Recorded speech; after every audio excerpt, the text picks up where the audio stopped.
Alright guys, BLM here, back, another live stream. I'm really fucking late, but that's fine because there's nothing to talk about anyway. But yeah, getting everything set up still. I'd even check audio. Okay, cool, it looks like it's fine. Yeah, like straight up, I mean, there's not much to talk about. I did just finish editing my top 10 players in the new era video. That's one of the reasons I'm late. Technically I would have been up like 10 minutes like earlier, but my fucking internet was shit again. I reset everything and it's still not great, so whatever. We'll see how this all works out. Gumball releases top 10 best new era player. Well, good for him. He has Genevieve on it. I had Genevieve like, again, like obviously it's the top 10, but like I think I put her at like 15 or 16 when I ranked everybody. Yeah, she was not in my top 10. I do feel like with the top 10 player list, it's like the top, was it top 8? I think it's like pretty solidified for me. Like 9 and 10 are a little bit up in the air, but again, I didn't have Genevieve as the other slots. Rewatching every season with 50 players halfway through Australian Outback and Colby is much bigger dick than I remember. Yes, that is the thing. Destination X kind of sucks. Yeah, it's not great. Yeah, Austin made my top 10. Not really a debate for me if it'll make top 10 or not. Something I find interesting is that my top 10, like I even like purposely do this, but it ends up that like every new era season has at least one person, which is, I don't know, interesting, I guess. I forgot that they fucking changed the stream manager on mobile and it looks like fucking shit now. How do I do it again? I think I have to actually like open up the stream itself, right? There we go. How to make the top 10? Again, it was a debate for the last slot. And there was like what? Like there was like, I think literally like 6 people I was like debating for the final slot. He Camilla in top 10. Interesting. Charlie won? Okay. Kyle 2, D3, Austin, Jam, Carson, Jesse, Rachel.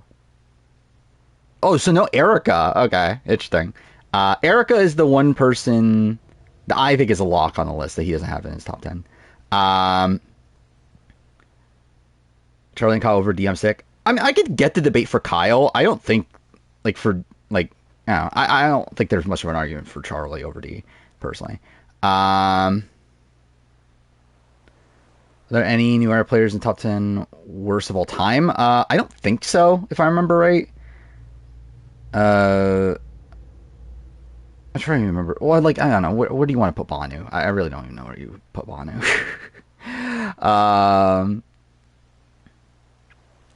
Gumball assesses people as players. I mean, I'm assessing them as players as well. Like, I feel like for me, it's like, especially like Kyle, like for me, Kyle is like fundamentally better than Charlie. Like Kyle essentially plays the same game as Charlie, but wins. When we're going to the like D debate, like that one, I guess I can like I can get the argument a bit more, but I feel like with D, I just have a lot more faith in her like actual ability to like control the game, than Charlie does. How's J-Maya not an honorable mention for worse? I don't think J-Maya is that. Again, J-Maya gets screwed. Like she gets, like she would have been safe if it wasn't for a shot in a dark play. I don't know. I think there's worse than J Maya. It's like, is her game great? No, but it's like, again, she's not like the top 10 worst. She's not even in the top 20 worst, I don't think. But yeah, all right. I might as well start the game because like I'm never going to finish this game if I don't, and also it's not like there's that much to talk about that I have to like stop down to do so anyway. Do is solidly well positioned and dominant alliance that steamrolled the post merge. Yes.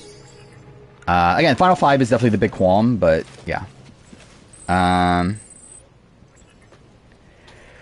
Remember being low on the player ranking? I mean, like I believe she was like higher. She was higher than Sifu for sure. I'm pretty sure higher than Bruce, right? Yeah, she wasn't at the bottom. Where am I even going? Dude, this game's taking me so long. I was looking up, so this is stream number 6, I believe, of playing this game. I looked up my last playthrough of this game. I'm like halfway through stream 3. Meaning this game's essentially taking me like double the length as last time. Which last time it took me 8 streams to finish this. So at this point we're on pace for 16 streams or whatever. So that's not great, but whatever. Fuck Jeff for this. What is this? Yeah, that's a big thing with D2. She has a lot of win equity. Oh yeah, I did see this. Yeah, we are getting a balance beam challenge seemingly early on, so that's something. I think she beats Julie, but that's not like 100% confirmed. Charlie wins 50. Is he better than Kyle? He can be. It depends on where Kyle also lands. Like if it's a spot where like Kyle's the runner-up against Charlie, then I think there's a big debate at that point. But obviously, if like Kyle's like first boot and Charlie wins, then yeah, like Charlie would probably be better. Generally, don't get why people don't have 45 as the best new era season. Just confuses me. I mean, again, everyone has their own different tastes, but again, for what I want from Survivor, 45 is the best season, and it's not even really close. Wait, no, that's not where I want to go. Wait, where am I going? Here? Okay, looks like it. Both Julie and D get votes, but D edges her out. That's what my read is on it. Like, I do think Julie probably gets, like, Bruce. Who else? Emily, probably, maybe. That's even maybe. Or like D gets like Austin. Well, I guess it depends. Like, is the final 3 Austin, Julie? It probably is, right? In that world.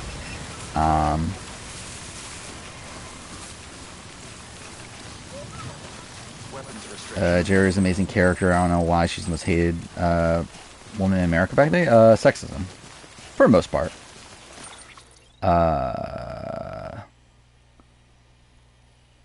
Where it's like, yeah, she doesn't do anything like that different from like, I don't know what like Colby is doing or whatever. And like she, like in the grand scheme of things, it really doesn't do anything like that villainous. Yeah, I saw that Jerry said that she's not gonna ever play again now, which, it's a shame, but I'm also like, yeah, oh well. I did listen to Abby Maria's interview, where Abby Maria did interview Johnny Fairplay as well, and so essentially what seemed to happen with Abby Maria is that, yeah, they just simply just never told her, like, explicitly that she was cut. Again, they like were kind of like hinting at it, but they never like explicitly told her, which is weird. Do Pride Draft? I probably will at some point this month. Yeah, that'll probably be the first pick there. Yeah, she was called for House of the Villains, but didn't get on by the end. Says she would have picked Survivor over House of Villains anyway, and that she thinks that they like sensed that off of her, that she was not like really that invested in House of Villains. Sherry not playing again because her crash out means casting more color. I mean, like, she's saying herself that she will not say yes if they ask her. It is, but again, will they call her again? Who knows at this point. But again, she herself has said that she will not say yes even if they do ask her. Which again, from Jerry is somebody that like up to this point was always somebody that, yeah, I would like 100% say yes if I'm asked. So that obviously is a change.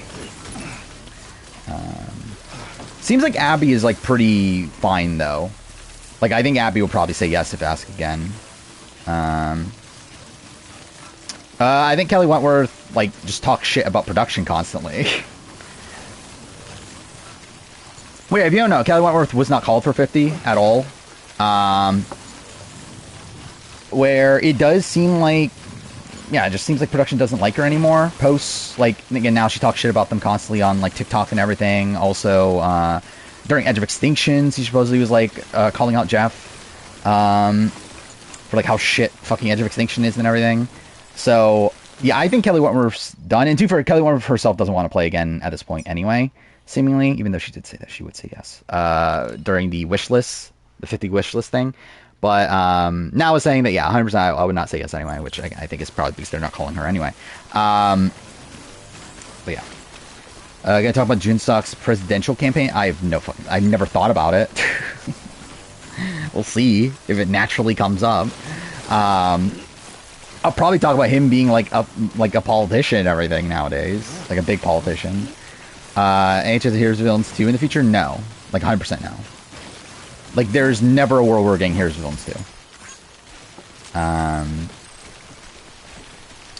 Should probably decline. Wait, oh, should probably do Survivor AU. Yeah. Because again, it doesn't seem like out of a, like, she doesn't want to play Survivor again. It's more so out of a, she doesn't want to be on Survivor US again at this point. Kobe's a decent social game, but screwed himself by focusing on Armed Bullet. I think, like, Kobe, it's like, yeah, it's like, I think he goes all in on Tina. And, like, that's, okay, what the fuck was that?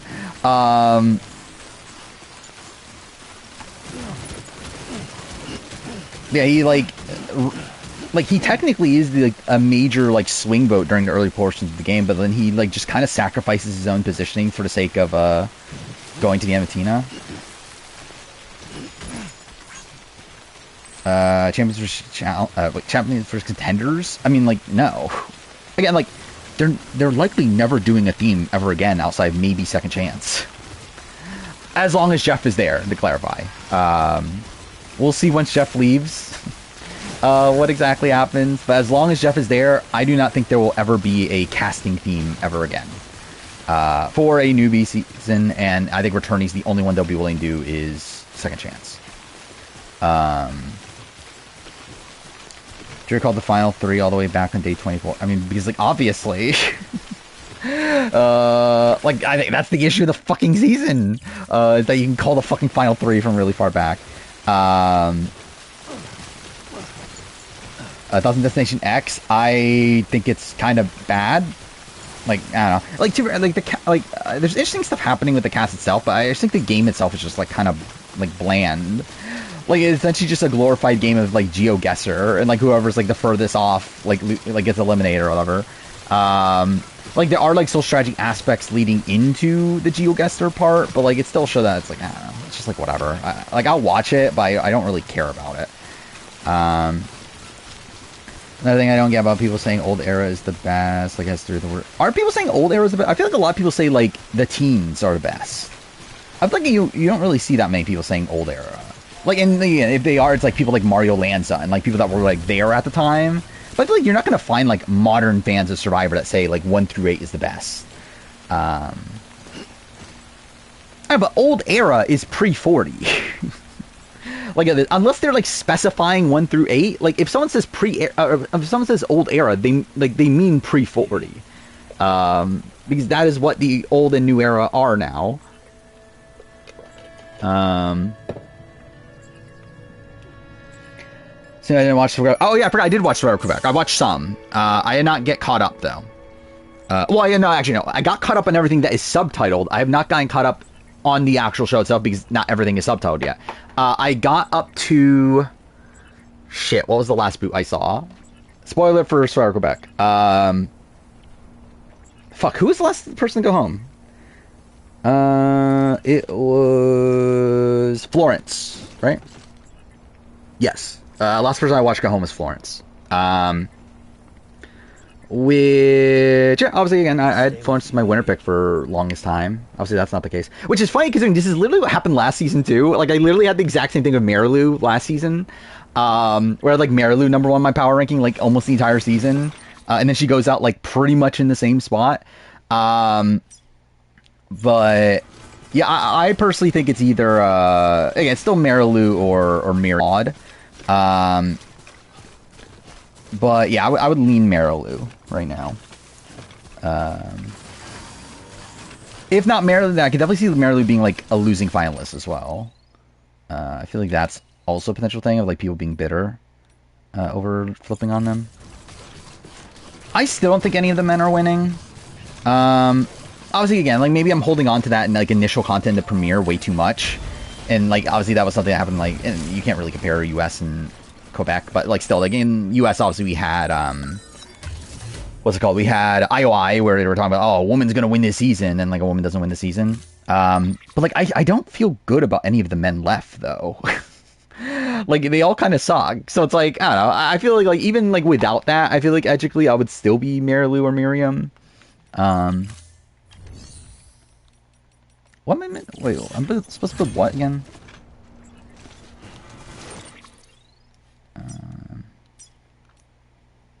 I'll build a safe house. How do you build a safe house again? Whatever.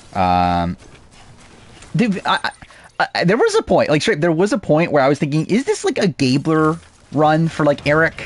Like, could Eric win this season, like as the Gabler or something? But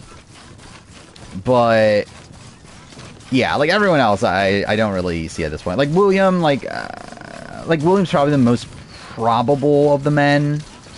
But I still don't really see it, especially with like how like duddy his like initial edit was. Oh, I didn't even know Junsuk was a third-party person. I just assumed he like wasn't. Yeah, Danielle is there. That is true. Same with Genevieve. She is there. It's Genevieve, right? Is that how you pronounce the name? I have not watched Yusuka. I would have if the episode got posted on any of the sites I checked, but none of them got uploaded. So it's like, well, fuck.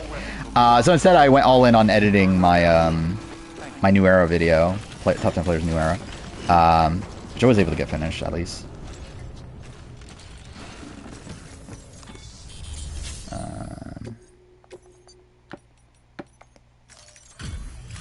But yeah, Genius UK, it's like, what, finale's next week, right?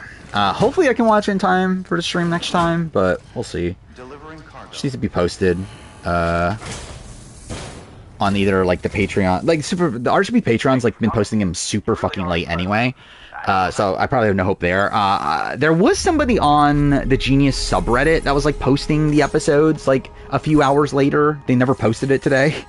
And like every other site, just like, again, it's not up yet, so it's like, oh well. Andre screwed by Tide Destiny's playing his under Reddit.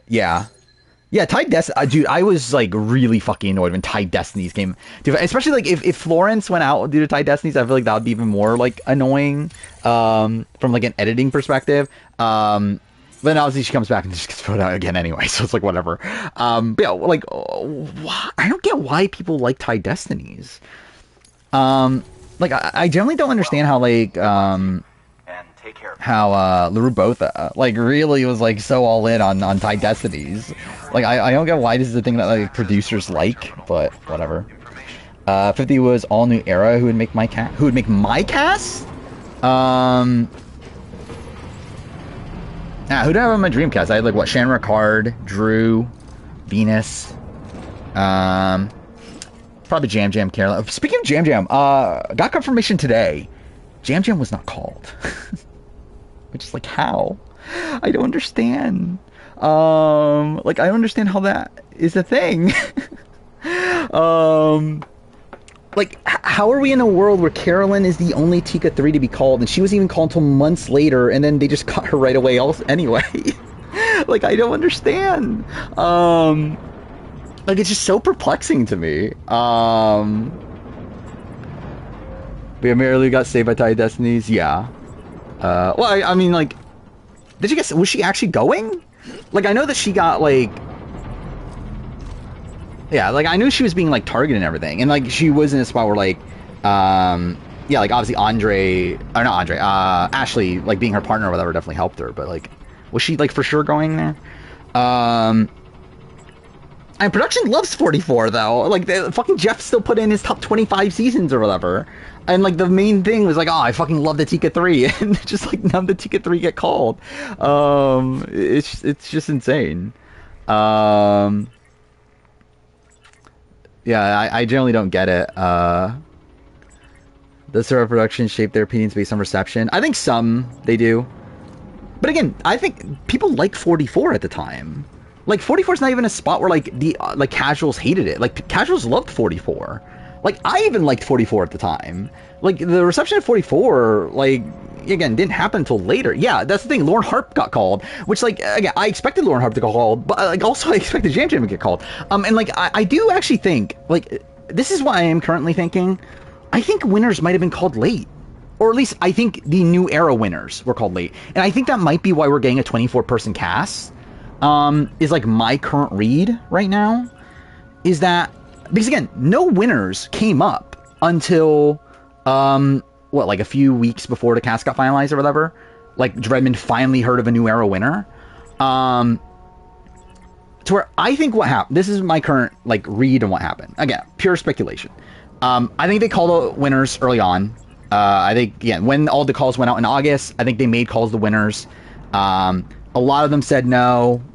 And, like, again, we know, like, Tyson, Boss Rob said no. Earl likely said no. Again, we know that, like, some people said no. And then the Tony and Sandra, we just don't know exactly what happened to them, but they were called at least.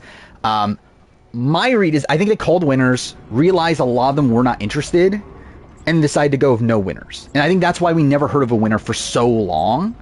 And I think towards the end of the process, they were like, fuck, CBS. Like, I think if my read is on, I think it's probably a CBS thing. That CBS probably told them, hey, you should probably have some winners on. And that's when they made calls again, and then brought back Dee, brought on Kyle, called Marianne. But I think at that point, they probably had, like, an idea of where they were going, to where, like, maybe they just didn't get to Jam Jam at that point. But I don't know, dude. It's fucking weird. I don't understand it. It's so fucking bizarre. Because, like, also Rachel wasn't called. So it's like, yeah, I don't get it. Dee quit. I don't know. I know there was, like, talk about maybe something happened to Dee. Like, she didn't leave naturally or whatever. But again, it's not. I didn't really look into it. I would be inclined to think no, but I don't fully know.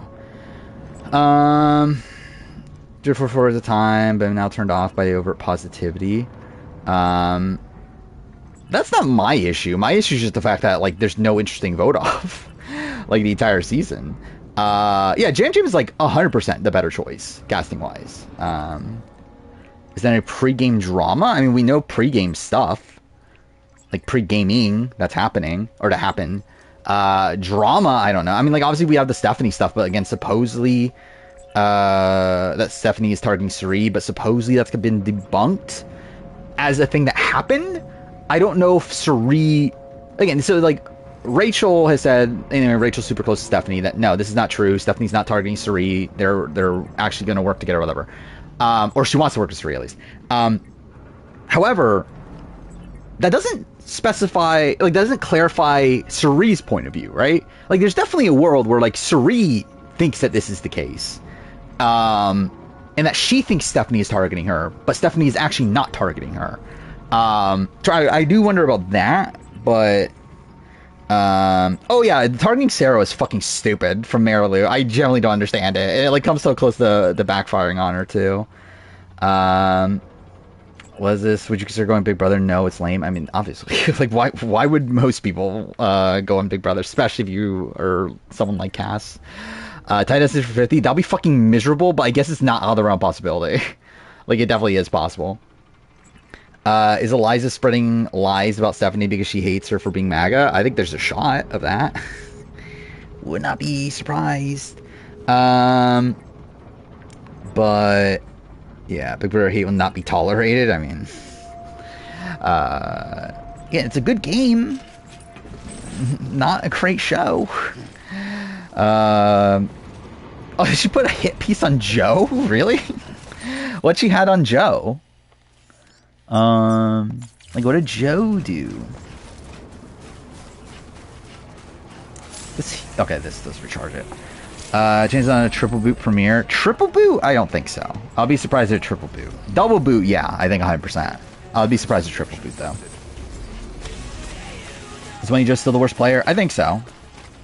Oh, yeah. Is it Hunter or Anglem? I assumed it was Hunter, considering he's on 50. But,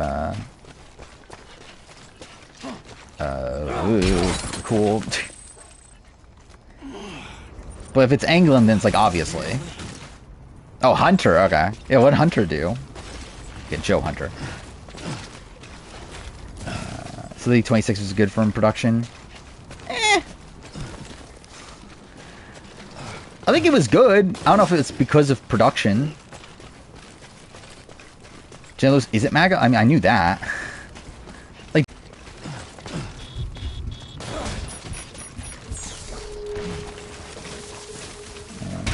Oh, dude, fuck off. Better than 24 and 25 from a production standpoint. I mean, that's not even a question, yeah. But again, that's more of an indictment against how terribly 24 and 25 went. Which production liked Omer more? Yeah. Like, I will say, again, I do find, like, Redmond's, like, opinions on people's returning chances a bit weird. Like, the fact that Redmond, like, again, because, so this is the thing he's now clarified, like, fully, like, why he thought it was a New Era massacre is because he saw, again, Jesse, Carolyn, and Omer getting cut. And he was just like, well, if they're getting cut, then everyone's getting cut. When it's like, why is Omer part of that? Like, you thought Omer was one of the locks from the New Era? Like, I generally don't understand that, personally. Like, I've always thought Omer was, like, again, I always thought, like, again, the Drea stuff may have taken out of contention. It didn't seem like it did. But even without that, like, I don't even know if Omer's, like, top 15, like, New Era men to bring back, from their point of view. I love Omer. I would love to see him back. But also, like, from a production standpoint, I never saw them bring him back. Like, that's why I put him on my Dreamcast. Which, by the way, like, now that we have more knowledge of the casting process, it seems like, yeah, he probably didn't have much of a chance. Same thing with Carolyn and Jesse. Considering, again, it seems like they held on to people after those cuts. Where, again, my read on it at the time is that, again, these cuts are happening because, like, everyone's getting cut around this time. And to be fair, I think all the initial cuts were happening around that time. But, again, now we know they did keep people on for a while. Like, and we know Abby Maria, again, I would be inclined that's what happened to say. We know it happened to Dominic. We know it happened to Mike Turner. That, like, certain people were, like, kept around for a little bit longer. Like, weren't told that they're on, but weren't told that they're out either. And again, like, that didn't happen with Omer, Carolyn, and Jesse. So, like, I think with them, like, I don't even think they were, like, that close to making the season either. Why did they go Tiffany and Camilla over Carolyn? I do wonder what happened with Carolyn in general. Like, I wonder if her, like, interview went really bad, if she, like, pissed off production. I do wonder, just, like, again, did they, like, call her just to taunt her? Is that a thing? Because I know that's, like, speculation. I don't know. I don't really get the Carolyn thing still. Like, I get the, yeah, like, there's obviously recency bias, there's also POC. But they clearly didn't care, about the POC aspect of it otherwise. So it's like, yeah, I don't know. Mike Turner. Yeah, Mike Turner, got cut a few weeks before the cast was finalized. Which, again, is, like, around the same time that we heard about Penner getting cut, and around the same time we heard about, like, Redmond has now confirmed, yeah, Dominic was called, he was cut a few weeks ago, and it lines up with that as well. Why did Man drop out? Don't know. I think, I don't subscribe to the theory that she dropped out because of Ozzy. I think that's actually, like, really insulting. Sorry, kid. That she's dropping out because, like, her ex is on the season. But, yeah, I don't know. Again, who knows? Like, maybe family stuff happened. Maybe she just got cold feet. Who knows? How am I still... Wait. It is at the end there, right? Oh, yeah, Caleb got cut. That's confirmation slash stream, too. Even though it was, like, kind of apparent that was the case. But, yeah, we did get confirmation. Caleb was called and cut. Which, again, not shocking.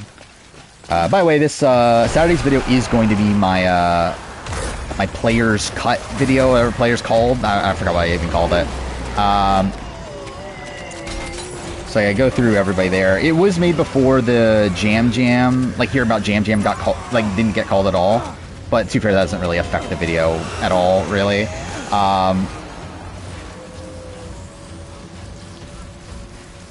Every time, but I think it was a deal CBS made with Jeff that allowed Ozzy if he can cut Carolyn. I don't think so. I really don't. Like, why would that be the deal? Like, why would it be, hey, we'll let you have Ozzy if we can cut Carolyn? It's like, that's a fucking random deal to come up with.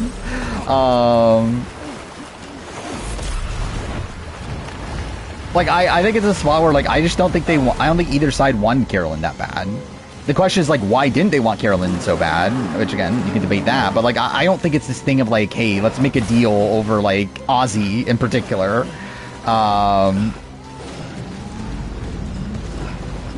Non-zero chance the man dropped out. They're seeing how crazy Survivor. I think 100% that is more likely. Because again, like, if you don't know, people were calling up her real estate agency or whatever, like asking, oh, is she gonna be busy like in June or whatever? So yeah, I think that is a more realistic situation that potentially happened. Is that like the people calling her fucking work scared her off, than like her not wanting to be on a season with Ozzy.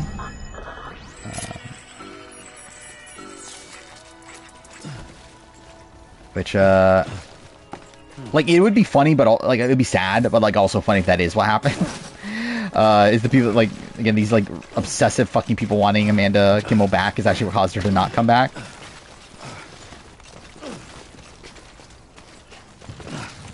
Again, where are you getting that from though? That like her kids didn't want her to leave or whatever. It's like, I don't know.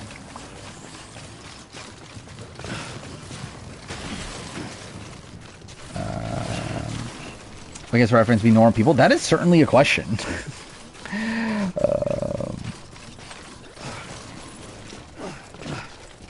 But yeah, like with the 50 stuff, I think I've really come to realize, yeah, like Survivor fans are just kind of insane, or like I guess reality TV fans in general are just like kind of insane.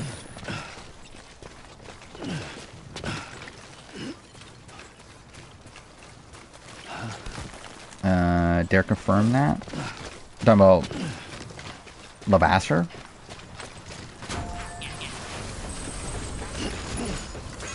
I mean, I think BB fans are worse, to clarify. Like, I think BB fans are definitely worse than Survivor. And a lot of them are the same, obviously, but I think people are even more obsessive over Big Brother than they are Survivor.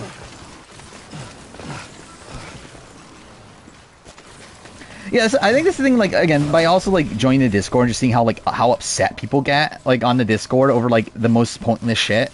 Like, it really just makes you realize that it's like, yeah, like, why are you getting so angry over just a fucking show?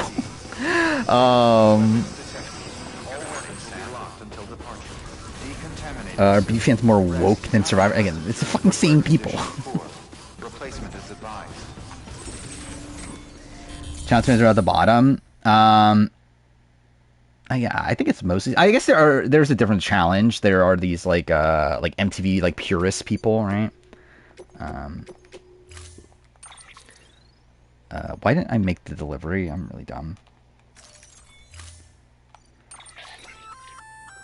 Sam.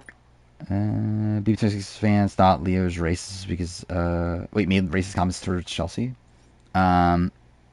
What? I remember there was a thing. I don't remember what it was about though. Yeah, there was a point where people were saying that Leah said racist things, right? Yeah, it's like Gamer Vev and like people like that, or people I was referring to, challenge people.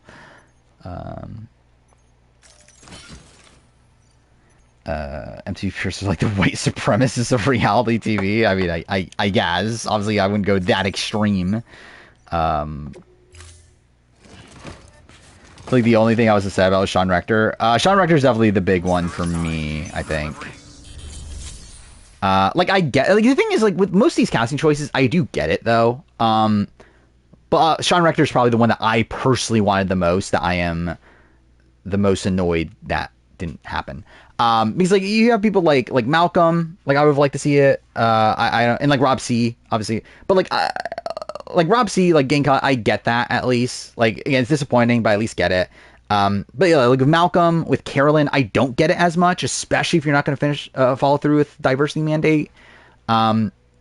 But it is what it is, I guess. Like I'm not like outraged or whatever. Like I actually like generally I'm kind of fine with this cast at this point. Like I think the more time like removed from it, like I just get like more like content with this cast. Like obviously there was a better cast to be made. They could have done it, but like I'm like perfectly fine with the cast that we're getting. I'm still really excited for the season. Speaking of that, I did actually pre-record my my preseason power ranking today. Which I think I am just going to edit now, just as like full proof that yes, this is fully before the streams buffering. That's a great sign. But yeah, like it's going to be available for members when I finish it, which will probably be like on Friday or something. But I'm not sure when I'm going to like release it to the public, because I feel like I'm leaning towards just not doing it until like January or like like whenever the preseason officially starts, which is probably like end of January, early February. Um, and I think at that point it'll be more of like a time capsule sort of thing. Like what I think I'm probably going to do is I think it'll be available for members now. It'll be available to the public then. And I think maybe at that point I also do like a separate actually, I don't know. Do I want to do a separate video? How should I handle it? Because like obviously the thing about this ranking is that it's not taking into like the 49 people are obviously just ranked like I don't know, kind of randomly to a degree. There's obviously not much information because obviously we haven't seen 49. So like I did rank them and like I did talk about like generalities with them, but like obviously their actual like proper ranking isn't like fully solidified to where like, and I think they're actually, no, I forgot that was also the thing, is that there is a video to be made after the preseason officially starts, because at that point there's also the interviews that I could potentially talk about. There is again the 49 people, so like I don't know, I'm debating how exactly I want to handle the preseason power ranking, but again I'll at least edit it and it'll be available for members again probably by time next stream for sure. Charles should have been on over Ozzy. Again, I would have made that choice, but sadly it wasn't happening. I did see this. I don't get what this means. That KaiSnet plans to create a total drama island for streamers that would be what does that mean? Like, what does it mean to create a total drama island? I'm shocked Rachel Lamont is in my top 10 new era players. She barely was. With Rachel, it really comes down to the fact that this is probably one for worst case scenarios, and she still goes on to win. I think the fact that she has this as like a fallback or whatever, the fact that she can like win challenges and find idols and that sort of thing. I think like her having that in like her back pocket as like something to do like in the case of her worst case scenario. And also like again has a whole bunch of win equity, likely beats everybody towards the end game. It's like, yeah, I think it's good enough. Mom geeked out when she heard Ozzy was on the cast. Yeah, I feel like certain people did. Riz God should be last because who the fuck would vote for someone named Riz God? Yeah, I don't have him last, but he is low. But that is a major that is a major differentiator between him and Savannah, because Savannah's actually like a bit higher than him. But yeah, like a major reason why he's so low for me is because like who's gonna respect him at the end? Like he's the youngest person on the cast by like a decent chunk. I think too far by 2 years, but like still he is the youngest on the cast in a cast that is like significantly older typically. And I feel like that, and I think when they also don't know who he is and everything, I feel like that's gonna be a struggle for him to win a jury vote. Would I ever create my own total drama island? I feel like I would definitely try to avoid that. With Shotgun and Omer Maiden, that Jesse was hired in Austin. I fully stand by Jesse being hired in Austin. But yeah, Omer was like fighting for last spot. Like it was between him. It was between who else? Ricard. Even though I think I set the precedent of like Omer above Ricard in my last video. Then I know Sam Phelan was one of the people. Genevieve was a consideration. Who else was there? Kenzie was a bit like Kenzie. I actually like. I think there probably actually is more of an argument she should be 10, but who else? I think that might be it. Yeah, I think that's it of the people I was like genuinely considering. I mean, the thing about Kenzie is, again, she is someone that I think can consistently do well on every single appearance. I think she'll make it to the merge like almost every single time. Like obviously I have questions in terms of like her strategic ability. But it's like, I don't know. I think she's like a very consistent player. Brando, stuff from Top 10, obviously. I'd hate the fire in Kenzie's eyes. That is true. Kenzie's the worst version of Jam Jam. I agree. But Jam Jam's also in the top 10, so. But yeah, it was like between a lot of those people. I just feel like of those people, I probably just have the most faith in like Omer. Like I think Omer played a very good social game in his original time. And also I think he made the most sound strategic decisions throughout most of his game. Like Sam would have definitely been a big consideration as well, but like Sam, I think just I don't know, just like kind of a mess at points, like in and out of the majority. Like his game's just not nearly as stable. I feel like there's like points where I'm just like, I think he's just throwing shit at the wall and just hoping it works. Um, and then again, Genevieve, I just don't have that faith in like. Yeah, I think she's like way too trigger happy. I think that's an issue there. And again, post 50, obviously this might completely change. But yeah, like as of right now, I do have more faith in Omer. That's not true that Omer had almost no win equity. Again, like there were two members of the jury that hated him. Like it was like Drea and it was High that were not happy with him. Like all the other people were like completely fine with Omer. Um, Beast Game Season 2 starts filming this weekend. Yeah, I don't really care. Like, I'll watch it, but I also don't really care. Kaisenet does switch Survivor before Wolnaf. I mean, Too is much more likely to do it, right? Can Omar win 42? I think everyone or Lindsay cuts him. Um, like, I think if Lindsay... So, let's play out this world. So, like, if Lindsay used the idol on him, like, she should have, at 6, like, Omer stays. Who goes? I think it's Romeo, right? Romeo goes. So we get to a final 3 of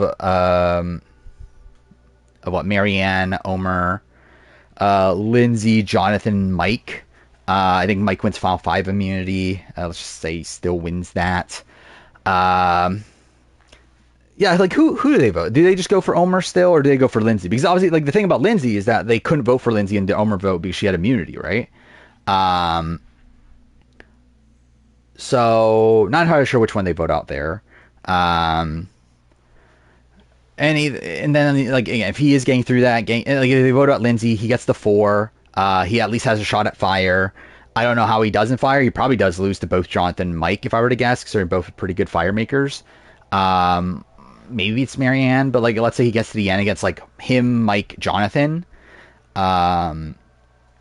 Then all right, him, Mike, Jonathan. I do think Chanel definitely votes for him. Roxroy probably votes Mike, if I were to guess. Then was it Tori? Tori votes Omer, I think, right? Not a guarantee, but I think she votes Omer. Then you get High, who probably... actually, does High vote Omer? I think High votes Omer against Mike and Jonathan. Yeah, I think he does vote Omer, even then, even being pissed at Omer. Drea votes Mike. Sorry, yeah, we're at 3-2. Lindsay votes Omer. Marianne probably votes Omer. And, like, Omer just wins, I think. Can win Submotion? Don't know. Like, really almost anybody can win Submotion. I don't think High was more pissed off at Mike than he was at Omer. Did Jonathan go at 6 in this case? I believe it's Romeo, right? Didn't they split the vote so Romeo goes? Isn't that what Jonathan and Mike ended up doing, is they put the votes onto Romeo? Or was it a 3-2-2? Where if it is a revote...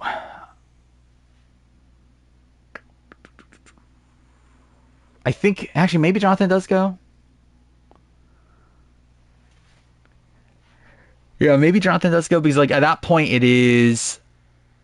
Because, like, it was, like, Omer and Lindsay that were targeting Jonathan to begin with, right?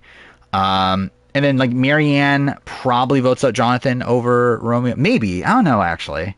But she actually did agree with voting out Romeo initially, right? So I'm not sure if she switches there or not. And then Mike votes save Jonathan, obviously. But even if that is the world, though, it's still, what, a tie again? Unless the... Wait, no, Marianne keeps the extra vote on the revote, right? So she is the deciding factor. But... let's say Jonathan goes, then. Mike wins immunity. It'll be... I mean, it's literally the same thing, isn't it? Because like, either way, it's like, yeah, it's literally the same thing. Actually, if anything, that's actually better for Omer, because like Romeo's likely a worse fire maker than Jonathan. But I guess like at that spot, Romeo wins final immunity probably, right?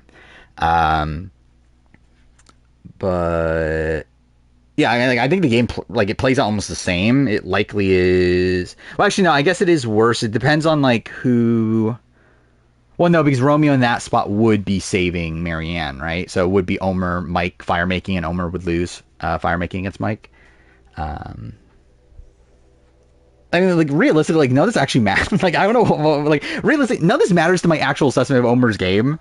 But yeah. Omer probably wins the motion against. I mean, I don't think we know about if he'll beat Romeo at least. Um, but yeah, I did listen to the Shannon Tharp podcast. It was pretty good. Thoughts on High in 42? I was annoyed with him. I think he played a shit game.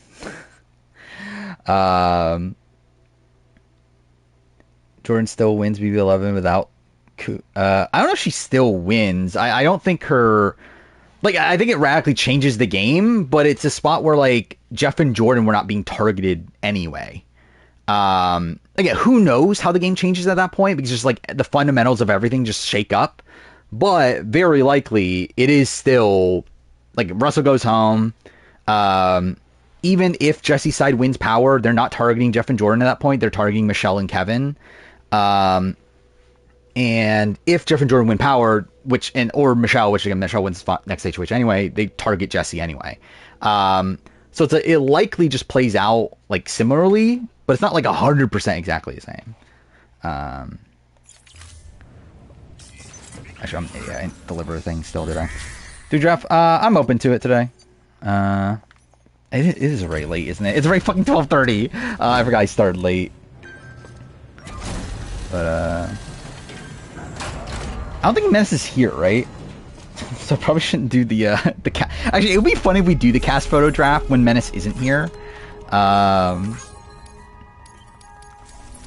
no, I won't do that one. If we do a draft, it'll probably be the Pride one. But I don't care enough to do those, right? Yeah, it would be funny. I thought we were doing top 10 underdogs for our games. I don't know what that means. I think it's my big thing.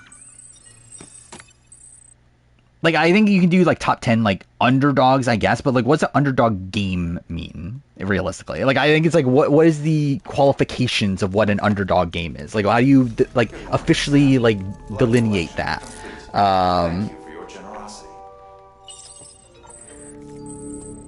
Worst move, Sarah not saving Willow or Lindsay not saving Omer.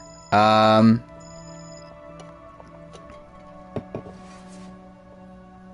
think Sarah not saving Willow.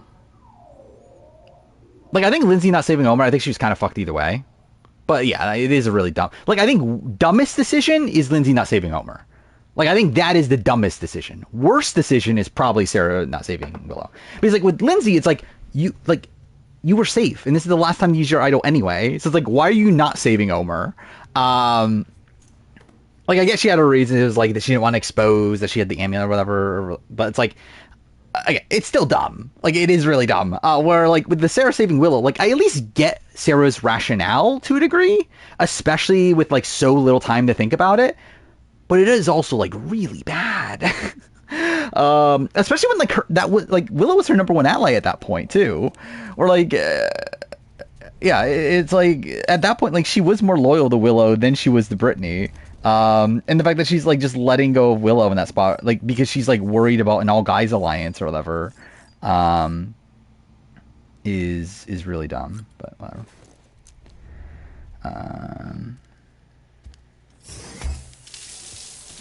See an underdog game being someone who never had the real power going against the dominant. That's one, like, but the thing is, like, Mike Holloway was dominant for first half. If you want to clarify that, and also again, I just think it's like, I don't know. I just think it's a very arbitrary video. I feel like that's something that, like, Peridium or Iodot would do. That's not something I would do. I feel like for me, it'll bother me. Like, I feel like I need, like, a defined, like, clear delineation of, like, this is the fundamental thing that changes everything. That, like, makes this grouping or whatever.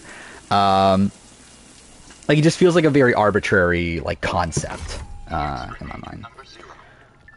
Is Corey crazy for having Jonathan at 3? I think he's crazy for having him at 3. I don't think he's crazy for having him, like, relatively high. I think people are, like, very, like, I think people are very much understating Jonathan's like potential as a player. I don't think Jonathan's like great. I think Jonathan's always probably going to struggle with like win equity, but I think Jonathan is a very capable survivor player.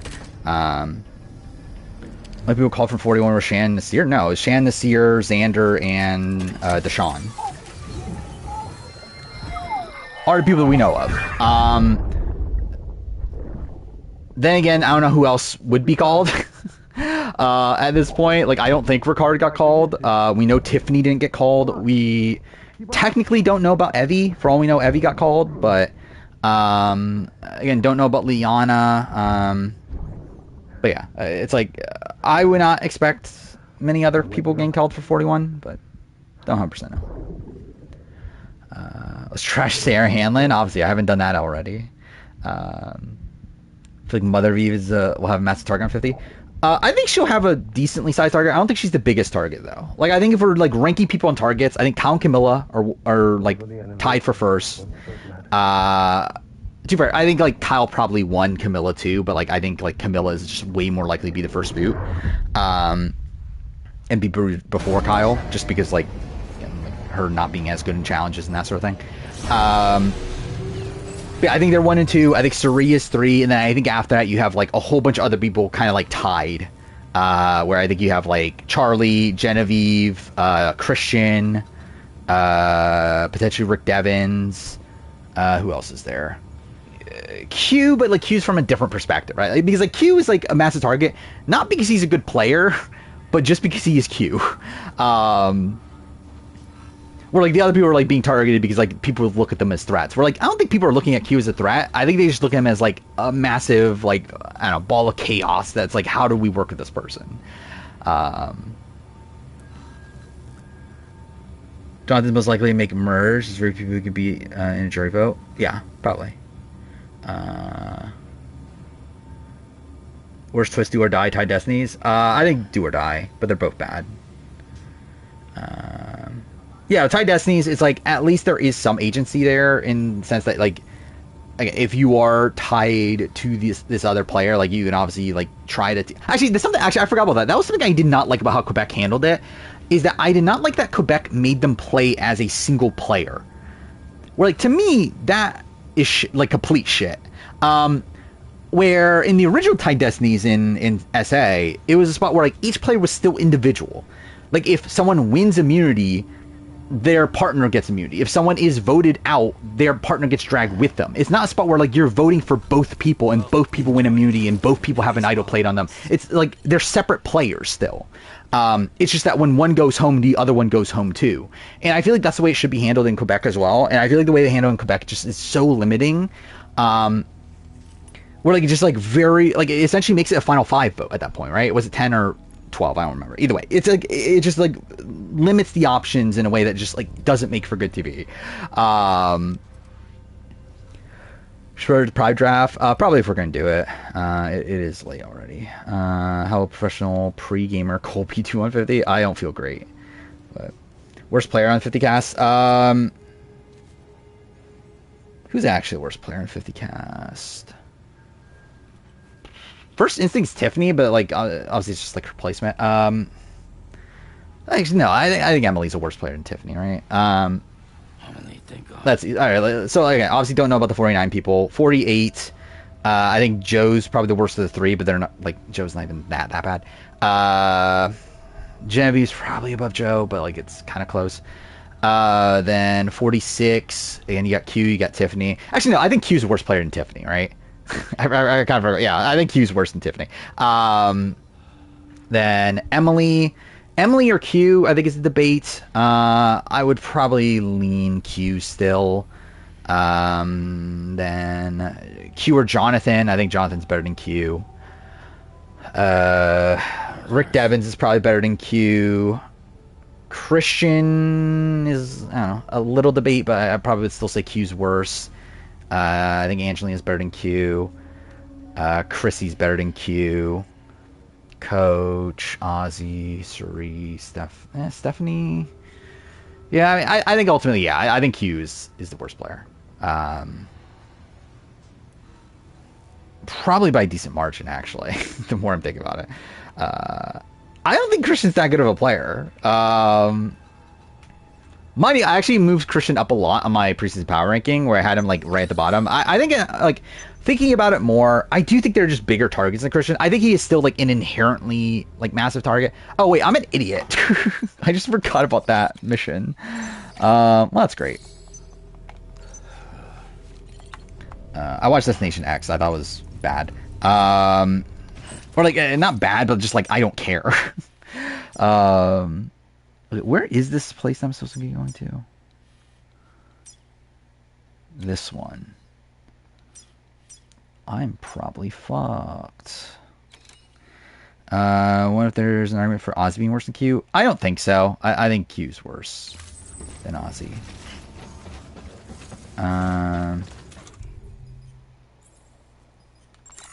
First shoes.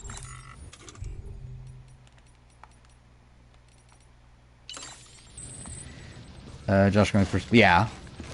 It's like, and like I know like what, Peter Weber and John A, is that her name? Are coming eventually, but it's like, yeah, I mean, I don't really care about them. Is my thing. But I know that Love Island started. I'm probably not gonna watch it. I thought about it because like last season, season 6, I thought about watching it midway through, never went into it, and then obviously this is the next season. But yeah, I think I just don't care. I think I'd rather just not. Who I think is the most likely finalist? Probably Danielle, right? Is anyone targeting Danielle? Everyone on the season is getting canceled? Which season are we talking about? I do know what a Reuben sandwich is. Even to the point where I know that you spelt it wrong. But, yeah. Oh wait, I'm an idiot. I didn't get the fucking bike. Do I go back? Whatever. I'll just fucking go for it. Oh, Love Island. I saw that there was a person, I think it was on UK though, not US, but someone that got kicked off the cast or whatever. Actually, it might be US for all I know. I really don't fucking know. But yeah, I saw someone like got kicked off the cast before they premiered or whatever.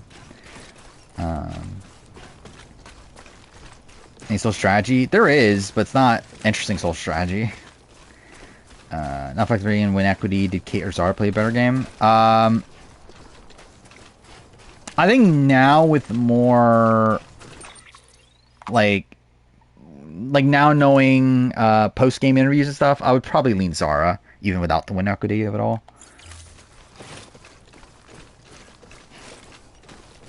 Is this the chasm? I think it is. Okay, whatever. Odds of Suri making Final Tribal and losing? Like 0.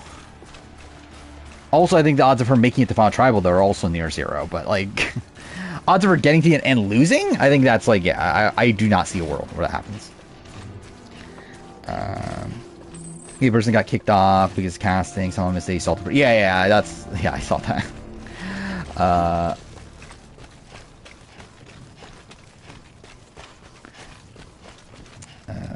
Oh, fuck me. Dude on Reddit has posted the episodes of... Oh, he has posted it now? Well, cool. Well, it doesn't really matter to me now. Actually, for all, like, technically, I could react to it, right? Because it seems like they don't fucking care about copyright for Genius UK, but yeah, I'm probably still just not gonna do that. So the reason I'll have it set up to stream for my PC right now. Said last week you're gonna... Yeah, oh yeah, I did watch it. I thought it was okay. It's probably one of my least favorite Mission Impossible movies, but it's not terrible, though. There is some ridiculous fucking shit in that movie, though. Okay, cool. I did not even think I was gonna make that.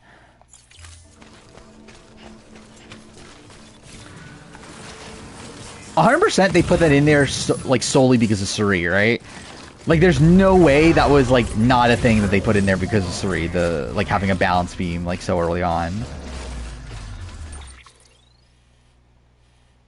What is this? Mule.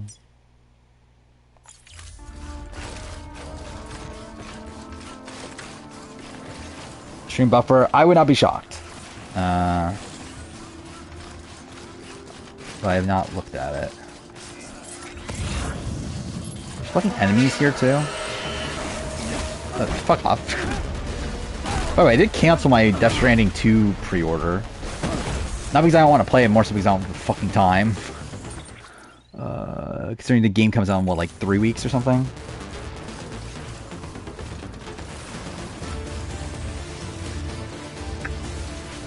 I think Quebec's still fine. Like, it's still a solid season.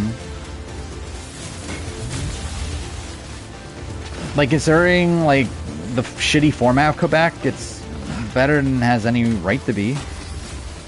Still not great. Like, it's still, like, just kind of like a middling Survivor season, but I think it is the best Quebec season so far, at least. I did watch State of Play. I thought it was okay.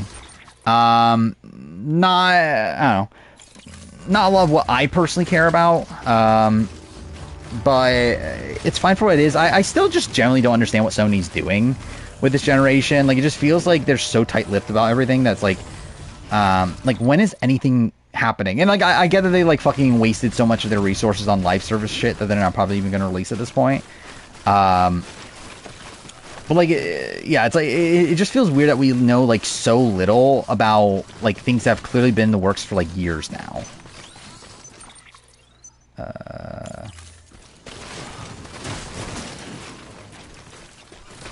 Quebec 3 better than 48. I think I would lean towards that right now. I think 48 definitely has higher highs. Like the like episodes 3, 4, 5 of 48 are better than anything from Quebec, but Quebec's definitely a lot more consistent.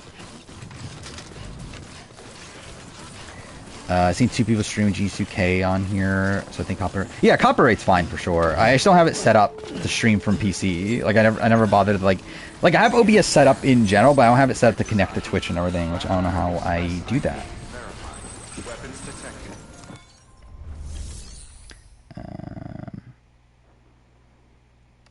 48 edit makes 0 sense. It's not great. And I still stand by that. I watched the Florence boot is the last thing I watched. Who's likely to be the GOAT if they win 50? I mean, like, D or Kyle, I think if either of them win, I think they're possibly the GOAT. Depends on how they win, obviously, but...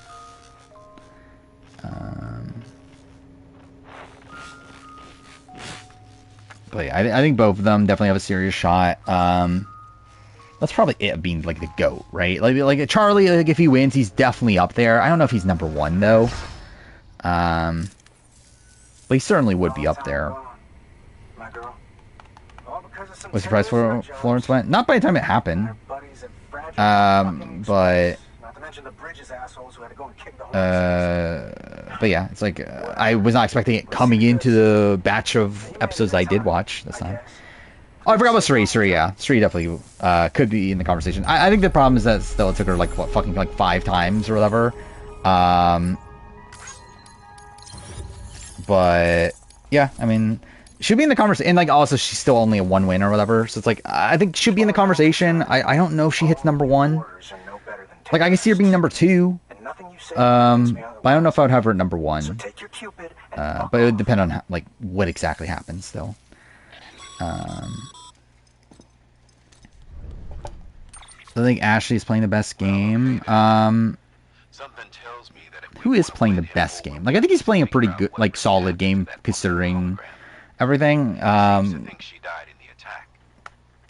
to remember the people that are in the majority right now. I mean, like, I think Marilou's probably playing, I don't know, maybe playing the best game? I don't know. It's like Marilou at least is, like, at the point that I'm currently watching, at least, is still in the majority. And, like, she's technically gotten her way most of the time. Again, was that the correct decision? I don't think so. But she did do that. Started draft. I'll be honest, I'm not, like, dying to do a draft right now. I think it's already fucking late. I think we do it, it has to be like a short one. I don't want to fucking be doing like a fucking like 5-round draft or something at this point.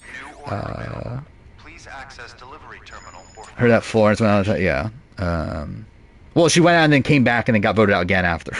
But yeah.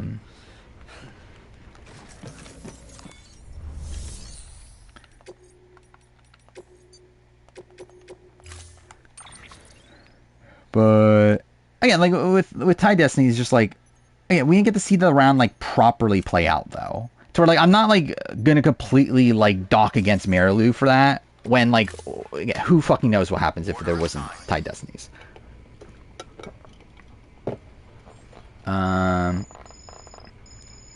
round draft, obviously. Hey, Circle. Just talking. Like, sure, there's not that much to talk about, but yeah, like just talking about state of play a second ago, and what the fuck is all this? Do I think a man winning Quebec would make no sense? I would personally be very surprised. I just really don't.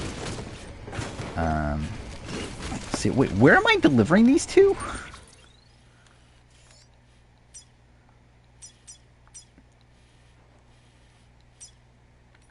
It's not that.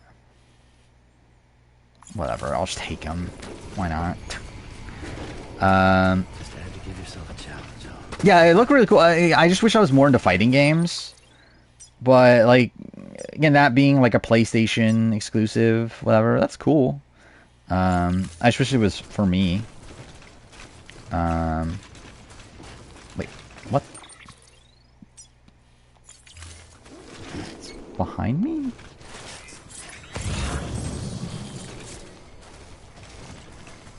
Wait, where's the line? I did do it, right? Oh, it's there. Okay. Winner pick for what?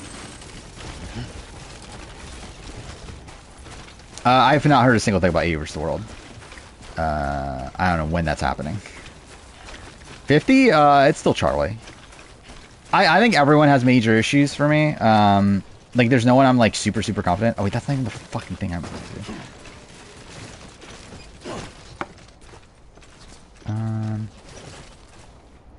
How do you open your cargo thing again?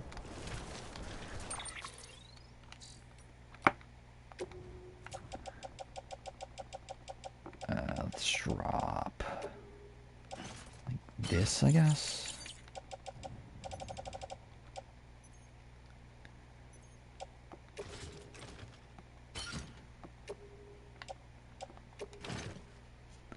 Guess I'll do that.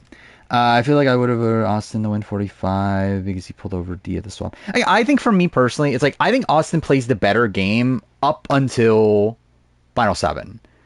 I think once Final 7 happens, I think D just like completely undercuts him. And I think at that point I would end up voting for D. But if it was like let's say Final 6 or Final 7 didn't happen for whatever reason, at that point I would be, yeah, I think Austin probably played the better game.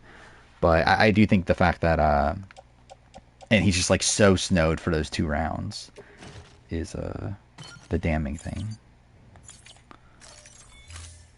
Texas Remaster's cool. Yeah, it's cool. I mean, like, obviously we knew it was happening. So, like, I'm not, like, I don't know. It's just, like, whatever. That's cool. But, like, it's obviously been, like, rumored for, like, years now. So it's, like, it isn't, like, a surprise or anything. Is it just that?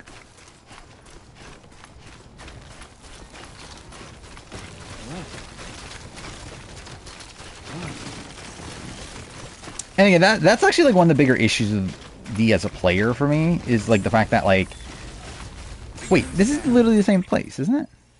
Oh, I'm in 80. Yeah, I am in. Okay, I'm fucking dumb. Is that like I do feel like she and like ultimately she's able to overcome that because she does undercut Austin, but like the fact that she is like so like seemingly blindly loyal to her like closest allies, the fact that she like did everything she could to get to the end against Austin and Julie to her own detriment, I think is like a bad sign for D. I think that's like really the one argument I would make like for why she wouldn't be the best player in New Era, even though I still ranked her that. Most underrated, most overrated Survivor winner. Overrated probably like Tom, right? Underrated, I don't know. Like Erica, maybe? Or maybe like Cochrane, maybe? I don't know. Primarily Lives, yeah. Primarily, I think it looks cool. It's not a game that I'm like super hyped over or anything, but yeah, I'll probably like attempt to play it eventually.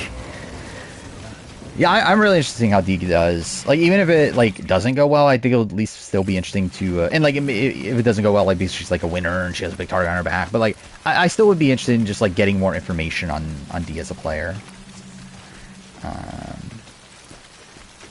How tired am I? I'm not like tired. I don't know if tired's the right term. But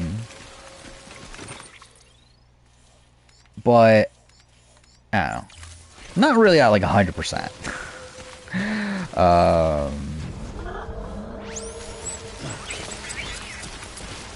Did I drop it? No, I still have it. Cool. Over, I don't know. It's like more so like, I don't know, I've been like busy and like, I don't know. It's like,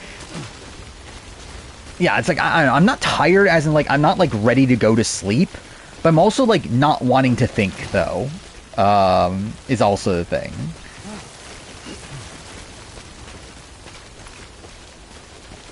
It's probably the best player Cook Islands after Yule.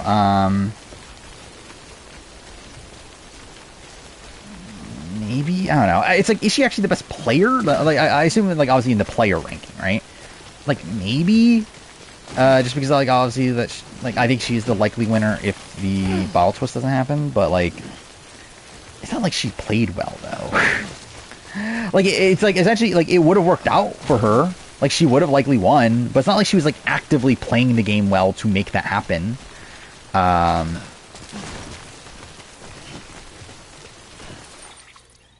Yeah, I can get the argument for Becky. It's, like, I think obviously just the issue there is, like, complete lack of win equity. And the fact that she, like, is actively going to a position where she loses. That she's trying, like, to go to the end of Yule, where she knows she loses.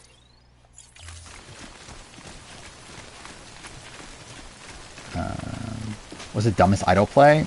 Dumbest, as in like, why'd you do that? I don't know. What is the answer for that? I would say William in Quebec if we're going Quebec, but like yeah, like U.S. I'm even trying to think. Like, what is the dumbest idle play? I know what the worst idle play is, especially like worst successful one. It's probably like Michael in Ghost Island. Like that's just such a lame one. But yeah, I really don't know actually. What is the dumbest idle play?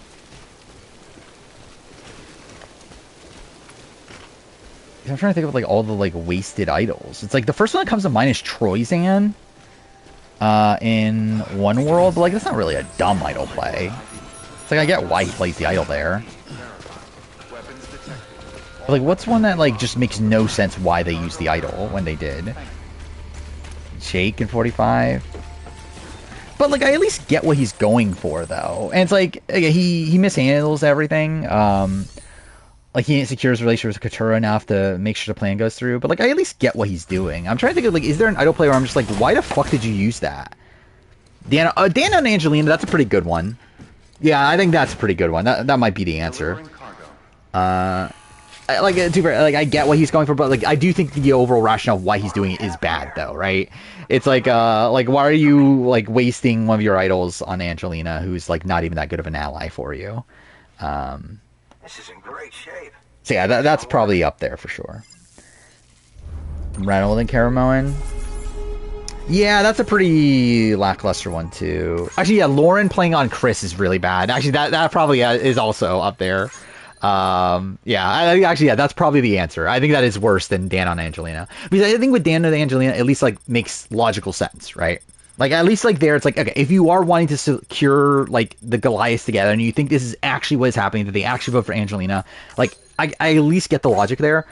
Lauren using on Chris, I don't understand. Like I do to a degree, but like I don't think it is good logic at all, especially when like you're not even intending on going to the end of Chris. Because like she largely just uses it because she feels like she needs a big move on her resume, and then also she wanted Chris around to beat Devons.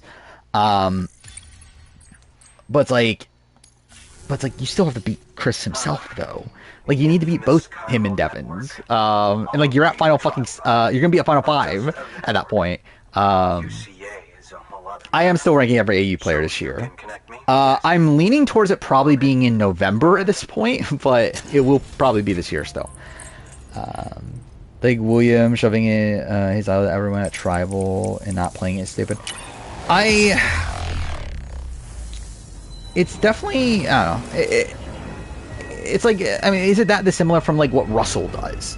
Like I think the way he handles it is maybe not the greatest. Like it definitely like I could see it rubbing people the wrong way or whatever. But like in terms of just like showing people he is the idol, like I don't think it's the worst call in the world.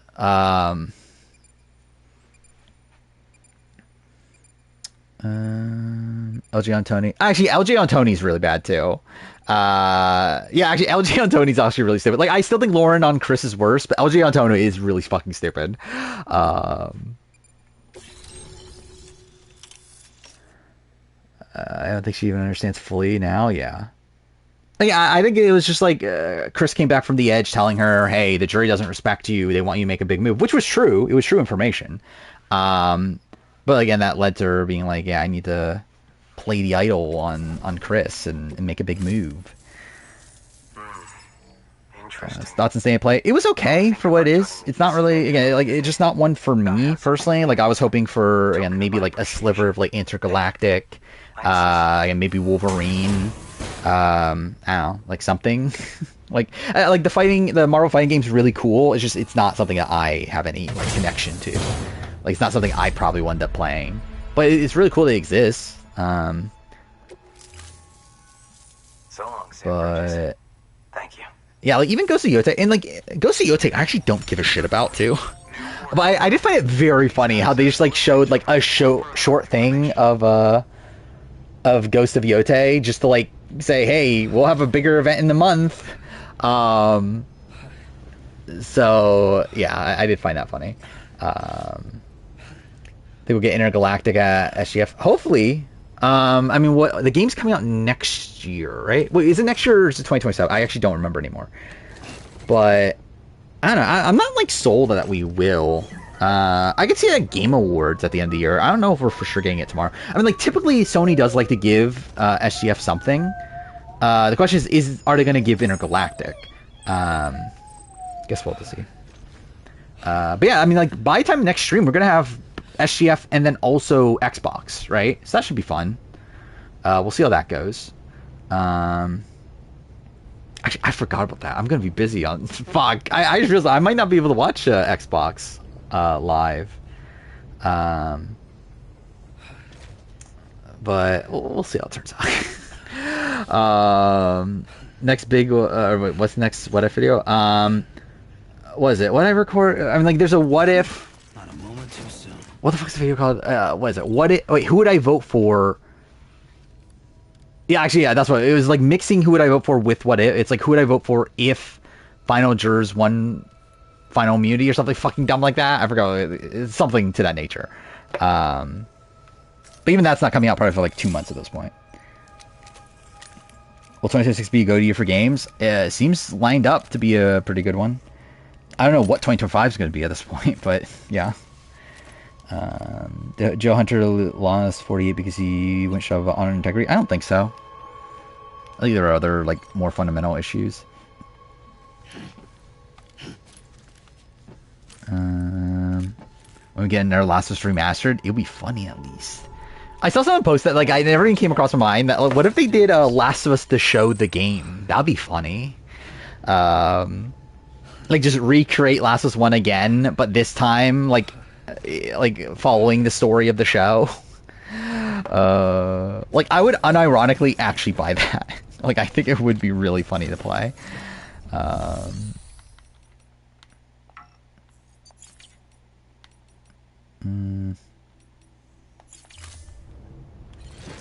So where am I going now, then? Here? Oh, that's the collect shit.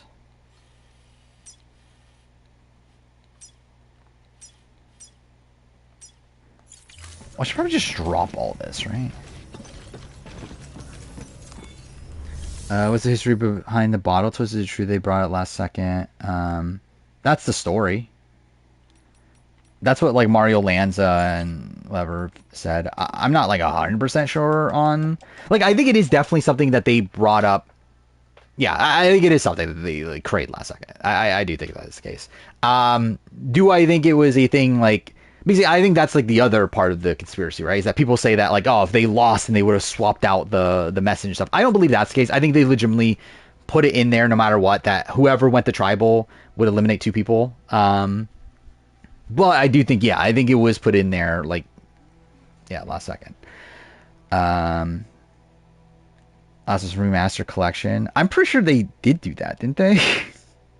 Like, I believe they did do that. A package 1 and 2. Isn't there like Last of Us Complete Edition or something where it's like 1 and 2, like part 1 remake and then part 2 remastered packaged in one? Like, I believe they literally did do that. Oh fuck me, didn't mean to do that. Oh, not that. Okay.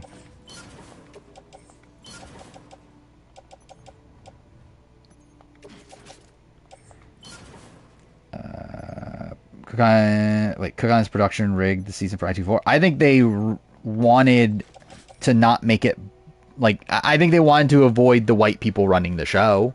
I don't think they explicitly, like, rigged the challenge so that I24 would win.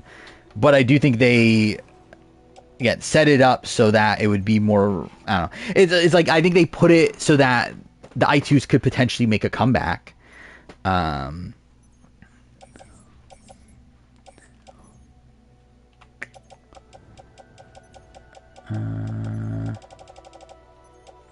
that's the thing. Either way, they would have had to expedite the season either way. So it's definitely an argument against it. Was that everything I need to do here? Wait, no, I still have one of them. Whatever, it doesn't fucking matter.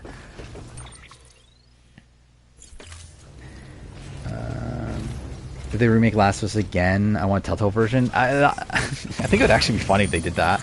As you imagine, that's what Last of Us, the show, the game is. They just make a Telltale version of The Last of Us.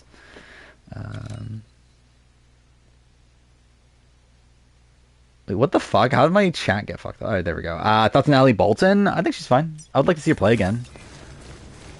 She's not like the best player in the world or anything, but I do think it would be interesting to see her play again now, like what, like 15 years after her first appearance or whatever.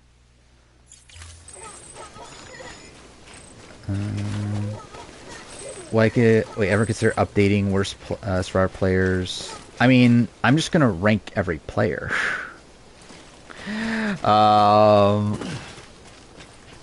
Like, the plan for years now is that after 50, I'm ranking every Survivor player. Like, that has been the plan for like 2 or 3 years at this point. I think, actually, probably even more. Yeah, I think it's literally 3 or 4 years at this point.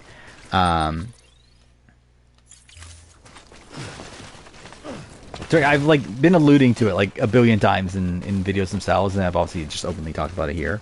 But yeah, I am doing that. Raj Micronesia and both Ozzy and James suck. Yeah, it's fair. Speaking of Ellie Bolton, should be great for the cast photo draft. We did talk about it before you showed up. That it would be funny if this is the day I decided to do the cast photo draft when you're like not here. But yeah, I was going like straight up. I did come in the stream expecting to do a draft, but I do think it's just like, I don't know. Don't really feel like it today. I think I'll probably, again, next stream will very likely do it. Yeah, some point this month we'll probably do like a Pride related draft. But also, yeah, we'll do the cast photo one. Why not? Like, there's nothing going on for like a month at this point, so it's like, yeah, we'll have time eventually. Chris Bagong had the right strategic reads but never acted on them. Yeah. Basically, like, the thing is that like it's obvious to do this, because I think people like try to pretend like the Tagis were the only people to create the concept of alliances, and the Bagongs are like too stupid to do that. It's like, no, they knew, they just didn't want to do it. They just thought it was like immoral to do it. Because again, like, that's why I'm like, Richard Hatch, like, because people, even if Richard Hatch did create the concept of alliance, like, he shouldn't get that much credit for the concept, because it's like fucking obvious. Like, everyone knew that obviously alliance is the way you play the game. People just thought that, oh, the alliance is like an immoral thing to do. Like, that's literally the only difference there between the Tagis and the Bagongs, that like the Tagis didn't care, or like the Bagongs did.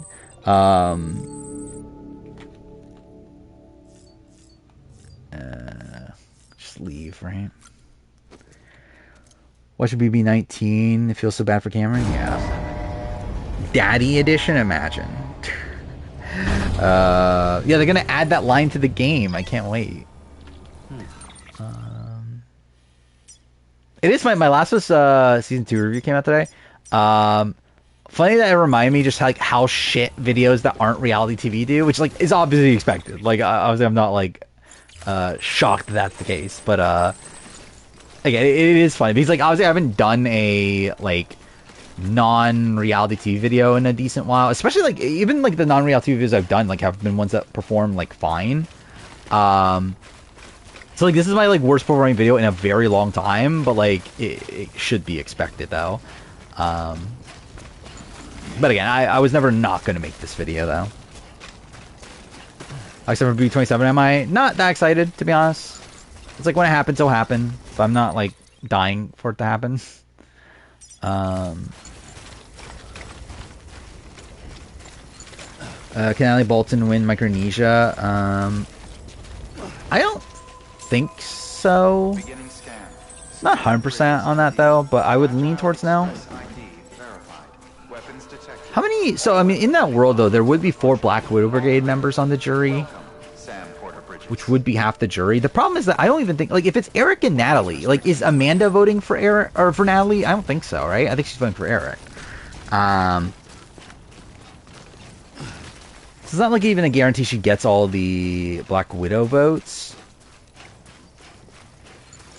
But also it's like I don't know what Eliza's doing in that world.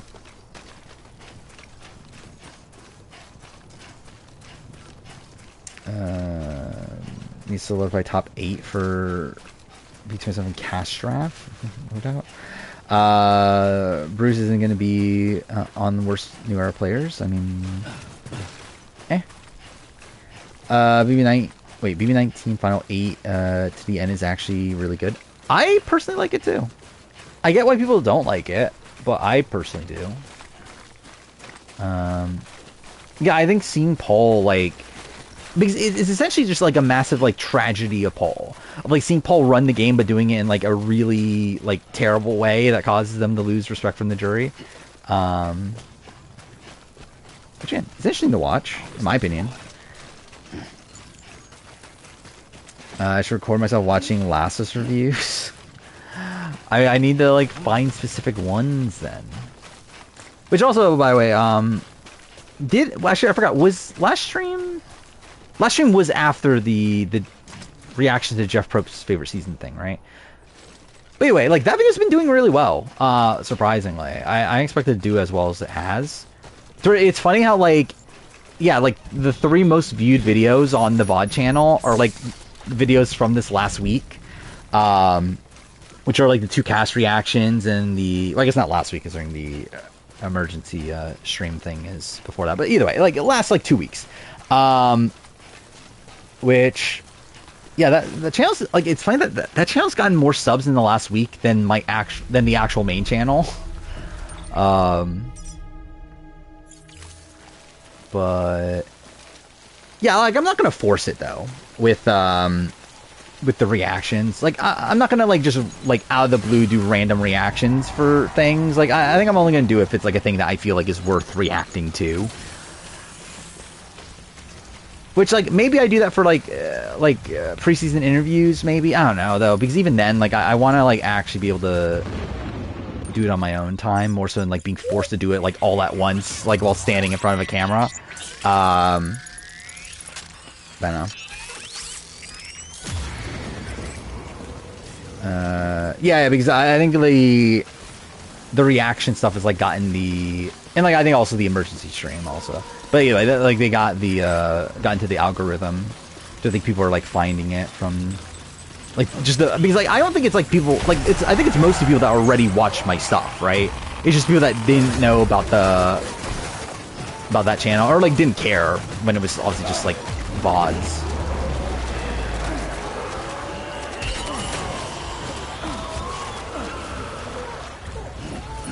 Yeah, Red Ranger, I think is the last one. Even that performed well. For what it is. So it really has been since January where the Last of Us videos I didn't even pay attention. What am I actually picking up here?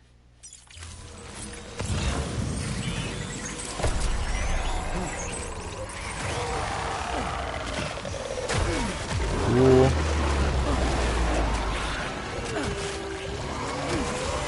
Thing is eating me? That is true. I love to be eaten.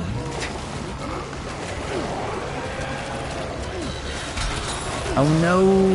Oh my god, I'm shaking it off. Oh my god, I'm like Charlie right now.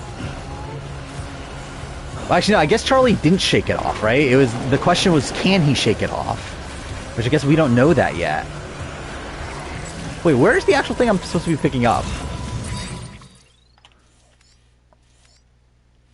Yeah, this is just the marker I put. Okay, it's there. Oh, there it is. Oh, fuck me. Let me climb. Am I having a cruel summer? I mean... I forgot. Is it summer yet, technically? Oh, dude, fuck off. I mean, clearly I am having cruel summer right now, if this is what's happening.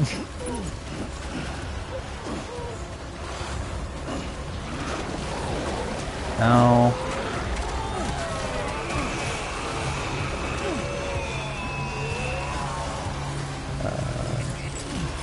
Yeah, June 21st is, right? I forgot if it was June or May 21st, but yeah, it's June, so... Yeah, we're not in summer yet. It's fake summer.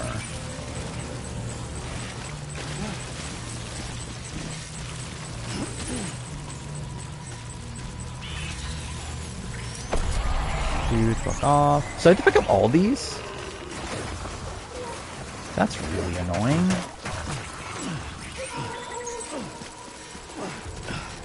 Got upset at VTubers in Death Stranding 2. I think that's what I would expect, though, from Kojima. But yeah, I did cancel my Death Stranding 2 pre-order, just because, like, I don't think I'll have the time to play it at launch. I still wouldn't be opposed to be, like, buying it, like, around launch and still playing it then, but I just feel like there's no fucking way I'm gonna have time to play it at launch at this point. So I might just cancel it, and then, like, if I still decide to play it, like, soon afterwards, I'll just buy it then. Fuck off. Oh yeah, I forgot. I did watch the A&W premiere. I forgot that happened last stream. It was fine. It was whatever.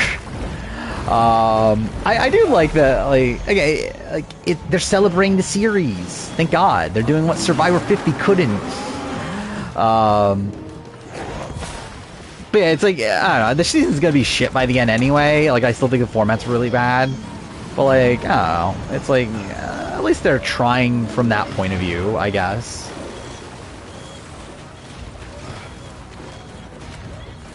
Yeah, I am fucked.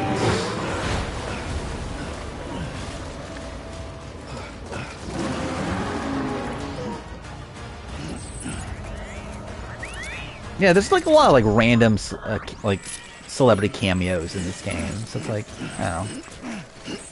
I really don't care if that's a thing that they do.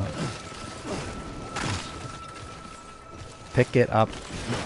Pick it the fuck up. Thank you. That's enough?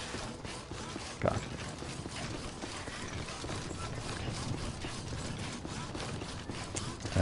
There's a lot of black space. What, in the game you're talking about? Expect Kojima to have, yeah. I feel like, who am I to say Kojima can't do something?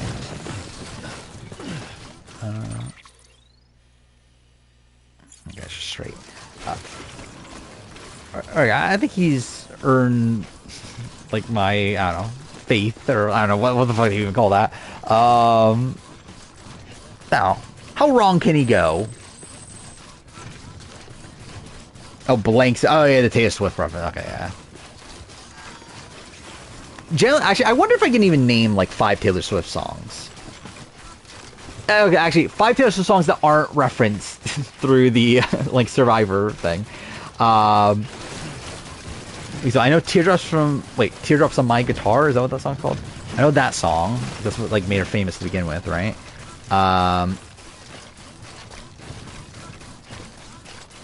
Yeah, generally, I don't think I can. Like, I don't know if I can. Because I feel like the ones that are coming to my mind are literally the ones that, like, we just talked about. So, like, songs outside that, it's like...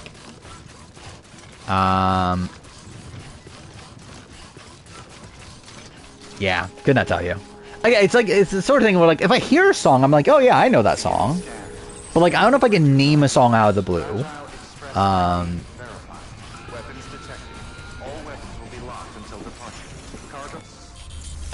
Compete against Charlie. Listen, I don't even think I could do, like, how many Janani songs could I really name? Like, maybe like 10? I could definitely name more Johnny K. Jaw songs than Taylor Swift. And return with the remainder when convenient.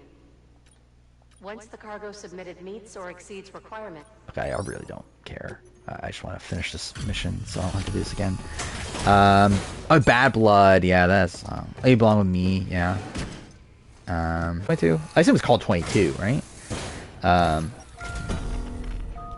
anyway. Yeah, I really don't know. But I'm bad. I mean... How dare you not think I respect J. Maya as a singer? But I mean, how many songs do I know from Johnny K. Jaw? Like, I feel like, let's see, Gladiators, Sunday Crossword, which again, Murray doing better than Taylor Swift. Is there an actual song called Rest of the Laurels? Like, I know that's the name of her album, but I actually don't remember that. Like, there's an actual song called that. Oh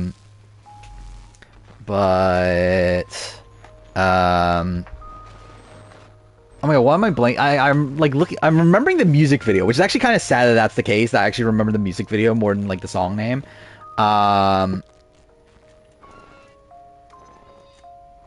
What was the song called?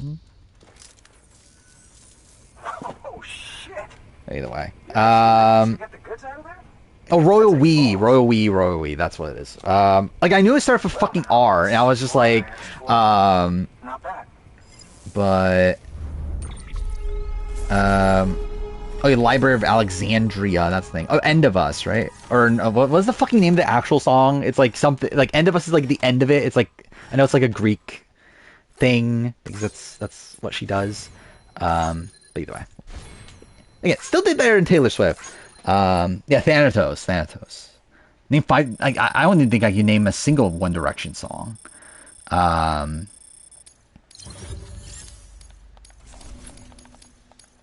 think if there was a modern artist, I would remember. Even then, like, I'm like Sabrina Carpenter. I would like.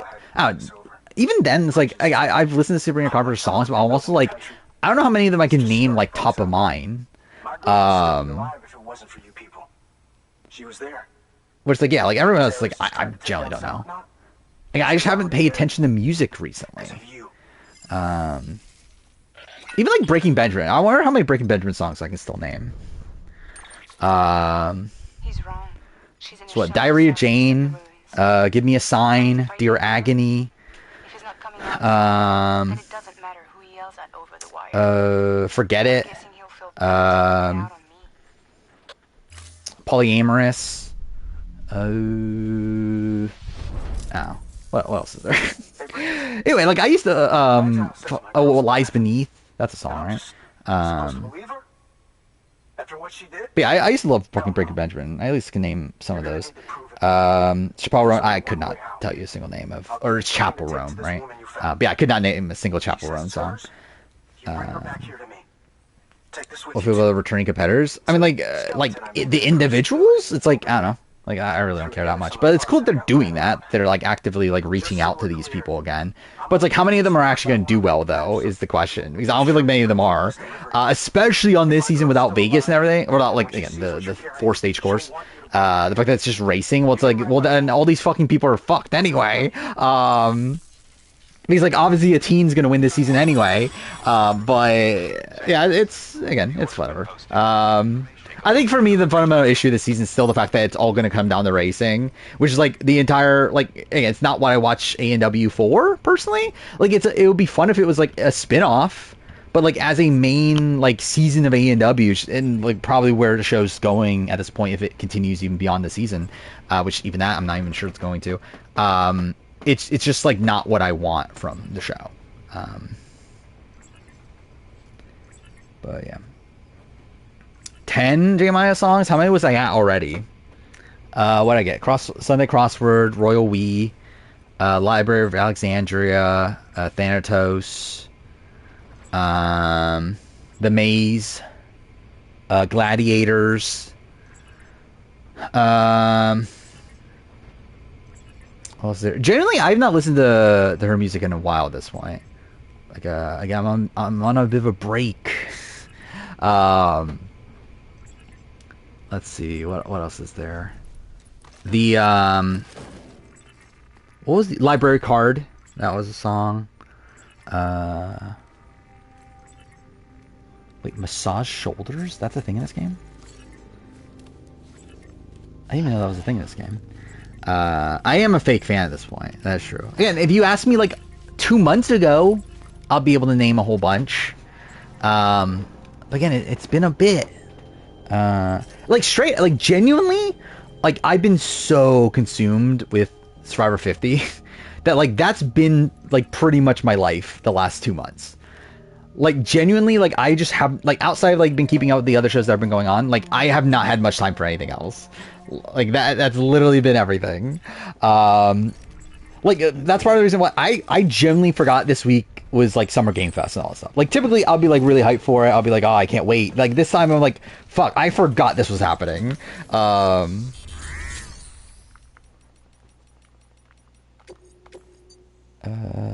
is this?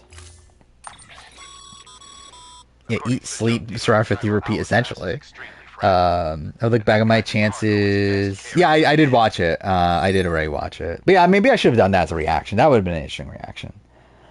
But yeah, I did watch it already. I look back at all the people that were on the cast. Which, what's funny is that the person that was the most right about is Tiffany. Of the people that were not, like, obvious to begin with.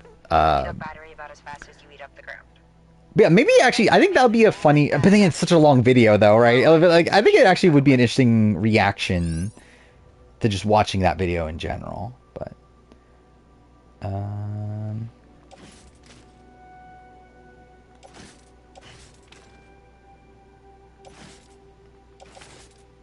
Wait, why? Oh, wait, this is a different skeleton. I'm dumb.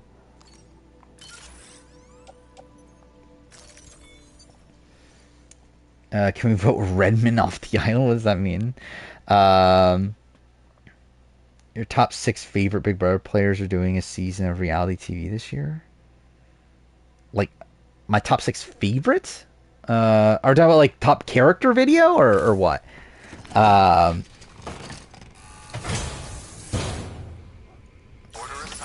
mean, like, so we're including the traders, right? Because, like, that'd be where Danielle and Brittany come from. Then... Rachel, I guess, did, what, worst cooks in America, or whatever. Will did Dondi. What other ones are there? I don't even remember who else is in my top 6. I did see the clip of Chopper talking. I don't know. I don't really have a issue with it. Like, I generally don't know what the reaction to it is. Like, I don't know if people are, like, hating it or what. But, like, I don't know. I was just like, yeah, that's fine. Oh, wrong thing. Oh, Josh. Yeah, Destination X. And Paul is the other one. Which... Yeah, that's not even, like, coming out this year, though, right? But, yeah, it's, like, good enough. They're all doing shows, at least. What's this? What is this? Let's see. Only one of the 24 castaways from 50 got this reference. Kashik National Park? Like, is that a previous reward?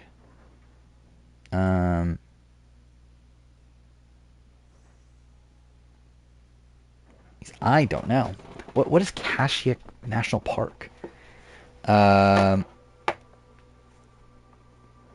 like I assume. I think it clearly is a reference to something.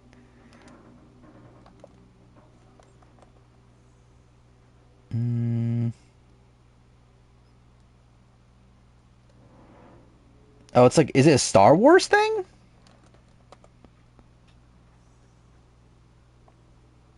Oh yeah, it's a Star Wars thing. Cool.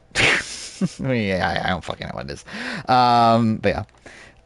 You actually House of Villains season 2. I mean, what do you think? I generally, I actually don't even remember what I think of House of Villains season 2. I think it was okay, right? Like it's still House of Villains, so like I don't feel like any of it feels like genuine, but like I did at least like the Jesse West stuff, right? I think maybe I thought that. I generally don't remember. Is Kane on 50? Obviously. How could you not have Kane on 50? That'd be a travesty. Christian probably knew that. Probably. Or Rick Devens, I could see. Actually, if only one of them knew, then I'm like, which is the one? But yeah, I would bet either Christian or Rick Devens. I wonder if Kane was called. That is the question. Is he one of the 44 people that get called? I do find it weird how we still only know 244 people that got called. Weapons restrictions lifted. But like, you would think there would be more, right? There definitely is more. But like, who though? Like, I mean, I assume Franny, I would assume, got called. But then she's been on like podcasts since, and she's never mentioned her getting called. So I don't know. Jen's the only player on 50 to play a game with no idols. Yeah, I didn't know that. Which, I don't know. It's like, I don't. It's like I don't really care that much about that stat. It's like I know people are like disappointed that it's like, oh, we should have more or whatever. It's like, I don't know. Is that really like a fundamental thing that's that bad? It's like, again, we still have I guess more so the complaint would be the fact that we only have 3 players that debuted before idols, right? I think that's probably more of the complaint to me than like, yeah, Jen is the only one to not play with idols. From what I understand, Carson did not get called. Like, Redmond seemed pretty confident that Carson did not get called. But I don't think it's based on any information. Like, I don't think he explicitly knows Carson got called, but it's more so based on how he knows production feels about Carson. He does not think Carson got called. It was like, because like it happened. Oh, it's this fucking section. I remember this. This is like one of my least favorite sections of the game. I was wondering when I was gonna get to it, but I guess yeah, it's now. But yeah, it was like the same thing with Drea, where like, both of them, like, he never actually explicitly heard that they never got called, but he was saying that, like, based on how he knows production feels about them, that they would not get called.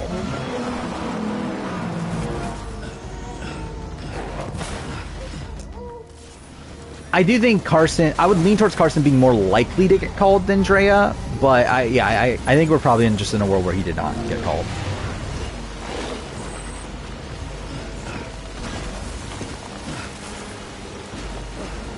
I think they liked Carson. I don't think the scammer part is what they don't like about Carson. I think what they don't like about Carson is the fact that he's breaking NDA left and right. Or like, I don't think they give a shit about like Carson's like puzzle stuff. I think what they do care about is like Carson trying to like monetize. Is like trying to like was it like do podcasts about like behind the scenes production stuff and everything.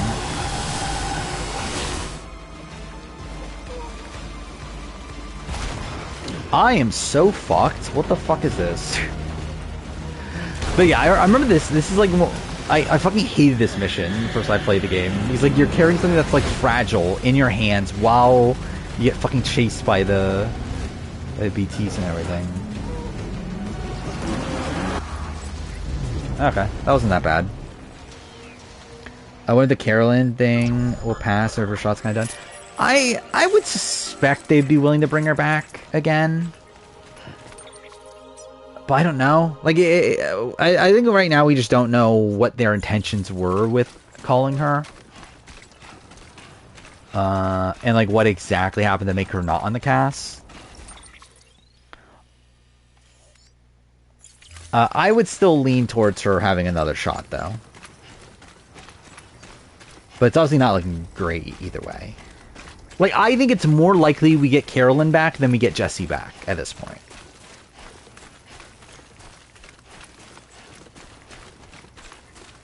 Met Saul from 47. He said Genevieve wins versus Rachel. I thought Rachel would. Yeah, I think that's a little surprising. Then again, I knew both were, like, the two biggest jury threats. But, yeah, I think I would have assumed that Rachel would have won.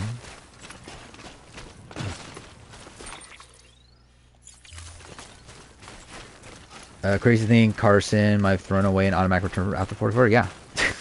They loved them at the time. And, like, obviously, like, at the end of the day, it is still a spot where, like Jonathan's the only rep from seasons 41 to 44 anyway. It's like, for all we know, Carson would have gotten called and would have been cut anyway. Especially because, like, I think they wanted Christian more. I think, like, if we are looking at a world where they are following archetypes and everything, like, I think they clearly wanted Christian.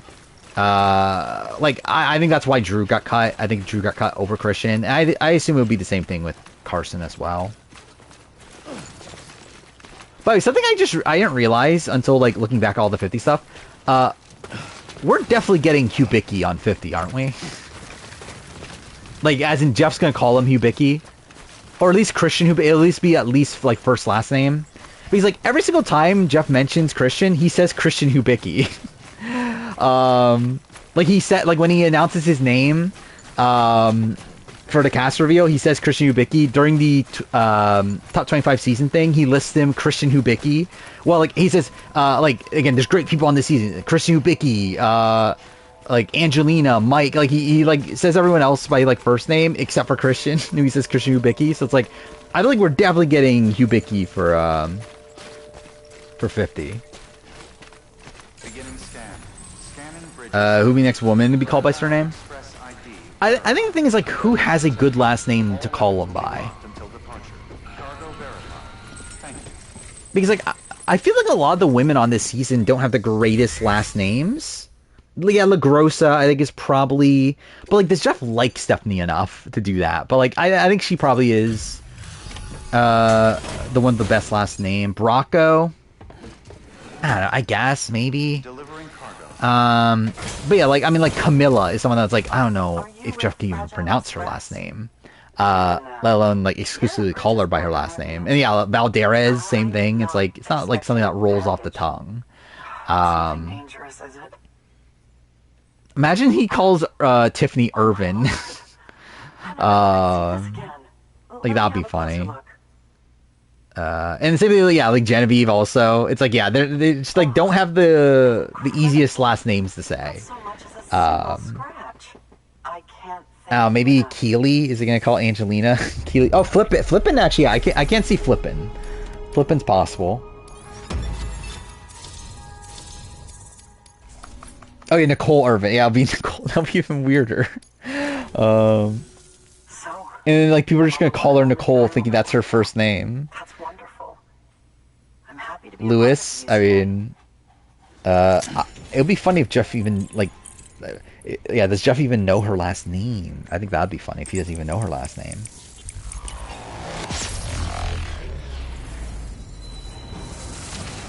I never thought about that, actually. Like, there weren't any names that there were, like, two people from that season, right? When he was announcing the cast? I don't think so, right? But he's like, with a lot of people, he just said first name. But I guess, like, with everybody, I don't think there were people that, yeah, like, had multiple of the same name on that season. Because I believe everyone, he did specify what season they're coming from, too, right? You can imagine calls him Young. I can't wait. I mean, I would not be shocked if he goes 3 Fields. If he does first last name. I don't know if, yeah, I don't know if he goes full Fields though. I have to see him again. I forgot about this voice acting. But yeah, I wonder if oh dude, no, wait, this is the part I hated. We have to carry her on our backs through the BT area. That's what I hated, not the first part. I forgot about that. Okay, yeah. That's why I hate this section. He does both.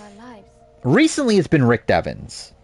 To find him after During the season, though, I think it was just Devins. But yeah, like recently, I feel like he's been doing Rick didn't know Devins. where to look. Oh, 50 is going to be spoiled so quickly. It's not even going to be a question. Yeah, I think Not why I in a stopped month's time, there'll be probably spoilers out there. here.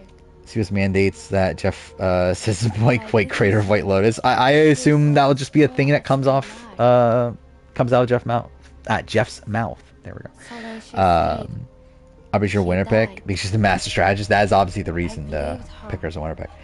I do feel actually better about Aubrey at this point than what I did when the actually straight my initial. So I did the preset power ranking obviously during the emergency stream right after we heard the cast. My ranking is like radically different than what that was now. Like after more time listening to like other streams and like podcasts and that sort of thing, my ranking is like pretty different than what it originally was. even now. And I do feel better about Aubrey. I think still the thing about Aubrey is just how into it is she going to be. Knew he was Because out I really there don't know. somewhere. Like, I don't know how much research she did. I don't know. Especially because she was an alternate, too, is the thing. So it's like, I don't know how prepared she is coming into the season. If she really was just, like, called, like, what, a week before the season? Or, yeah, a week, right? Yeah, pretty much a week before they flew out. I couldn't. So it's like, I just don't know how much prep Not even what she was wanted. able to have there. I was stuck in the past. Unable to What changed? I mean, really, a lot of people. I think very few people stayed the same. I mean, like some people are still like Genevieve, Charlie, are still high. Angelina's still high-ish. I did go up on like a lot of I'm begging you. the old school. I went like further down some of the old schoolers. I went up on like certain other people. Right now, if we want. It's just like a lot of people are just kind of all over the say, place. Take me. Tyson's yeah, I listened to Tyson's podcast. That was also interesting. Funny insight on Coach. Think Aubrey will be into it when she gets in the game. Yeah, but yeah, I think it's like I just like question. Like I think she'll definitely be into it when there. I just question how much preparation she's been doing though. Because again, she has not watched. Like she did not watch the show in the lead up to 50. So my question is, did she start watching the show before her getting confirmation she's on? Which hopefully that's the case. That there's a handgun configured to Wade, fire I'm imagining he calls him. automatically. He's just gonna call him the Dragon Slayer, right?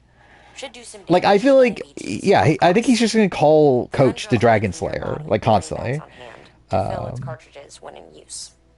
Length of the trigger pull Did determines she have time to the pregame amount much? of Not really. Yeah, load she had a surround. week. Longer So like pulls we can know cause Amanda more dropped out potential 4 damage to days NBT and before their Survivors Just Unite leaked don't the drain cast, yourself dry by which accident, that was okay? on the Saturday, right? Or no, was it a Friday? It was Friday, right? So yeah, 4 days. That would be Monday. So she had what 9 days before they flew out. Technically 8 days before they went to LA. So not much time. If Aubrey joins the 5-time player club, I think that'd be funny, but also like kind of sad. I think. Again, I like Aubrey as like a person or whatever, but it's like I do not think we need to see this much Aubrey. Yeah, I would not pick her as a winner pick. Like, I think it's like I think that is like a big enough issue for me that I would not pick her as a winner pick. But I do feel pretty decent about her. Because I do think she is a capable player. As you know, it goes so. Okay, I don't care. But yeah, Corey's ranking, I think there were definitely things I disagreed with. I think him having Kyle so high is insane, especially when like he hasn't even watched 48. I think it's also the funny thing. But yeah, I think like having he had Kyle at like number 9 or something. Like I think that's that's just like too high. I think also like having Kyle above D, I think is also just kind of insane. Where like I think just fundamentally, I think D is higher than Kyle.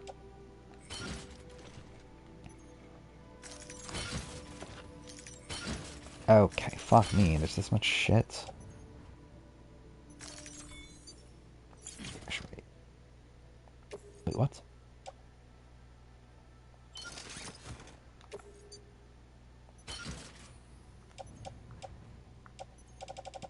Oh, does it take this shit off? Oh, well, that's annoying. Well,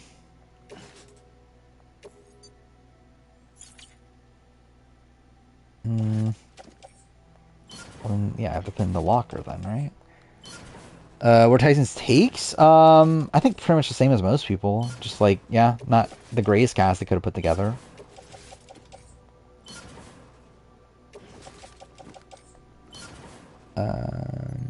Yeah, she is the master strategist, obviously. Basically so much off win equity than putting Jonathan at 3. Yeah, I think that's the like Jonathan. I agree with his like initial take on Jonathan. Like I do think Jonathan is a better player than people give him credit for. I do think he is someone that is probably going to be like in a position to run the early game. I do think he is going to struggle with win equity though, and I don't really that's the big question with Jonathan for me. So I do have Jonathan in the top half at this point. I don't have fucking Jonathan at 3 though.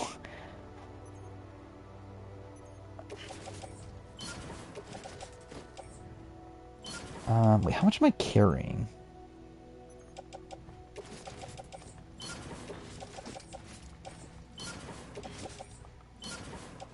That's everything. Okay. Rank the winners based on if they get.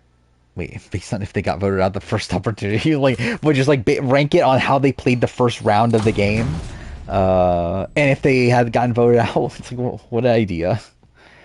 I did move up on Rick Devins. So yeah, like I guess like just running through the cast and where like I am from where I was when the cast was announced. Jenna, I'm the same. I'm pretty sure. Colby, I'm probably also the same. Yeah, probably same also. Stem the Gross, I'm down. Suri, I'm down. Ozzy, I'm up. Coach, I'm down. Aubrey, I'm up slightly. Chrissy, I'm probably the same, I think. Like, maybe a tad up, but mostly the same. Christian, I'm up. Angelina, I'm probably the same, if not, like, slightly down. Wait, what's still here?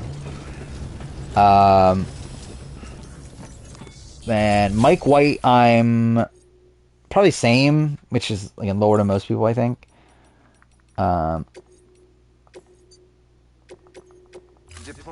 Then Rick Devins, I'm up. Jonathan, probably like slightly up. D, I'm down. Emily, probably around the same, if not like slightly up. Tiffany, I'm the same. Q, probably same, just in the sense that he's at the bottom no matter what. Charlie, the same. Even like a tad down, but like still the same. Genevieve, probably a tad down. Camilla, probably the same. Kyle, down. Joe, the same. And then 49 people are 49 people. I would love it if Jenna Lewis won. I don't have faith in it, but I would love to see it. I have more faith in Jenna. Like, I think Jenna Lewis and Chrissy are essentially the same to me in terms of their overall ability. I do have more faith in Jenna in the sense that I think she at least is like further removed from her last time. Where I feel like Chrissy's just going to be the same. Like, I don't think Chrissy changes a single thing from her last appearance because I think she thinks she like played the perfect game and was like robbed of her win or whatever. Where with Jenna, I think there's at least like more room for her like to actually learn from last time. Yeah, it is pretty insane. They skipped like what 14 seasons or 13 seasons. I would not be shocked if Q is like the one that runs the first like vote. Like, I think that's definitely very possible. I don't know how much it lasts beyond that. But again, like I think it's gonna be a spot where like I'm assuming people are gonna be scared right away.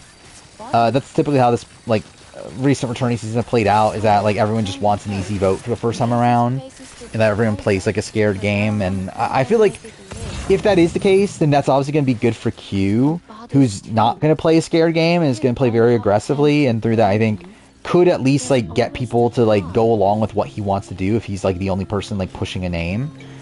But again, I don't see it like sticking.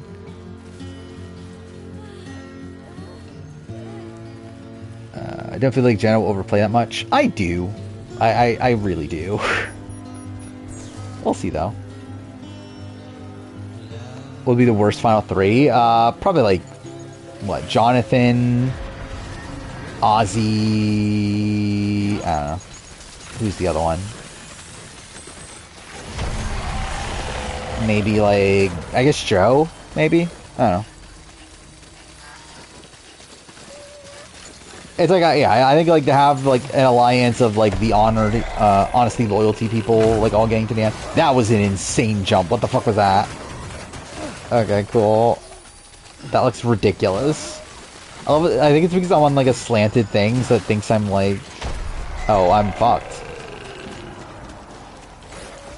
Wait, how'd the battery drop that quickly? Didn't I just recharge it?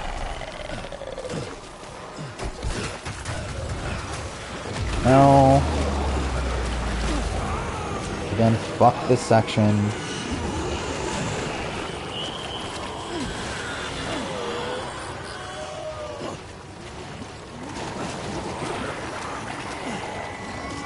Get me the fuck out of here, thank you. The Rant Steel is Jonathan Ozzy. Oh no. Dude, just imagine Jonathan wins this season. Like, that'd be so funny, but also so sad.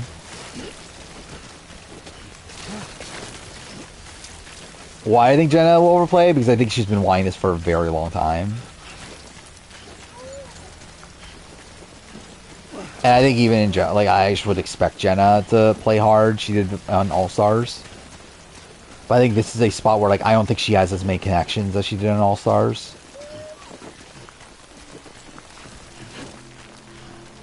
Yeah, I think Christy will do the same thing. I think Christy will also really overplay. Scanning bridges ID. Fragile Express ID verified. Weapons Alright, that wasn't that bad. All weapons will be locked until departure. All clear. Welcome, Sam Porter Bridges. Fuck off. Actually, when's the Death Stranding 2 gameplay reveal? That's a thing that's happening too, right?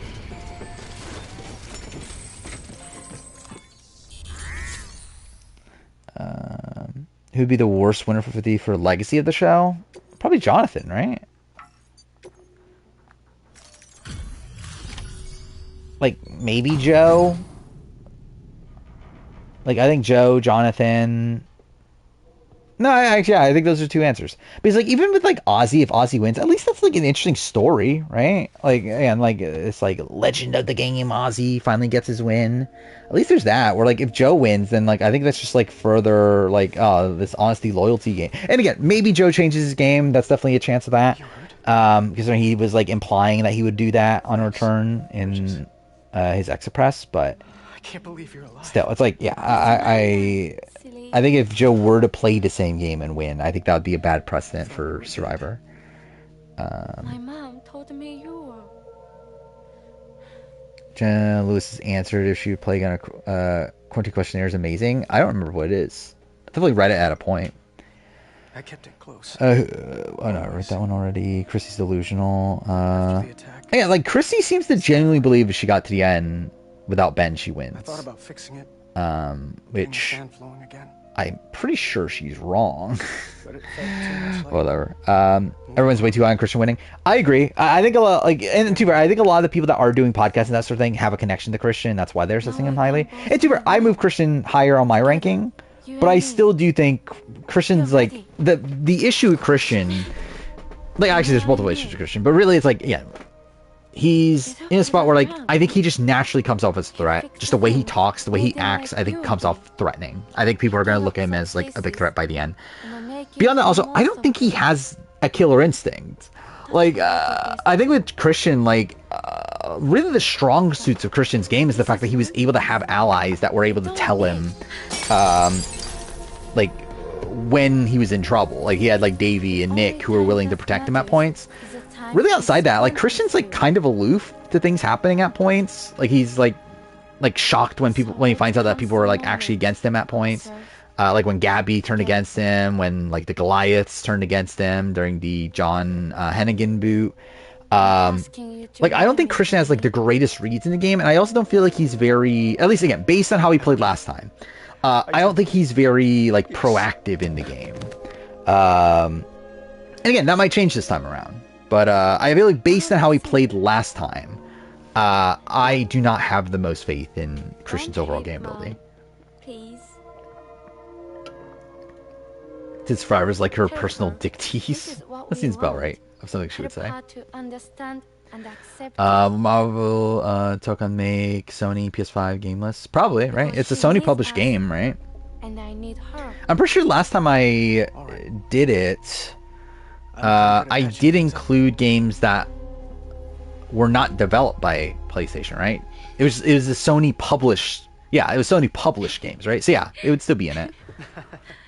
And the question is there going to be a single player component to it? Because if there isn't, then at that point I can write it off because of that. But I'd be inclined to say it's on it.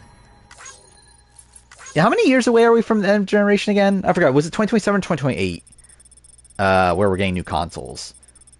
But again, when that happens, I can finally make those videos. Again, I can't wait to make those videos fucking 3 years from now. I feel like Christian might go right before the merge. I can see that. I really can see Christian just going anywhere. Like, I don't think there's really like a set spot that I'm like, okay, Christian's going home right there.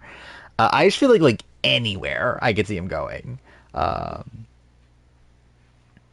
Dragon Ball FighterZ had a story mode. But yeah, I assume this probably will have some sort of single player component to it, so. Yeah, maybe I'll play it because of that. Sorry. Survivors had a really good record of solid all-star winners. I'm gonna try and make a fresh start with my girl. Kind of. And though I can't do half of what you people do out there every day. BB can't relate. I mean, I think Cody's win is still interesting, right? Anything And fixed. Boogie, I mean, like, really, actually, yeah, both Boogie and Cody's wins were interesting at the time. Or, I don't know if interesting is the right term, but like good, like legacy-wise at the time. It's past time. I think Boogie's win just like further, like, you know, props up Will. We will join the UCA's network. And then I'll let you down. like Cody again, like he has one of the best winning games of all time.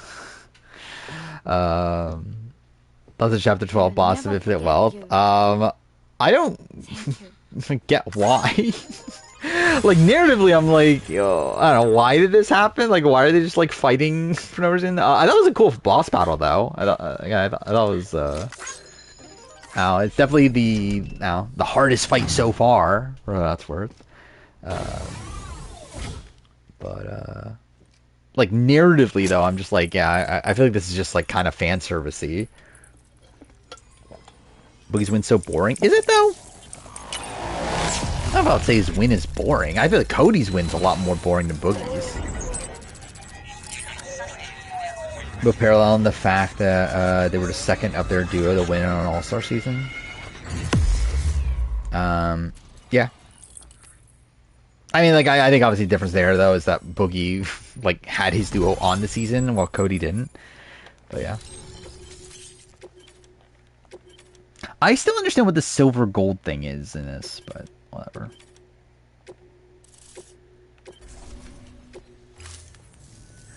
Sam, that whole region is Akiyama's in the bucket list storyline. Okay. Yeah, I assume he has to make a appearance somewhere, right? Like it is weird how like they just like kind of shafted him after Yakuza 6. Not sure I follow. Why not just get them on the network? Let them print what they need. I think coming into the season, Boogie's one of the least ideal possible winners. Right? Yeah, I think coming into the season, yes. Organic compounds. That's proven so effective against well, yeah, I think the only reason you would want him to potentially win is because of the connection to Will. Only the old-fashioned. Outside of that, it's like, yeah, it's like people of South Knot have been struggling ever since the last attack. He's like, even like Chicken George, like at least Chicken George is like a funny win, right? And like he's from season 1. Where it's like, Boogie, there's not really much appeal there. By the way, Sometimes you might find yourself traveling home empty-handed. Here is an All-Stars, one of your favorite watching experiences. I'm excited to rewatch All-Stars next year because I actually don't remember it that well anymore. Like it's just been a while since I've watched it, so hopefully it's fun. And who knows? Maybe I'll rewatch it. I think it's like the best season of all time at that point. Speaking of that, so yeah, what I'm currently doing, I'm finally caught up on this month's worth of videos. Again, this Top 10 Players New Era video, that was the last video for the month I need to finish. So now, the plan is obviously work on next month. Actually, I'll probably edit the preseason power ranking for Survivor 50. And yeah, I'll probably have that done by Friday. After that, though, I probably will work on the BB6 retrospective, I think. Not 100%. But either way, I'll watch it, or I'll work on it soon. I think what I'm going to do is actually, I'll probably prep the casting rumor mill video, the history of the rumor mill video. I'll probably prep that and record it, but then not edit it until after BB6. Because that video, like, it doesn't need to come out, like, immediately. While, like, BB6, I feel like I would try to get it out on the anniversary, or at least closer to the anniversary, which is beginning of next month. So, yeah, I'll probably work on the BB6 video soon. After that, like, I guess we'll see. Like, Total Drama, I still need to make that Total Drama World Tour video, which was technically supposed to come out this month. It's not at this point, obviously. I need to work on the Grand Final video. I still need to record a main match deathmatch ranking, which I'm getting a bit worried it's getting far enough away to where, like, I just don't remember it anymore. But we'll see. I'm still not 100% sold on what I should do for the main match ranking. I'm definitely doing a deathmatch ranking. Like, that's not a question. That's easy. Main match, though, I think it's just tougher to do because there's so many of them, and so many of them are just, like, kind of samey, despite the fact that they're, like, claimed to be, like, different. So I'm a bit, I don't know, not sure on that. How long do I think BB6 would be? I have no clue. I think BB6 is, like, a tough season to gauge, too, because, like, there's not much gameplay to talk about on BB6. It's, like, a season that is, like, most of the stuff to talk about is the character moments and everything. But, like, most of the things that usually take a while to talk about are, like, gameplay things. And there's not much of that on BB6. So, I really don't know how long that will end up taking. Why is there an X there? Oh, because I'm not carrying it, right? What place on Hell F? I'm not sure. Depends on how well it reviews, I think. Like, if it turns out to be a game that people are like, okay, this is one of the best games of the year or whatever, I'll probably try to play it. If not, then, I don't know, I'm probably not, like, dying to. I'm still debating over what I want to play next as well, in terms of the next, like game I play on my own. That isn't already planned.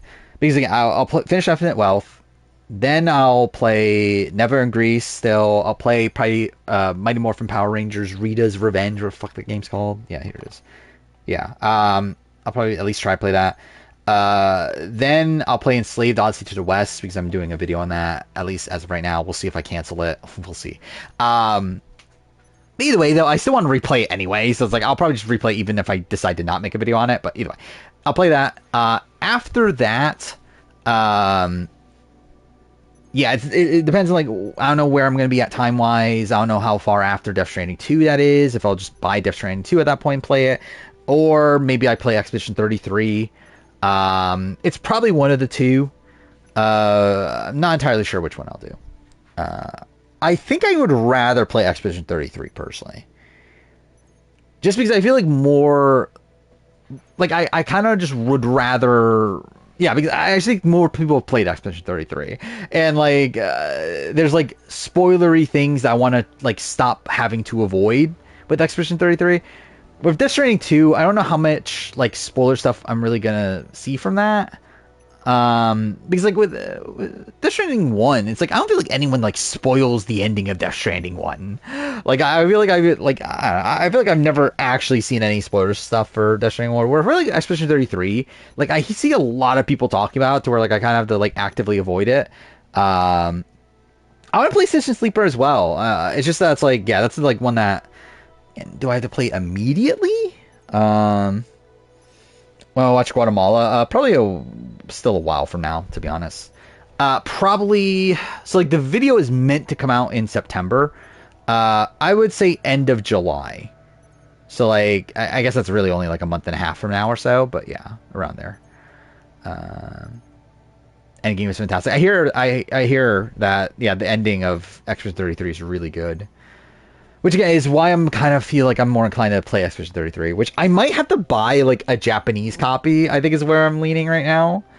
Yeah, I know it's short too. But also I've literally played like, how much of Yakuza have I played in the last like 2 weeks? I think I've literally played like 5 hours maybe in the last 2 weeks. Let's actually see. I just had not had much time recently.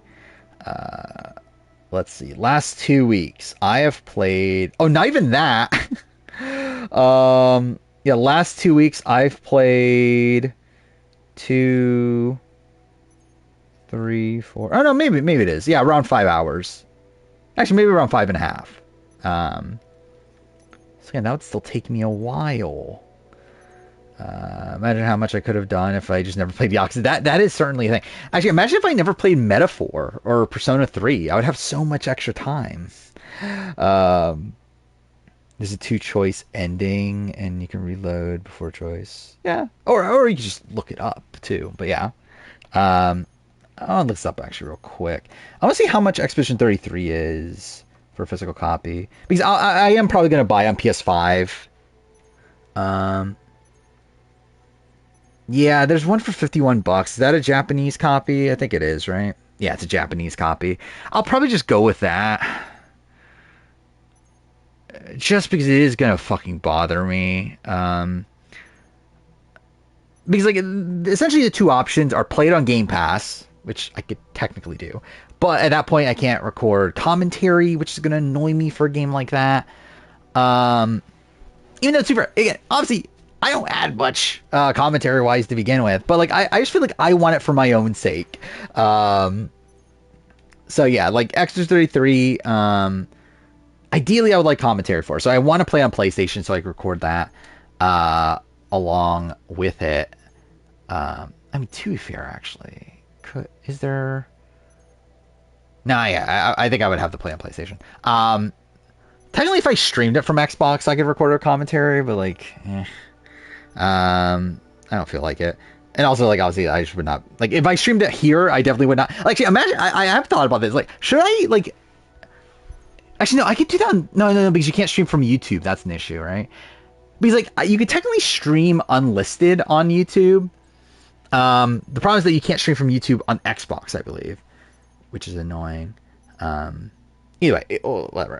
Yeah, I'll probably end up playing on PlayStation. And at that point, it's like I feel like I need to buy a physical copy. It's gonna bother me to not buy a physical copy. I'm not gonna fucking spend $50 on a digital copy of Expedition 33 when I fucking already have it on Game Pass. Like, it's just gonna bother me to do that. I'm gonna have to buy a physical copy to like make it feel worth it to me. Which I guess that's the option at this point, is buying a fucking Japanese copy, because for some reason it's sold out still and they never reprinted it for some reason. I'm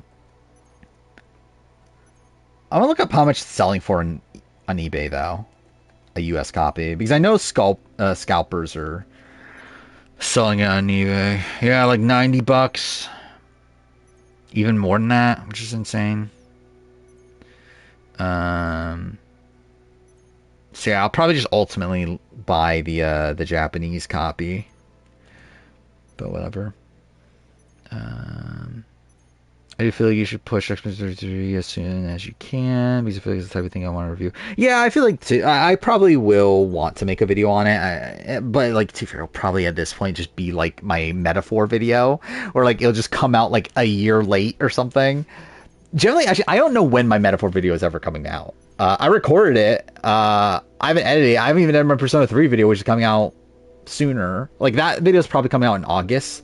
As of right now, which also, who knows if that's where it lands. But by the way, also, like, when is Lost Records getting... when is that actually coming out? The physical release? Because, like, Lost Records... So yeah, I planned on doing a Don't Nod ranking, and I literally have played everything but Lost Records. So I've just been waiting for my physical copy of Lost Records to come out, and like I know it's supposed to be summer. Yeah, again, we're like almost at summer, and there's still no release date on that. So like I don't know what I'm doing with that now, and especially considering it's been so long that I actually don't even fucking remember my opinion on a lot of these games. Like I literally played them like what, over a year ago now, like a year and a half ago for a lot of these games. Actually, even before that, right? Yeah, because I played, like, Harmony. Oh, yeah, that was about a year and a half ago. Yeah, it was, like, early 2024. So, like, it's been a while. Like, even, like, Remember Me, I played that in, like, what, or, like, mid-2023, I think? So it's, like, yeah, I don't know what I'm doing in that video at this point. I still am gonna make it, but, like, I feel like it's gonna be kind of fucked to actually record it, but whatever. 49 is going to be amazing. I mean, I hope so. Can't really say Genius UK review because no one's going to watch it, but waste time on the Last of Us 2 video. Yes. It's more so a time thing, and also I am more passionate about Last of Us 2 than Genius UK. And also, I already started working on the Last of Us review when I haven't with the Genius UK is also the factor. Where, like, Last of Us 2 has always been on the schedule, where Genius UK has never been on the schedule.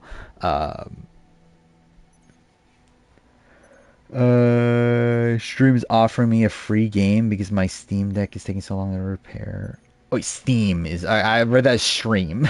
What are the options? Rizzo's going to carry 49? Potentially. I mean, we'll see how that goes. Like, I would assume Rizzo... I would assume he has a pretty good run, right? If they're, like, kicking off Andy for him. It's like, I assume he must have done something.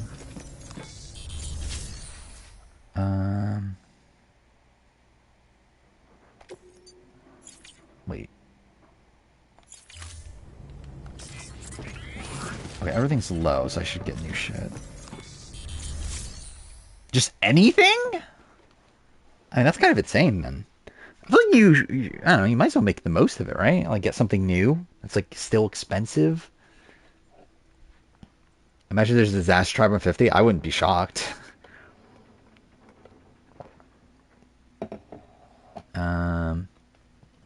Rizzo about to get 130 confessionals. I could definitely see that.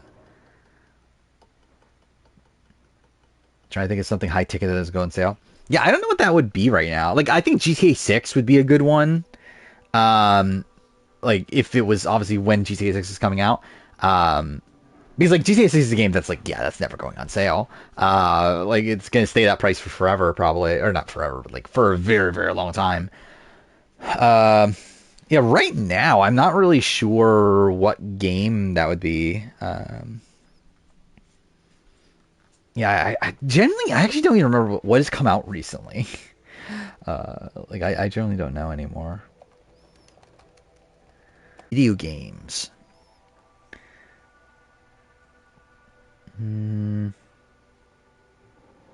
Freaking forgot that Mind's Eye is coming out. Oh, when Switch 2 come out? Is that... Oh, that was literally today. It comes out today? I knew it was soon. I didn't realize it was today. But... yeah, I'm probably never getting one at this point. How's a player that goes by Riz God garner respect in the game? What a question. Riz and Savannah either run the game as a duo or hate each other. Yeah, I noticed that they're from the same starting tribe, which is weird, right? That they're both on 50. So, like, yeah, it's like, I feel like it's unlikely that they are this, like, inseparable duo. Because, like, that feels weird that you would allow that duo to be on 50 in a spot where, like, no one knows that they're so close. I see you later, Brandon. Do you think any of the Genius players vote for Genius Soccer? I generally don't fucking know. Like, I could not tell you fucking the political opinions of any fucking Genius players.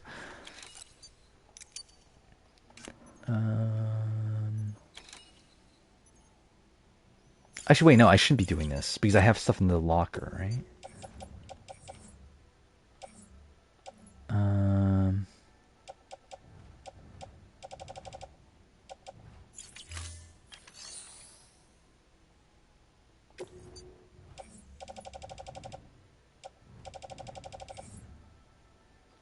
Oh, wait, am I an idiot? Did I misunderstand how private lockers work? Whatever, I really don't care. To stun your enemies and give yourself some Well, if they're in a showmance, just imagine. equip and toss. They'll trigger Imagine the secret showmance on Survivor.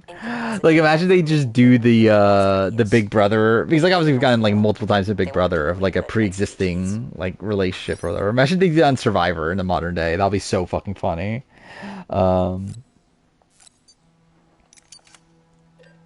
Okay, so what do I want to buy here? I want to buy. Well, I don't know what the difference is between these.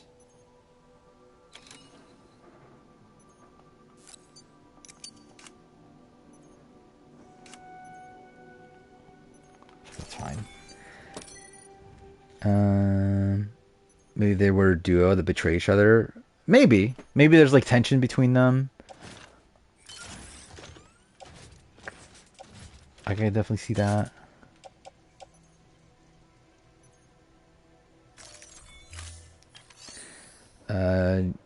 Young Suck hates people. I don't know who the fuck that is, but okay. All the politicians that were on the Genius are conservative. Seemingly. The ones I know about, at least. I should buy shoes, too, right?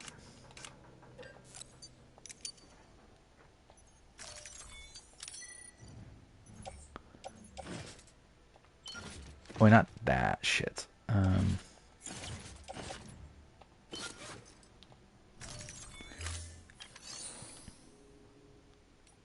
Are David's Goliath people all Goliaths? No, Christian's a David.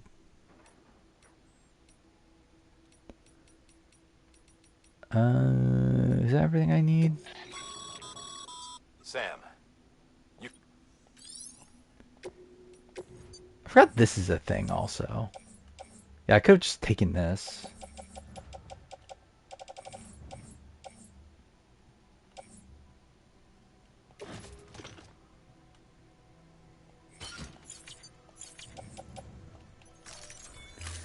Spending Pride Month rewatching Basra. Yeah, I mean, what a moment. Actually, that's not even like a thing to watch because it's Survivor 50 either. Wait, why is my battery still dead? Does your battery not recharge from switching out the skeleton? I could have sworn it did.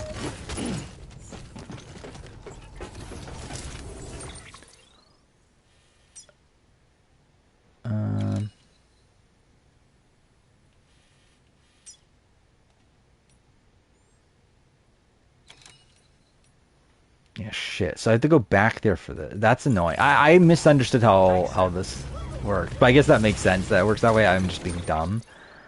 So yeah, I do need to go back for it. Wait, no. Fuck me.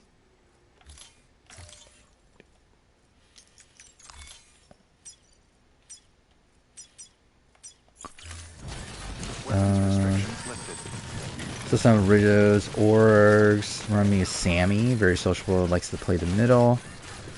Yeah, it's like, yeah, ultimately it doesn't really matter, but I think that is kind of how I expect him to play. Like maybe like an Andy, but like without the freak out.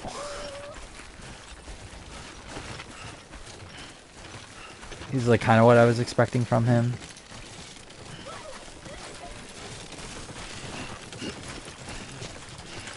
I would say, like, as much as, like, this is obviously, like, like, again, the fact that, like, he took the spot of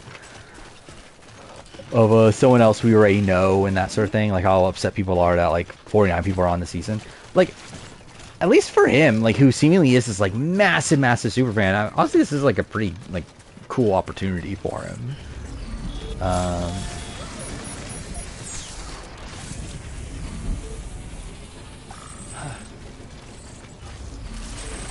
They can get Parvati on 80 versus the world, but not for 50. I mean, I don't think they wanted Parvati for 50. Is the first thing. But no, Parvati is just like seemingly out on playing Survivor US at this point.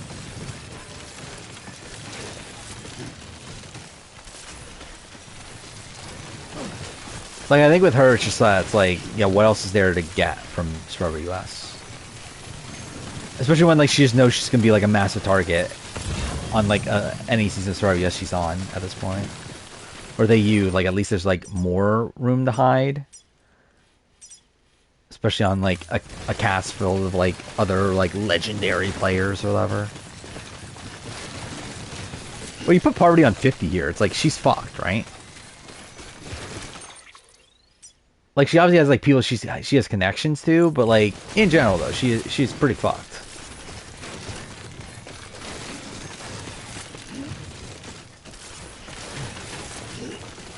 Wait, was this always here? What? Did I just like not notice there's like a massive fucking lake here? But Dondi's like a radically different game though than Survivor. Especially in the game, again, on Survivor, like she is this massive legend that everyone knows about. On Dondi, like half the people didn't even know who the fuck she was.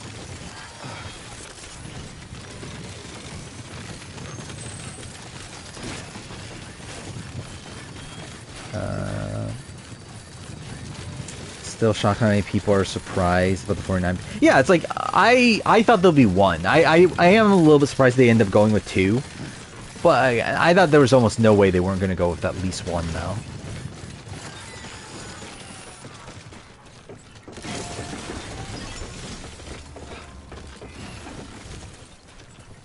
I don't see why any of these big legends will come back for Survivor when they have so many other opportunities. Yeah.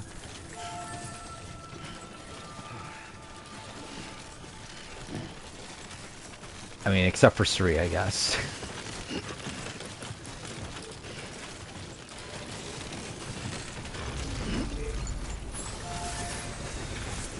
But yeah, I think with a lot of them, it's just that like they've done what they wanted to do on Survivor US. Like, there's just not much like room to grow. And like, I think Tony probably accepts anyway at this point. Like, it just feels like Tony just wants something to do. But yeah, for like most others, it's just like, what do they have to prove at this point? They've kind of done what they can do on Survivor US. Okay.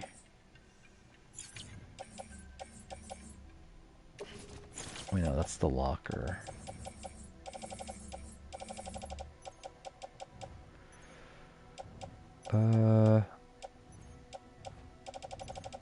Wait, so I should probably get the power one then, right?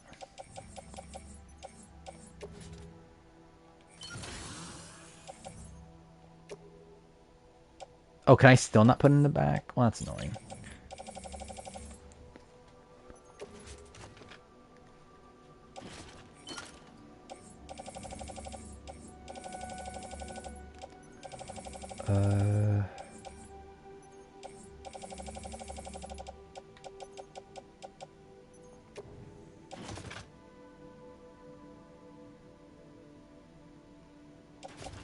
So that's worse, right?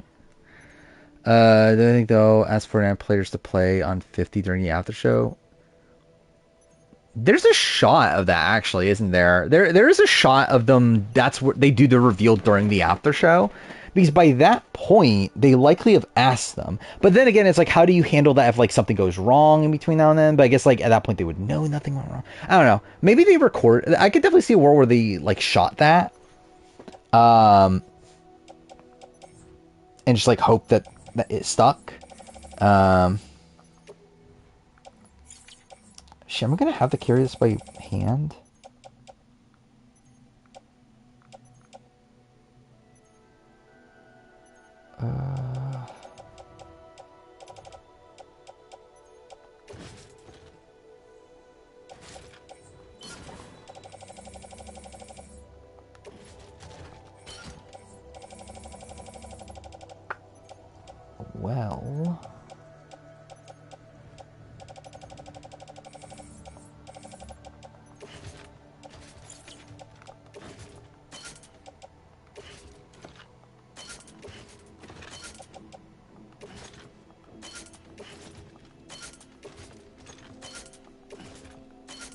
Okay, it's just being rotated, right? Because you can only have one thing. Okay. Um.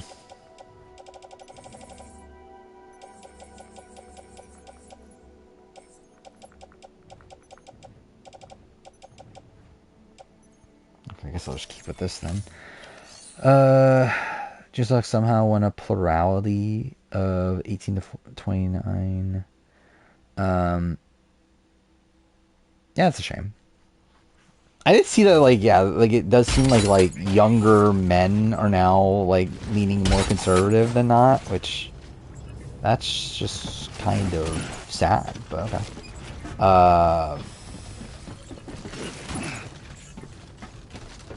Actually, you know what, actually, should I... I'm gonna be taking this much shit anyway. Should I just take more stuff here?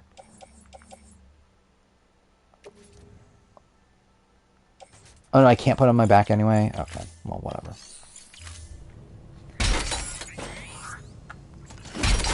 Dude, fuck off. Let me carry this. Andy from 47 isn't liked, so why would they put him on 50? I think because they like Andy. And Jeff adores Andy. At least he's running 47. And clearly not enough to put him on 50, but...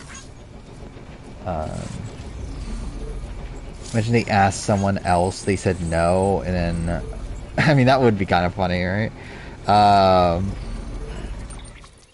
Is that, yeah, they, like, asked somebody, like, actually... imagine that happened. Is that, like, I don't even fucking know anyone's names from fucking 49 at this point. But, actually, generally, I don't know if I can name a single other person. Nate is a person, right? But yeah, imagine they go to Nate and like, hey, we want you to be on Survivor 50. And he's like, no.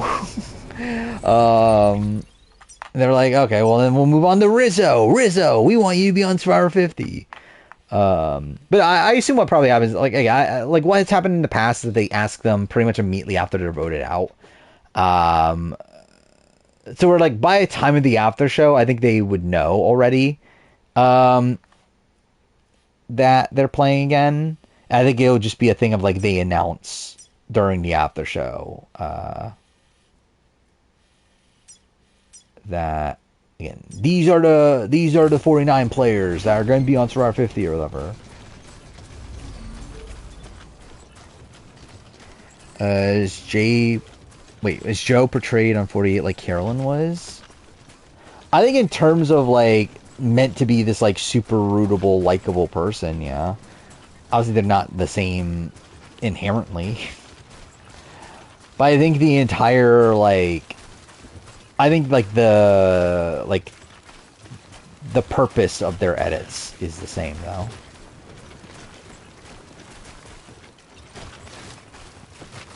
Stay with me,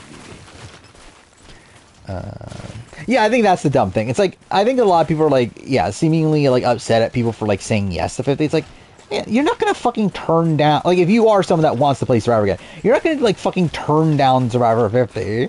Like, obviously Kyle's someone that I don't know why they fucking asked him. I don't know why he's here, but also once they do ask him, like, you're not gonna say no. It would be fucking dumb if Kyle like actually got this offer and is in a spot where like he wants to play Survivor again and he just has to no to Survivor 50 just because like he doesn't feel like it's his spot on the cast or whatever. Like, that's fucking dumb. I've just asked both of them during the after show for everybody. Yeah, that's why I don't think they're doing that, right? There's no way they're like asking them in front of everybody for the first time.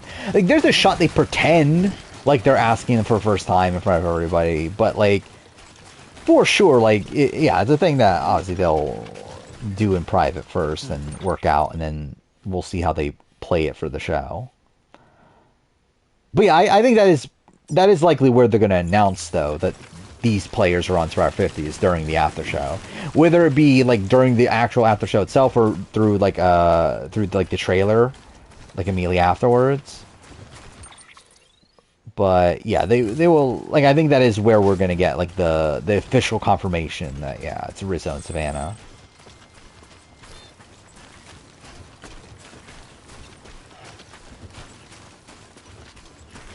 Again, Kyle can say no, but like, if he wants to play it, why is he gonna say no?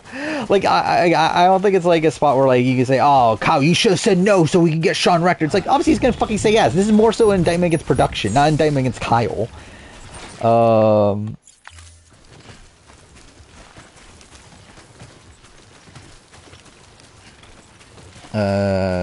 Was it be mad at production for casting it? Yeah, that's.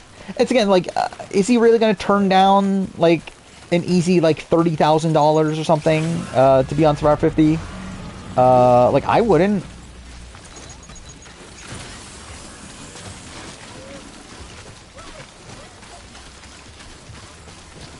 But again, Kyle doesn't want to say no is the thing. Like, Kyle clearly wants to be there, as why else would he be there?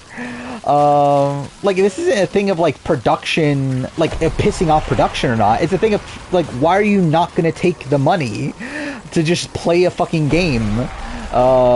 If that is something you are willing to do. I'm fucked. Dude, fuck off.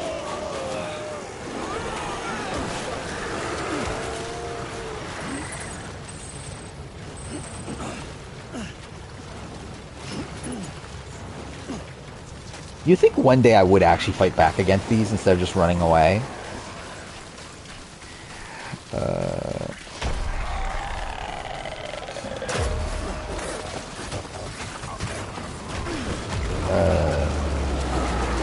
Yeah, it's like, again, like, for being first boot, he's probably going to get paid, like, what? Like, $31,000 or something, you would think, at minimum at this point?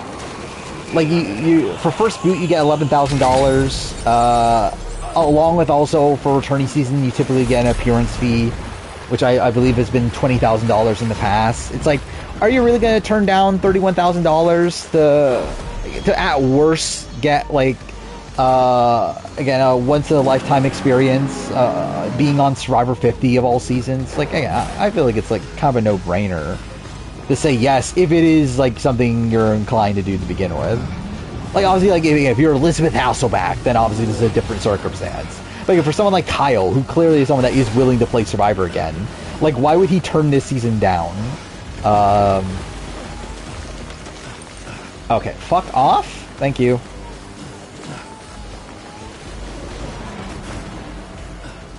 Oh, 100%. Rachel would have definitely said yes. She just wasn't asked for some reason.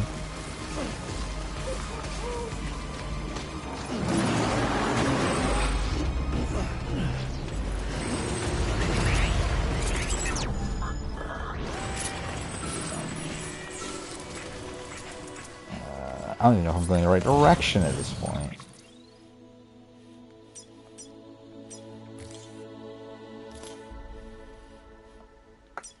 Wait, remove all markers.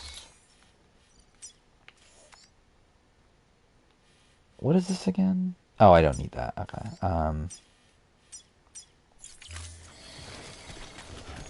Some of the fan-made casts are worse than the actual casts. I haven't really paid attention to a lot of them, just because I feel like a lot of people are just complaining for sake of complaining at this point.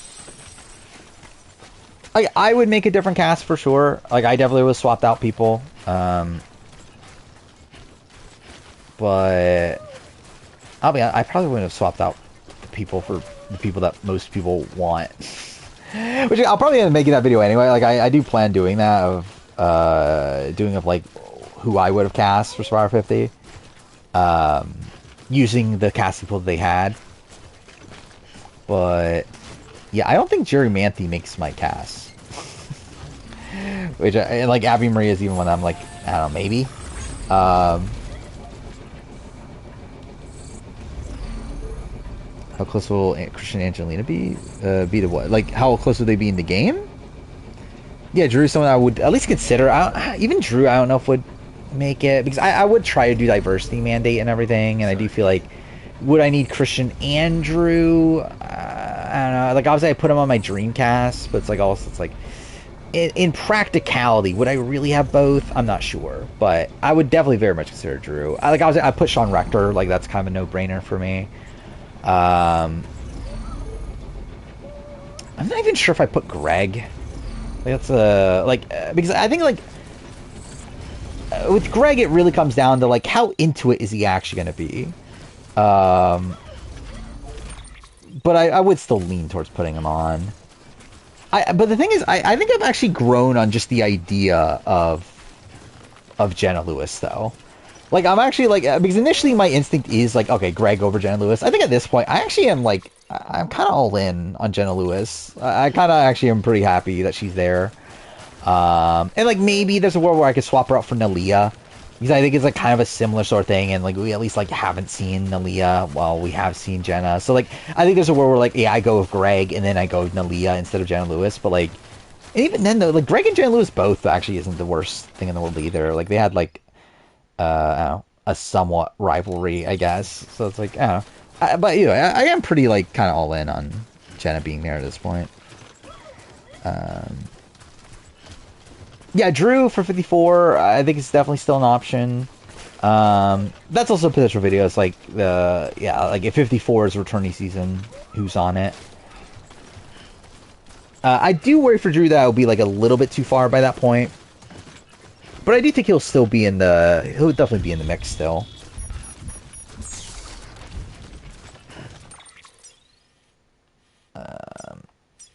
But again, the sad reality, though, is that it is going to probably be a lot of people from the 50s.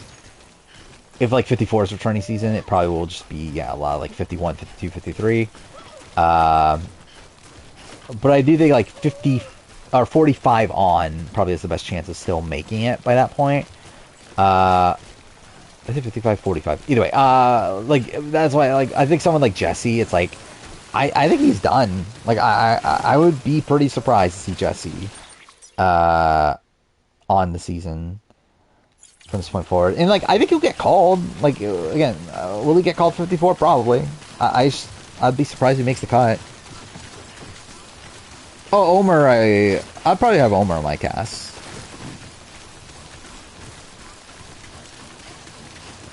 But yeah, I don't think Omer would be on 54 though.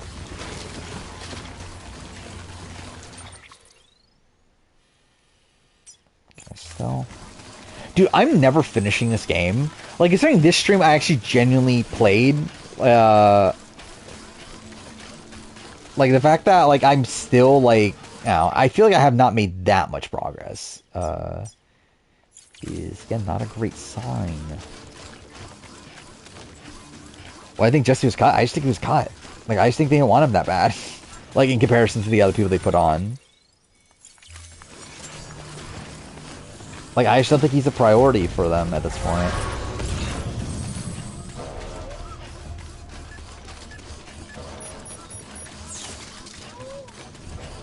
Oh, I would love to see Omer on Traders, Canada. I think that, oh, fuck off! I was not looking.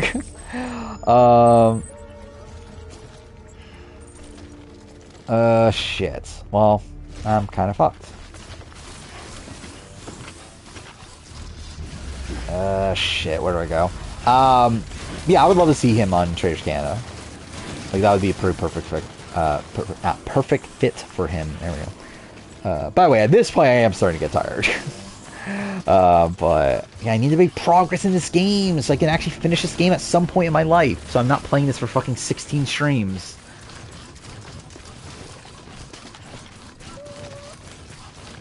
I do find it so funny how, like, by this point, the first time I streamed this game, I was almost done. Like, literally, I believe we're at almost 30 hours of streaming this. Oh, wait, fuck me. And I'm still not even halfway through the game.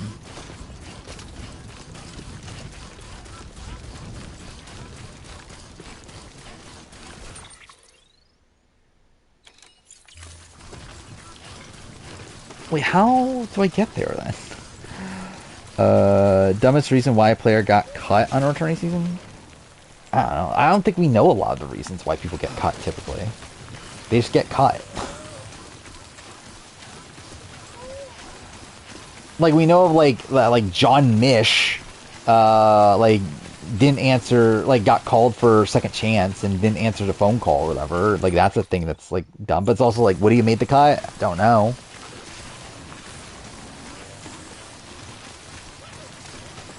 Like, we don't really know, like, specific reasons of why production cuts people.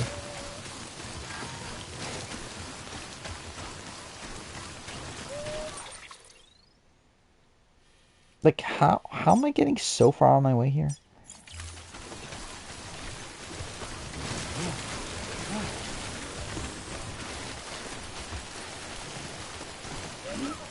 Random, but I'm becoming increasingly agitated that Tarkan 11 seems to be one of the few. Yeah, it's not, I haven't seen any. Like, actually, I've not seen any talk about Major Race Canada 11 since it got leaked that they were on. But I assume that, like, yeah, I know that, like, Amazing Race spoilers typically are out there, right? Because there's, like, typically people following the teams and everything. I just assume that there are probably spoilers somewhere out there.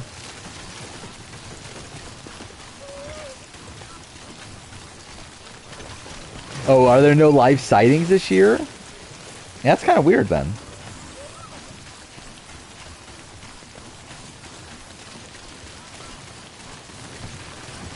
Yeah, that's the thing. RC turned down second chance. But also, like, we don't know if she would have been on to begin with, but yeah. Then again, obviously, likely she probably would have, considering, like, they literally had her on the cast for Blood vs. Water. And Abby obviously makes the thing. Oh. Well, that's kind of shit. How far away am I?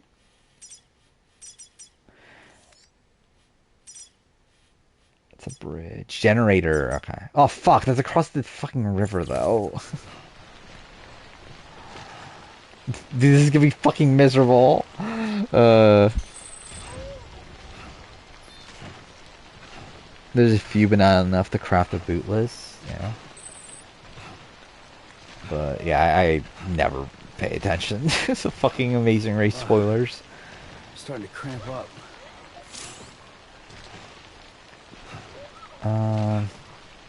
Well, this is really shit.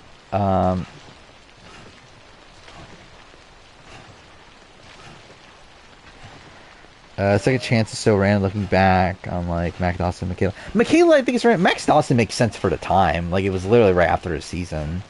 They, like, seemingly loved him. But yeah, Michaela definitely was random. And again, my speculation, I think they just put Michaela on just, like, as fodder.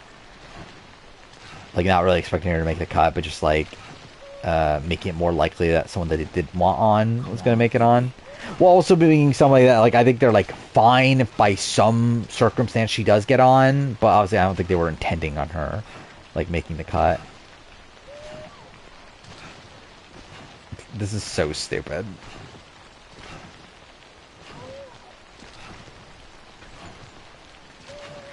Started Philippines rewatch, and RC's way more prominent early on than I remembered. Yeah, I remember her being a pretty big character early on. Like, I remember her being, like, a major narrator on Tendang.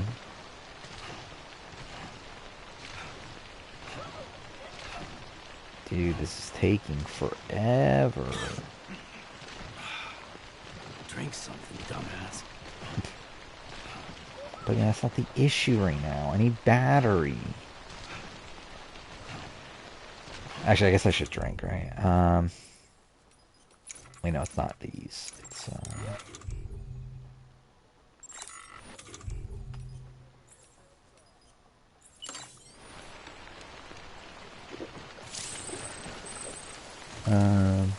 yeah, I still haven't gotten back to my Pearl Islands rewatch.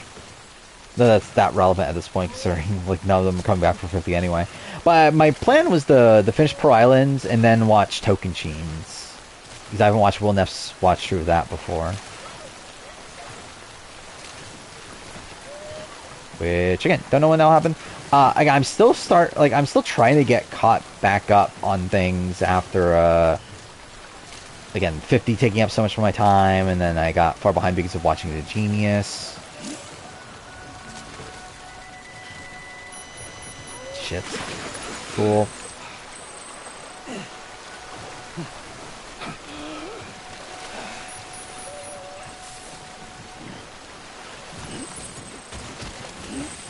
Pick that up? Okay. Well, great. You know what? Actually, let's just recharge the battery first. Or not? Cool. Well, that's great.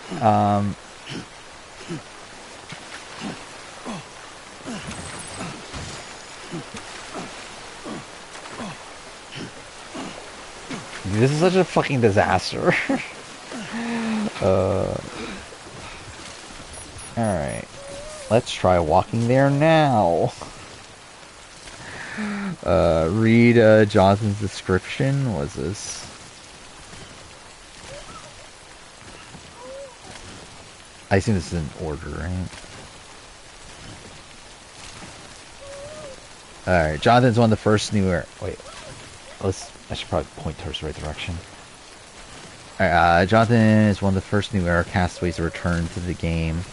Appearing in 42, Jonathan is a massive challenge competitor who showed feats of strength throughout his time. Although he was a massive physical force, Jonathan was also able to move through his social game fairly easily, building strong bonds that brought him through the game. His threat level may be high coming into Survivor 50. Is it? Like, yeah. I think Jonathan probably has, like, one of the lowest, like, threat levels here, right? Also, again, the funny about the social game thing, when that's probably, like, the worst aspect of his game. But rewatching every Survivor season and Brandon from Africa is way more fun than I remember. Yeah, he's fine. Like, I think he got a lot of flack at the time because of, like, homophobia, but, yeah, he's pretty decent on the show. Will Rob be able to get an interview? I hope so. I think that'll be fun. I mean, when he sees the draft, everything will be repaired. It'll be funny if that's the only reason Rob wanted to join the draft, was just so he could draft Mike White. I feel like Murder Story's at 13 or 14. Probably 13 still, but don't know.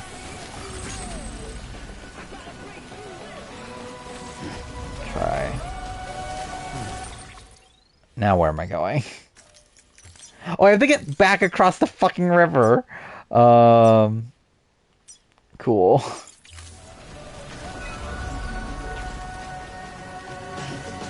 Wait, where is it?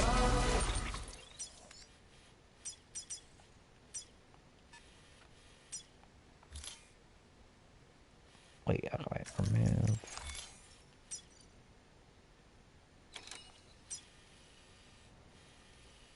This one, right?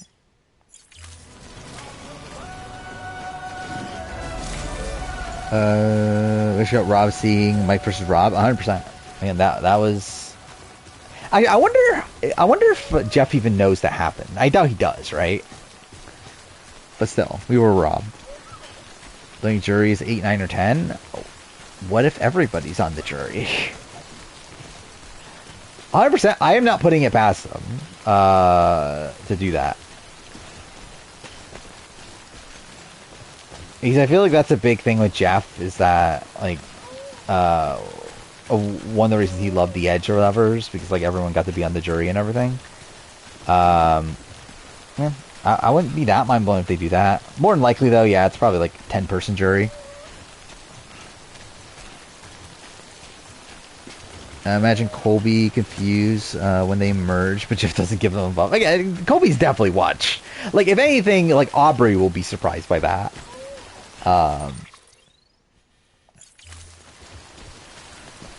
Like, I think a lot of people were like, obviously a lot of people were talking about, like, Colby as if, like, he's not going to know what's going on. Like, I think actually Colby, of the old schoolers, is probably one of the more likely people to know what's going on.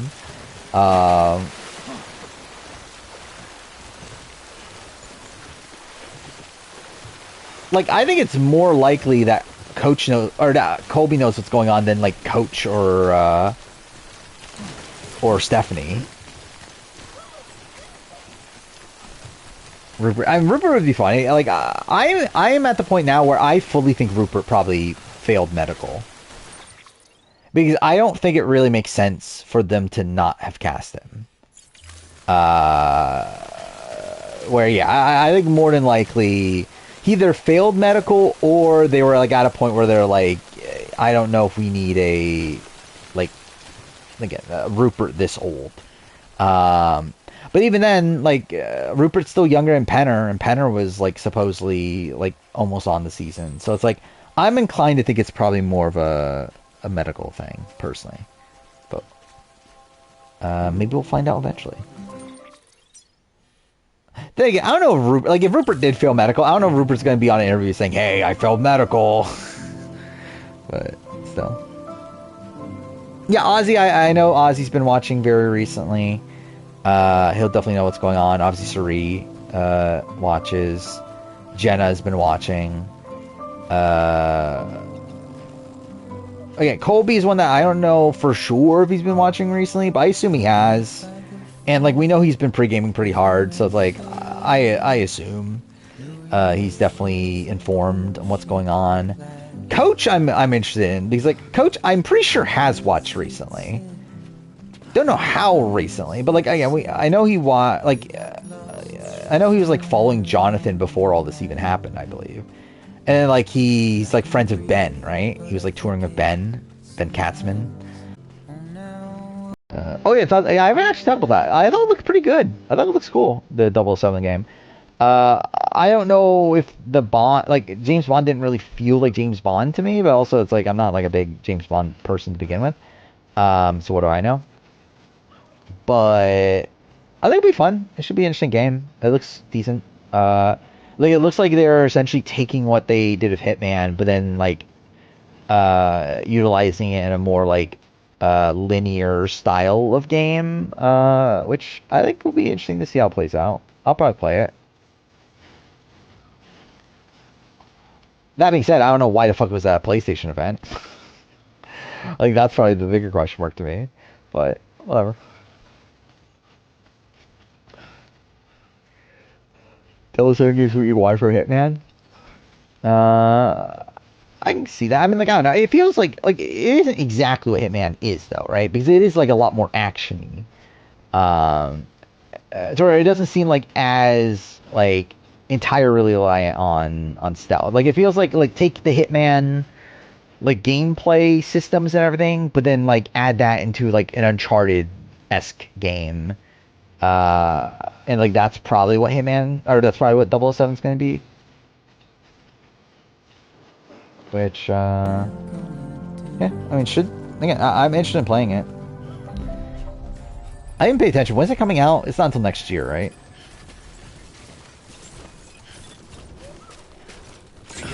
He was on Tyson's podcast. Yeah, like with 48, he was on Tyson's podcast. Back when he was claiming he was cut, or actually, he's not claiming he was cut. Back when he was pretending like he was cut. Back in like mid-March. But I didn't listen to the podcast itself to actually figure out like how much talk about 48 did they really, or were they just talking about Coach? But yeah, I know he was on Tyson's podcast like around that time. That's when he was complaining about how shit the new era is and everything. Which is now funny considering he's literally on.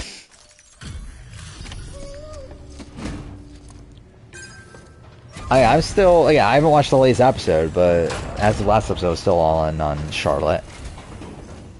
Actually, we're down to the final 2, right? In Genius UK after this episode? That's something they were doing, right? Is that they were, Looking good. Looking good. like, what was it? The loser of the death match, or the loser of the main match is out, and then, it's like a 3-way death match where like one survives, right? That's what the format is. Which I obviously prefer if that wasn't the case, but it's not. Again, at least it's not Genius Netherlands. It's at least better than that. Oh my god, dude, there's so much shit here.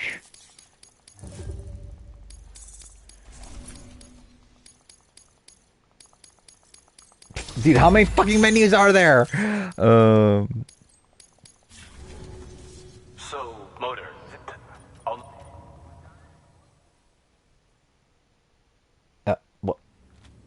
What was that? Why did it take so long? Just got the evaluation results from the people at the distro center for those prototypes you dropped off. Looks like yeah. both caught their eye. Yeah, I'm excited to see that. I mean, we haven't talked about Witcher 4, but to be fair, there's not much to talk about, right? Because it's clearly just not real. But that was the thing. We got like the tech demo, whatever, of Witcher 4, which again, that's a thing that exists. That surely is exactly what Witcher 4 is gonna look like. And you'll find the pouch in your private room. If you want to customize your backpack, But yeah, I'll buy it at launch probably and play it. If I have time, we'll see. I'm not like dying for it either though. I think there's actually like very few games nowadays where I'm like 100% buying it at launch. Like even like Death Stranding 2 is like I'm excited for Death Stranding 2, but again, it's not like a spot where like I'm gonna like actively like move things around to play it at launch. Like I feel like the only things that I think I actually would for right now is like what Last of Us 3. Probably just whatever Naughty Dog makes. That might be it to be honest. Like what else is there? What else is coming up? Like I legitimately can't remember like what is coming up that I actually care about anymore. Persona 6 probably. They require much less space to deploy than the standard probably Cory Barlog's game, right? I'll probably play that. Same thing Cross Devil's Plan and Genius internationally. There have been 3 seasons that have ended with Truth Detector. Yeah. Somehow. I don't like why do they think that's a good game? Like I don't get it. I can get a truck. I'm actually going somewhere that actually like would utilize this. Yeah, whatever, I'll get it anyway.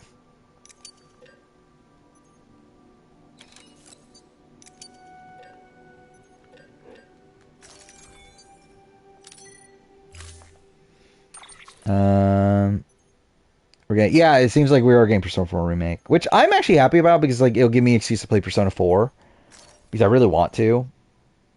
So, yeah, I'll probably do that. AC Odyssey worse than Genius Netherlands? Yes, it's not even a question. AC Odyssey is legitimately one of the worst things ever created. So I mean, yeah, kind of has to be. Sam Barlow game? I assume we will, right? When was the wasn't that Game Awards? It was at some event, wasn't it? Like a Jeff Keighley event? Right out from under a mule's nose, maybe.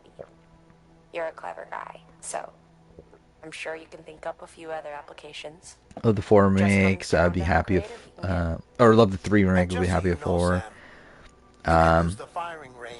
Yeah, like 6 is like something I would like actively go out of my way to play right away. Persona 6. Persona 4 remake, it's like it'll give me an excuse to play it. I still don't know if that's something I like go out of my way to play right away though. But obviously I'll play it soon. Like it would be like Persona, how I handled Persona 3, where like I didn't play Persona 3 right when it came out, but I played it like a few months later.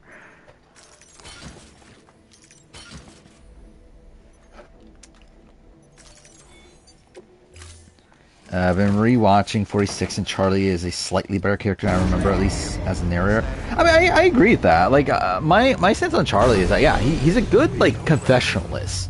Like, he's, like, gonna make, like, quips and whatever, but I still just don't find him to be particularly, like, you know, like, entertaining or whatever. But, like, I at least, like, get what they want from him.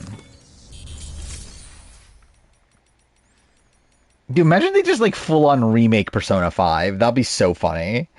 Will Persona 6 have a longer development cycle than GTA 6? Maybe. When did Persona 6 start development? Is it literally after 5?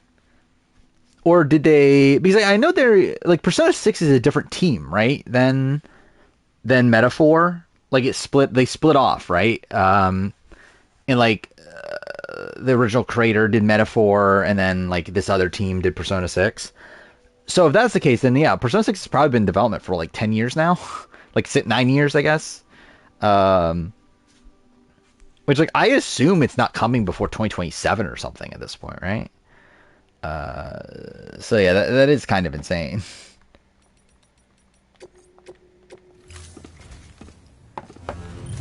I think Persona 5 remake is out of the realm possibility by the time Persona 6. I mean, I think the big thing would be like why, because like obviously it's like it's available on modern consoles. Like literally, Persona 5 Royal came out on PS5. Like there's like an actual PS5 version of it, so it's like it would be weird. But also, I wouldn't put it past them. It's fucking Atlas. You never fucking know. But yeah, it's like I can't imagine they would think that's a good idea, right? I forgot what podcast I was listening to. But they said Charlie was more of a challenge guy, not a strategic player. I mean, I think that's an insane take. But I mean, like, really, he's all like he's like a pretty competent like person in challenges, good enough strategically, good enough socially. Like, I think he's like an extremely well-rounded player.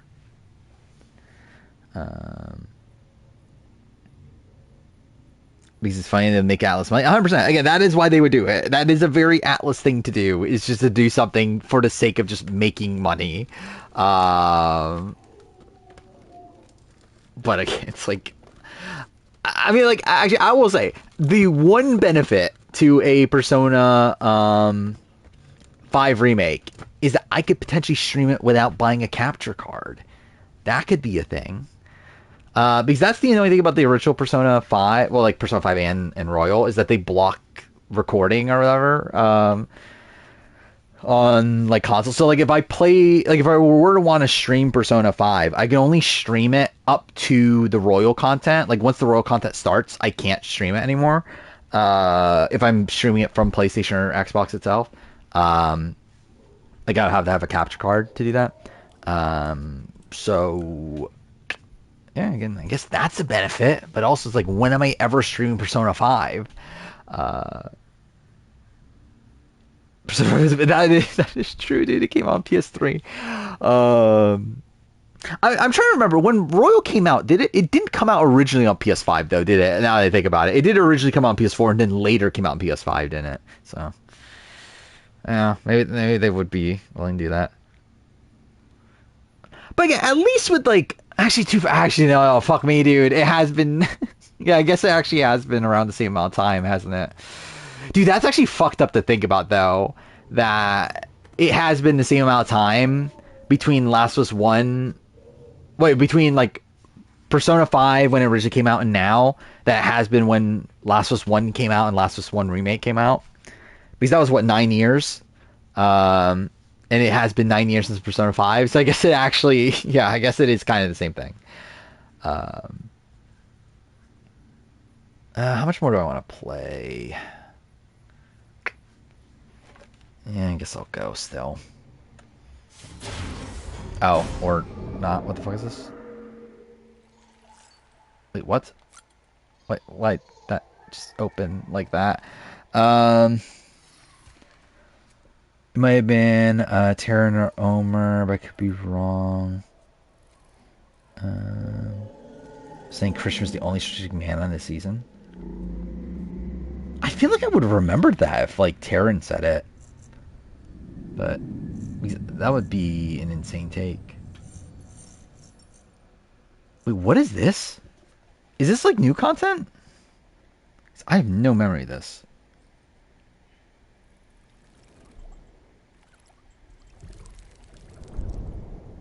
Okay, this definitely is new content, right? I have no memory of this at all.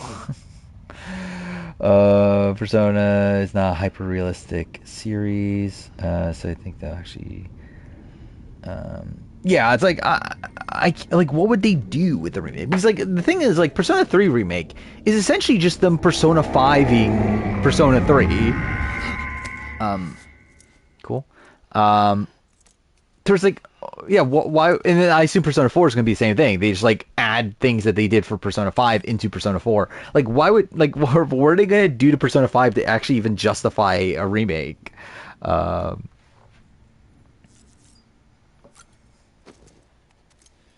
again, it is Atlas now. I forgot about the mobile game actually. I'll probably never play it, but.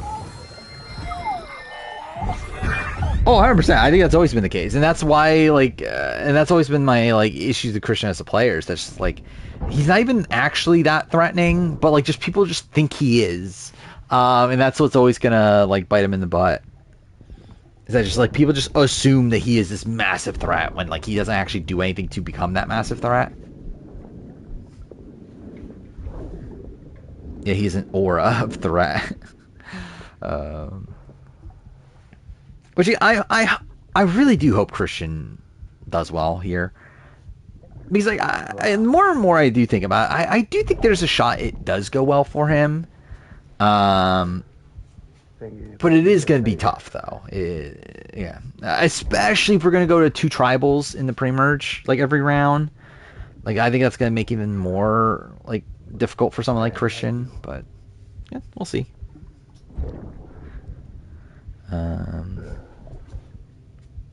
It is going to be interesting to see if they actually do that. If they do. Because, like, how else are they going to narrow it down for 24 people in 26 days? I feel like they got to do, like, something like that, right? Like, they do a double boot every round during the 3 try phase. Or, I guess, do imagine there's a Survivor season where the entire season is tied destinies. That'd be so fucking sad. Like, imagine Survivor 50 is, like, the entire season is just tied destinies.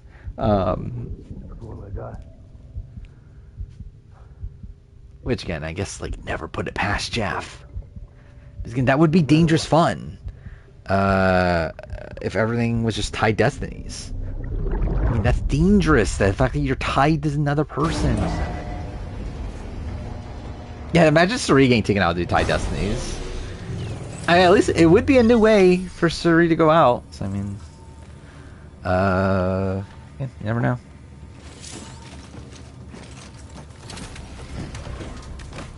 Recover the data from the... Oh, what the fuck is this? Footwear condition poor. Replacement is advised. The way Christian talks about the game is threatening. I think the way he talks about anything is threatening. Okay, didn't mean to do any of that. So this is where I'm going?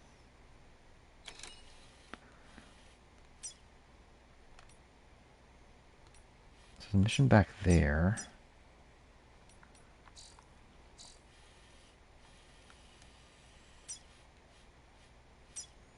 Okay, so I guess I'll do this one.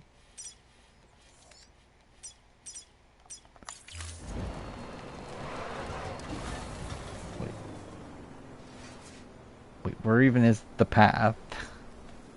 Oh, there. Because it could be an Idle Hound. I mean, like, he found an Idle before. I mean, I hope he's able to do that again. That'll be cool.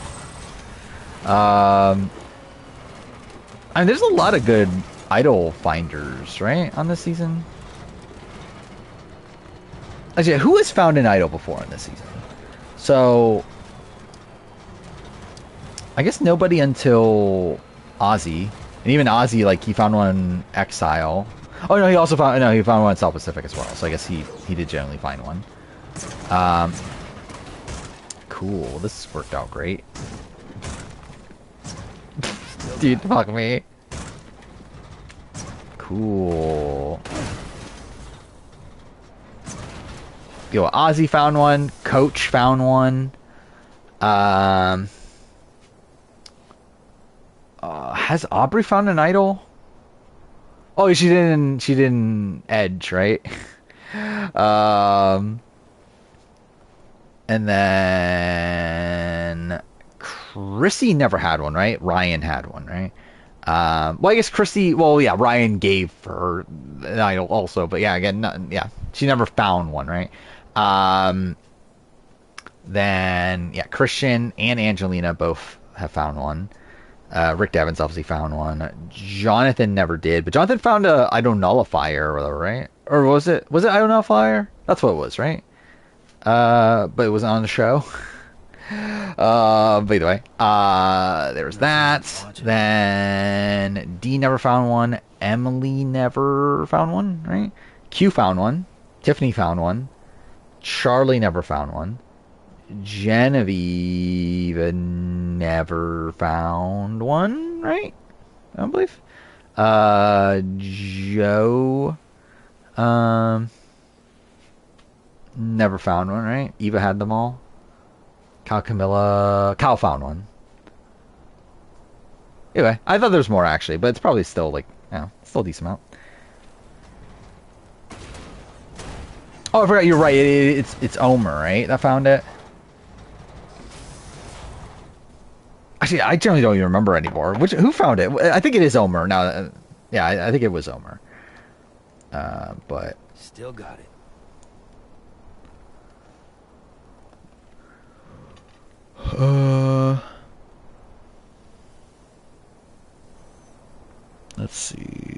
Yeah, okay, I'm looking it up now. It was Omer that had it. Yeah, that's the thing. Is yeah, he had it, and then it was, um, but like was sharing it with Jonathan, and it was like that was like part of the reason that Jonathan turned on him, right? Landed on? I don't know if I would have picked Sonic Frontiers. Oh, you do you. It's fine. It's okay. I feel like I would be more excited about other games than Sonic Frontiers, but yeah, it's okay. Can't remember how Kyle found his eye. He just found it. There you go, Speed Demon. Like he was just there. In a scene narrated by David, he found it, and then Camilla like solved the puzzle for him. Dude, this is so stupid. Dude, fuck this. Fuck is this? Cool. Yep. Cool. Well, that was well worth it.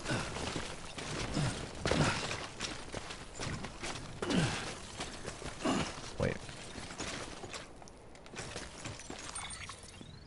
Just making sure I'm not leaving anything here. I think I'm good. Okay. Jonathan threw it away at the fish and getting re-hitting. Yeah, I remember that. That was the story, right? Is that like they hit it in the fish or whatever? And that was like a thing that like Jeff talked about. It's about how they hit in the fish and like they just end up not finding it.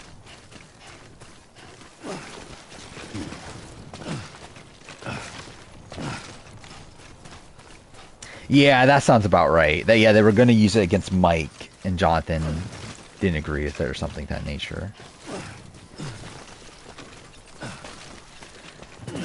It's for your brother. That's something, yeah. It's a nice thing to do. Keep it up. Keep it up. All the games you want on Steam are like $20. Yeah, that's kind of the thing. Is that like, I don't know how many like recent games are.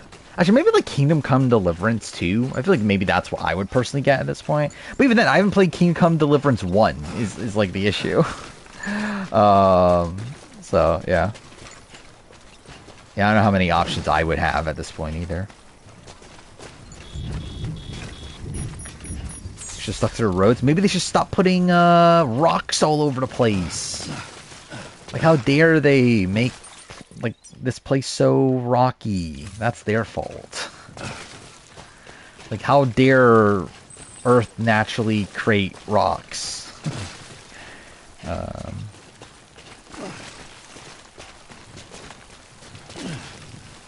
Use your deck for indies, yeah.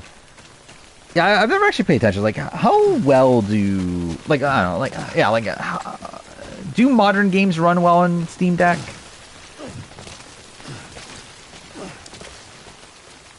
I generally don't know. Like, I assume the, like, most recent games probably don't, right? Like, I assume they won't run well on, like, a portable device. And, like, maybe, like, you can turn down the settings and everything and it will, but... like, I'm assuming, like, Kingdom Come Deliverance 2 probably is something that, like, won't run well on a Steam Deck.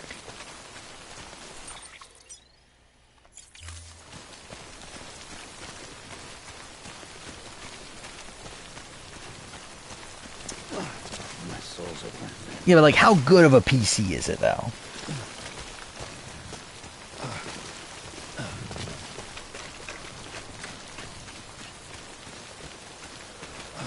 But I've thought about buying a Steam Deck, though. But it's also just another thing of, like, am I really gonna have time to play it?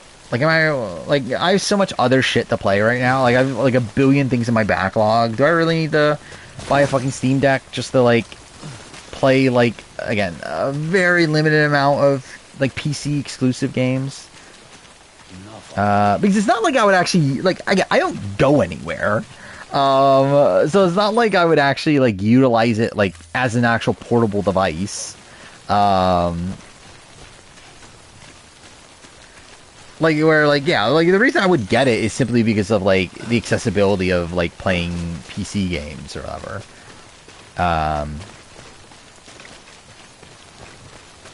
So yeah, it's like I don't know. I really don't actually have a use for it realistically.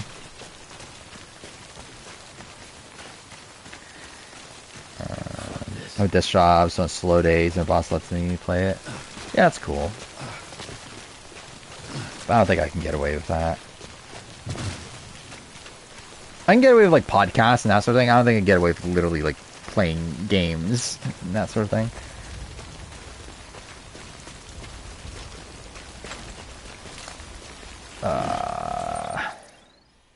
Wait, how the fuck did I get over here then? Okay.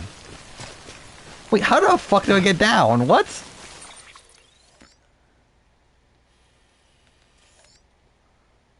Oh wait, I don't even think I need to go down. I just need to go along the side.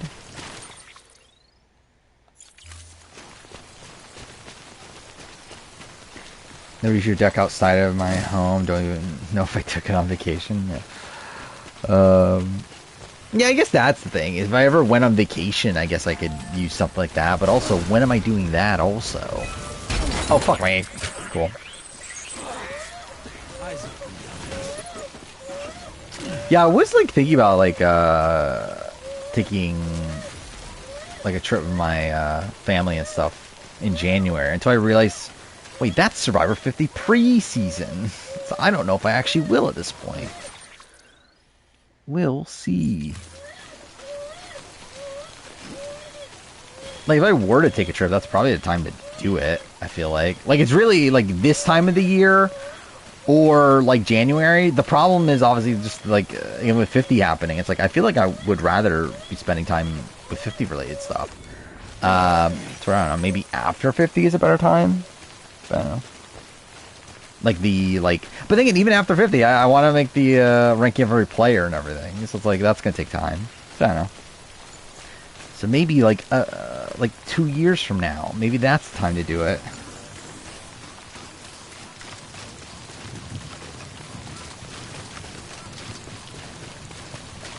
Dude, what the, okay, cool. Oh, it actually is down there. Cool. Shut the cargo didn't fall off though. Okay, well that's great. Seriously? Mom is trying to play pickle. I can't imagine my mom wanting to play pickleball, but yeah.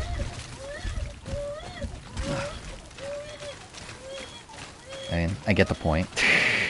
I bring my deck to start pregame and just play score of a gun. Imagine. You imagine like oh, actually, I remember this. I remember. I actually did get my truck here in one playthrough. I don't know how I did that.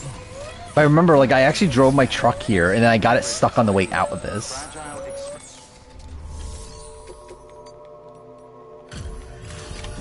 But yeah, imagine, like, you're on Survivor 51 or whatever, and, like, people, like, see you're playing Score for Gun, and like, oh my god, what a lunatic this person is. We can't work with him. He plays Score for Gun. Like, how can we trust someone that plays a game like this? Wow, great! You made it! Thank God we made it. I told myself there were bound to be a few scratches, but looks like I was wrong.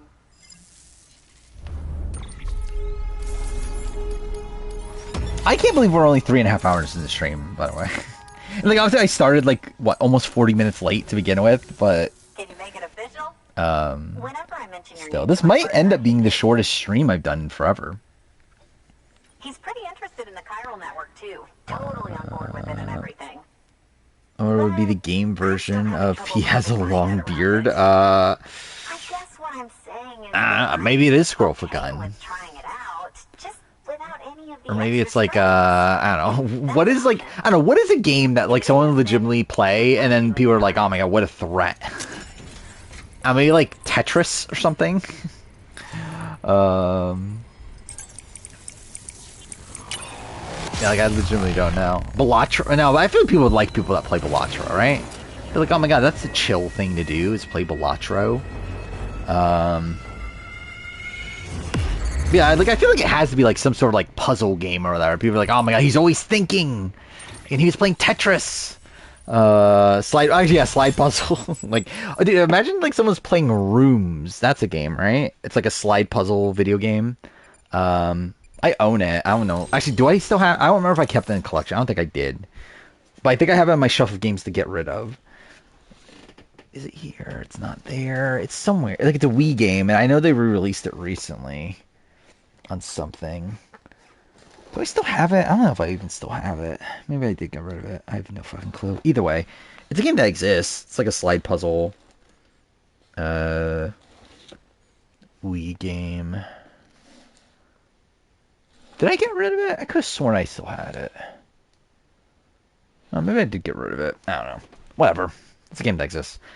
Oh yeah, Blood and Clock Tower is just so separate. Imagine someone's playing Blood and Clock Tower like in Fiji.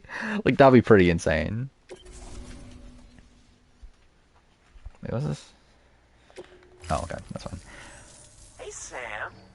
Sam Bridges. Inside, imagine. Welcome. Yeah, people playing like Limbo. Oh, the people playing Limbo would be like, oh my god, it's a dark puzzle game. They must be a disturbed person that is also thinking. I feel like Emily, she would 100% would be right now. Probably if she was allowed to. Blueprints. I need to play Blueprints. I was thinking about streaming it, but also I don't know how good of a game that would be for me to stream. But I don't know, I'll be interested in playing that. But yeah, actually, Blueprints maybe that's the thing. Like, oh my god, he's because it's essentially like it's a roguelike puzzle game, right? Is what that game is. Oh yeah, they eat, sleep, even give birth. So yeah, I could see that being again being threatening. I'm legitimately looking at my like collection. Like, I don't know, what game could I be playing that people would think I'm a threat? Maybe like Talos Principle. Maybe that's a thing. Wow, you laugh about as much as this guy. Hey, by the way, you should have this. It'll help you on your way. Yeah, imagine someone's like watching you play Doki Doki Literature Club. That'd be funny. Come on, Otter one. That's pretty good. Come. Oh man, you're the only. Can I stop playing Blueprints? But the game's super fun. Yeah, I hear it's very good. Like I know it's like one of the best reviewed games of the year. So I like to play eventually. Yeah, it is funny. Emily literally was playing the day, or like I think 2 days before they flew out. But yeah, like she was literally on Dwight's stream on Saturday, playing Blood on the Clock Tower. By the way, that hood was threaded by the hand of my cosplay partner. I play Zero Escape. Is Camilla a Zero Escape person? I remember someone recently mentioned like one of those sort of games, but was it Camilla? I assume it probably was then, right? Which, do you imagine someone playing Castaway Island? That'd be funny. They're like, oh my god, he's preparing for Survivor. Just go. Again, he's becoming an expert at the Survivor video game that definitely translates to real Survivor ability. New order available. Please access delivery terminal for further. Yeah, I need to play Zero Escape, but also it's like, I'll probably play Danganronpa first, I would think. But again, when am I doing that? I have way too much other shit to play.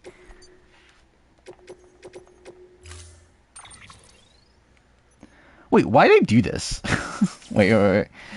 This wasn't even the mission, right? Yeah, this is standard. Fuck this, I'm not doing this. Alright, what's next?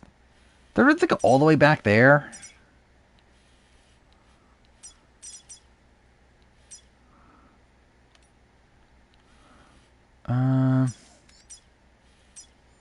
Is there a safe house somewhere?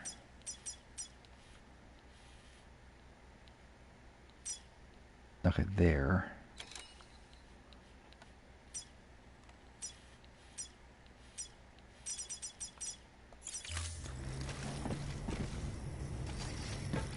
Little Kitty Big City. Actually, I forgot about Little Kitty Big. Oh no, it didn't end up, did it? Oh, yeah, but there was a point where Little Kitty Big City was looking like it was going to be taken off Game Pass, but I believe that ended up not happening, right? Because it was like added to the like leaving soon, and then they took it off. So I think it's still in Game Pass. But again, that would have been a travesty. Generally, I don't even know how do you like. Is there a thing for outfits? I don't even know how you put shit on in this game. Maybe it's in the safe. In the safe house. That's what it's called. When the alpha male in the tribes, Lollipop Chainsaw. Imagine watching someone play Lollipop Chainsaw. Imagine watching someone play, what was that game called? The new Grasshopper game? Romeo...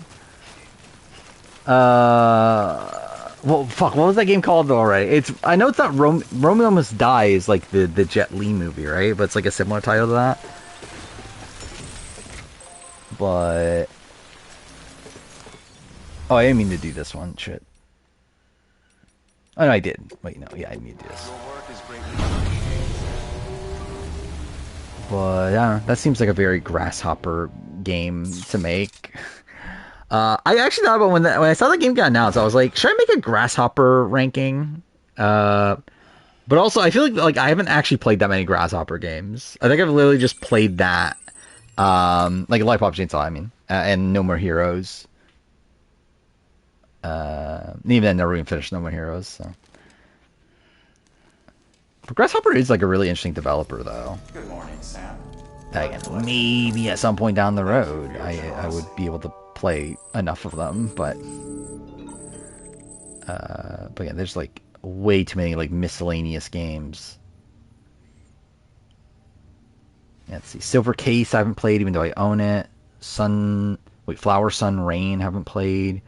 Shining Souls 1 and 2, Michigan Report from Hell, I've played Killer 7. Then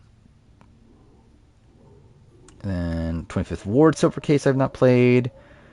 Samurai Champloo is the game. Do I own Contact? I don't, do I? Blood Plus, I didn't even know that was a game. Fatal Frame Mask of the Lunar Eclipse is a game. Oh, Shadows of the Dam I do own also. Cinemora I haven't played, even though I own. Killer's Dead I own, I haven't played. Let It Die is a game I know exists. Travis Strikes Back. And there's a lot of games. Oh, Romeo is a Dead Man. That's the name of the game. Which, again, it would be a fun game to play. Someone doing, yeah, imagine, like, someone, like, targeting someone because they're good at Elden Ring. I think that'll be funny, too. Do you imagine I get targeted pregame because I'm speed running The Last of Us? Actually, I think we funny if like you got targeted because you speed ran Life is Strange True Colors. It's like, oh my god, he's a world record holder in Life is Strange True Colors. We gotta target him. Wait, I'm an idiot. I literally went in there to see if I could fragile jump, which I don't think I can. But like, I love how like I didn't even do the thing that I meant to do when in there.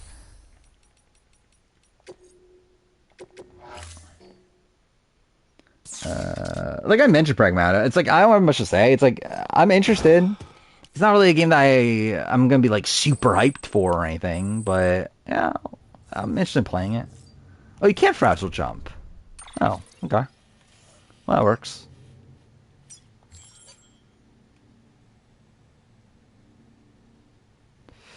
Oh yeah, I forgot that's an issue, isn't it?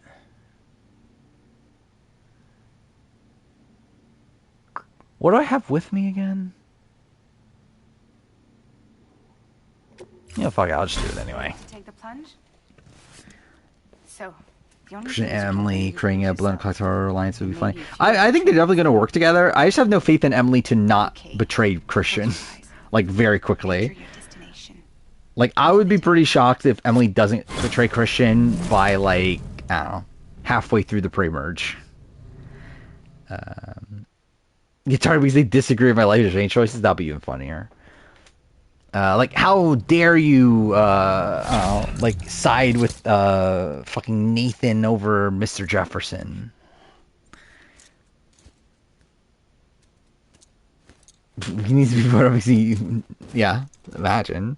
It's like, oh my god, he remembers strats. Actually, what was like? I feel like Q would definitely do something like that, right? Like you'd like create some bullshit excuse based on that.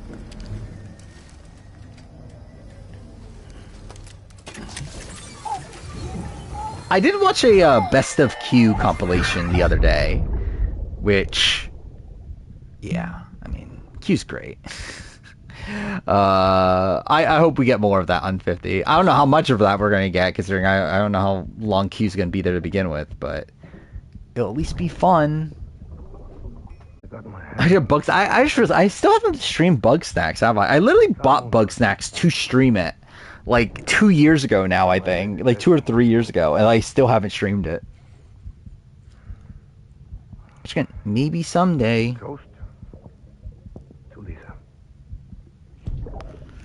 Yeah, I joked around about that on the Discord. Is that like that's definitely something Keys can do? It's again, Aubrey reminds me of Mariah. Mariah was setting up people left and right. Again, it'll be funny when that happens because I assume it will happen. Play it next. Maybe we'll see where. How long is this game gonna take me? I think is really the question. Verifying ID. Clear. Weapons to.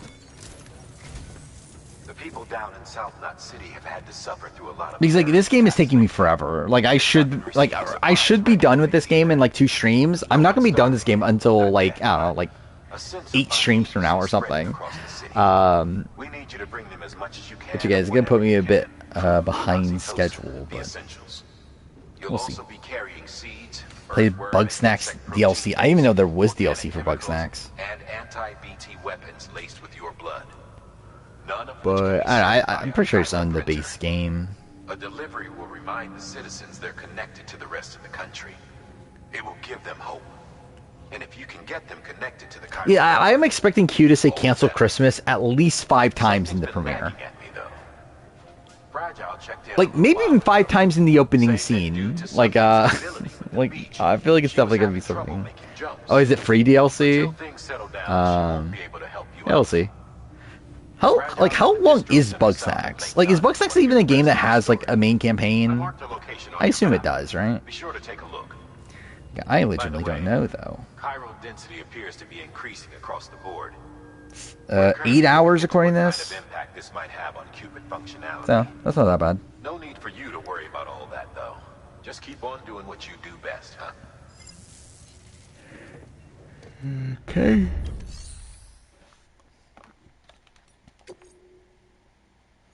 Wait, no, I need to do this.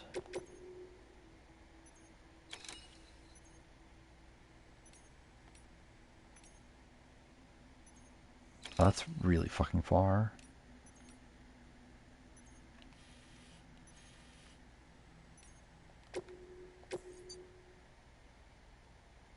Wait, in order to take this order, you must first either complete or cancel the...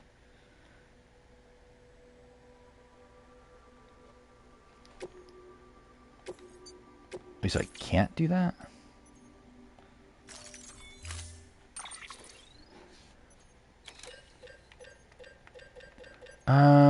Oh, should I continue from this? I guess I kind of have to at this point, right?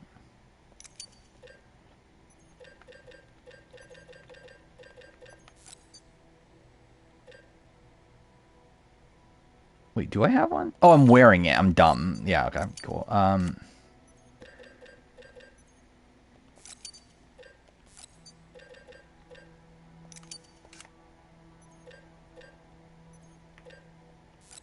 Well, no, let's not actually do that yet.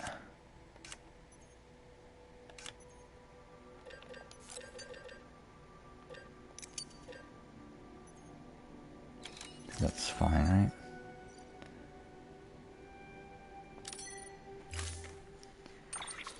right? Character can die at the end of Bug Snacks? That's kind of insane. Key story on 50 is that he's here to cancel everyone's Christmas. That I'm sure that is the thing he will be mentioning a lot. Which season has the strongest Final 3? I'm pretty sure we've talked about that before, right?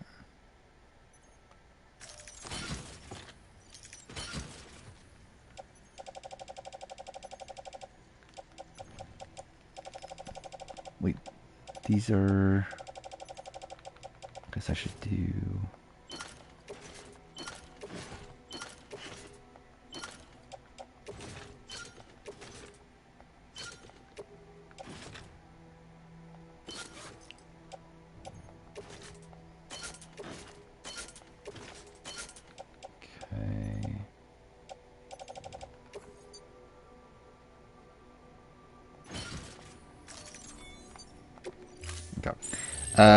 Tiffany had Q on her tribe her first season. This time around, should get coach or both. I would be surprised if they put Q and Tiffany on the same tribe, same starting tribe.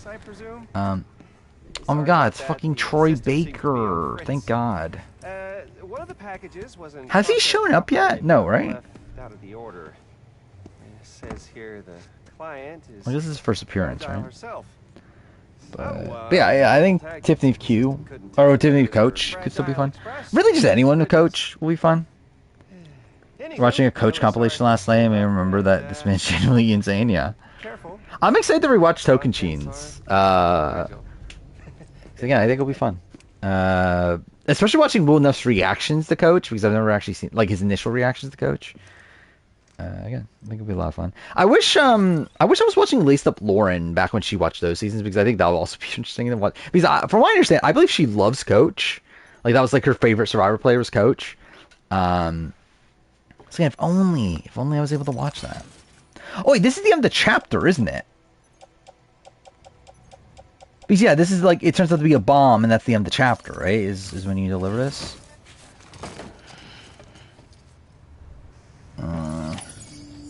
Shit. I'm kind of considering doing this then, if that's the case. Wait, I'm an idiot. There's literally, yeah, I literally called the bike and then like almost didn't take it.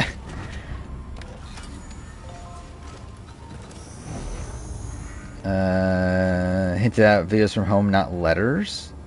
Yeah, that's fine. At this point, no actual family visit, but I obviously by this point I didn't really expect it considering the limited amount of days. Okay, what the fuck? This is a massive list. Like 115 games are on that list. Nah, I'm probably not gonna do that now. Watching the Omer podcast did make me remember Coach that said some misogyny. Oh, 100%. Like that's not even a question. I think he has misogyny throughout his entire run. Like on all of his seasons.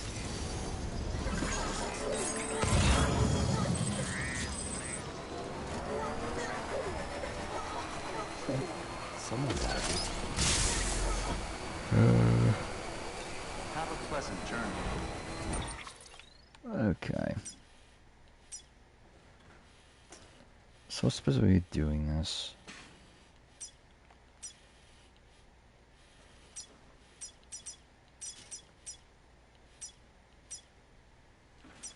Like, where's the chasm thing? Yeah, whatever. Let's just do this and figure it out.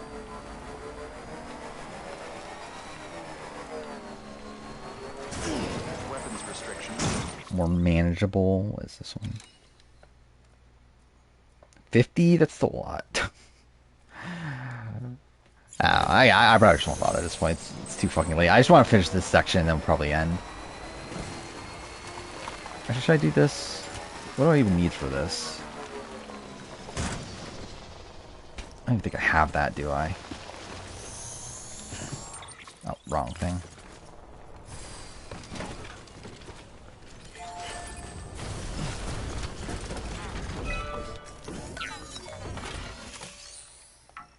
Yeah, I don't have any of it. Cool. Probably should have actually done that, but oh well.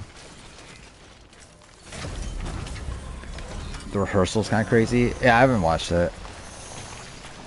I don't know why I ever will either, but no. Do you want to plug Bug Snacks? You're a journalist who goes to an island of the Bug Snacks to learn its secrets and find out what happened to a lost explorer. I feel like I remember. I watched like the beginning of a. Wait, why am I going here? Oh, I guess it is finished. Okay. But yeah, I remember I did watch like the beginning of a Bug Snacks like playthrough. So I feel like I remember that was like the initial premise of it, but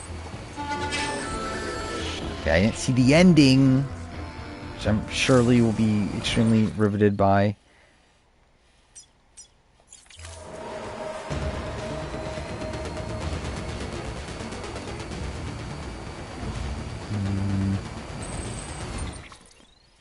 So this is the road, right? Let's get to there.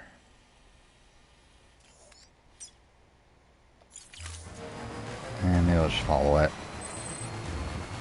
Yeah, it might be a good stream game.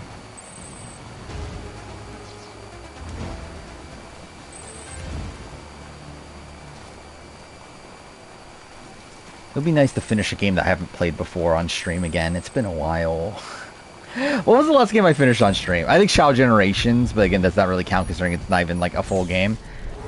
I think before that, it's probably like, what, like Prince of Persia or something? I think it's been a while. So I like finished a game that I hadn't previously played before on stream. Team that did like Octodad, right?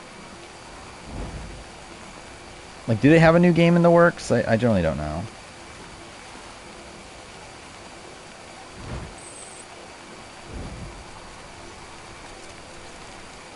I'm sure that's the plot of Bugsnax. Next AU theme? I don't know. Probably some other bullshit, like Champs Contenders-esque theme, but they just pretend like it's not that. Or they might just go Titans vs. Rebels 2 or something, right? Yeah,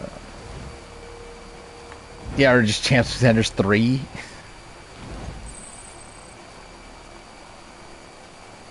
Oh, is that also like, okay? I mean, sure, why not?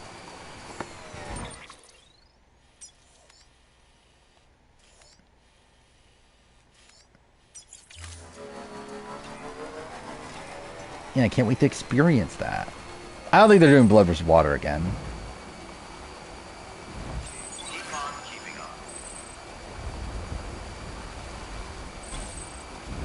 Like, I'll be surprised if they do Blood vs. Water again.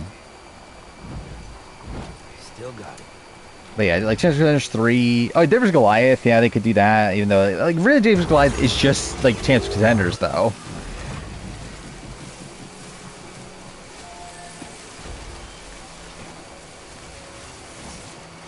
But yeah, I believe what they're doing next year is like the same as this year, in that they're. Wait, how's it almost ruined? But yeah, it seems like they are doing one newbie season, one returnee season.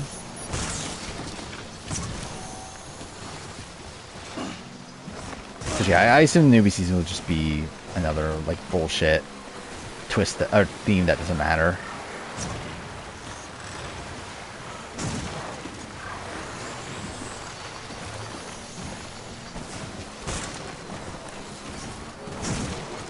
Where I think inherently, like, my first instinct would be something like fans versus favorites or something. But again, if they are just doing a returning season immediately after that, then I doubt they're going to do fans versus favorites.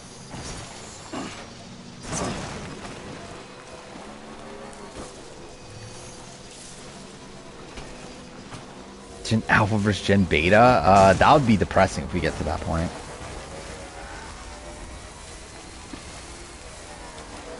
I feel like Administration X, like, doesn't work as well as Australian Survivor, which is, like, so inherently physical, right?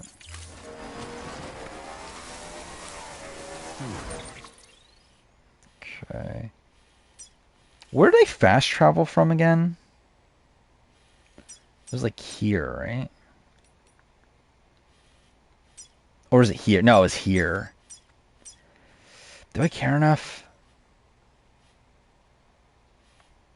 I don't think I do.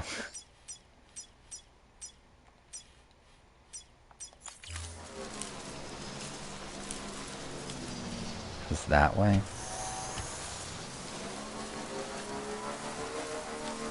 I believe just gets to put over to casting Lauren Beck. I wouldn't be opposed to that. I doubt they will get that far, but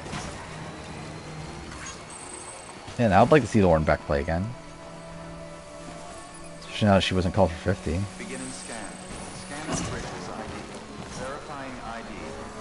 Clear. Weapons detected. All weapons will be locked until departure. All clear.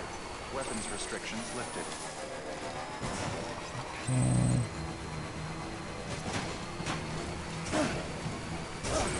Does that prove Bronze can't win the game? Especially on Braun 1, where like a Braun literally came like one challenge away from winning the game.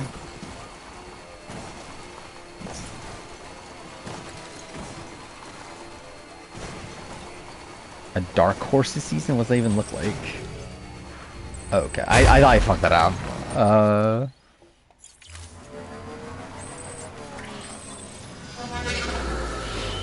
Cool. Shit, I should have gone to that bridge. Why did I go this way? Fuck. Okay, well, yeah, that was just me being dumb. Well, shit.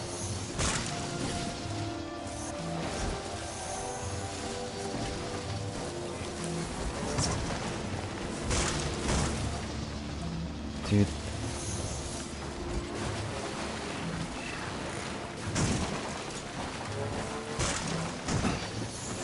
Cool.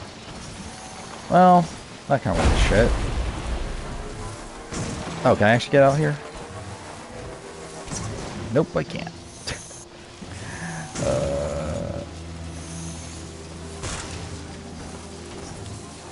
Flick got saved by Skull. Fucking Miles got saved by like a billion fucking idols.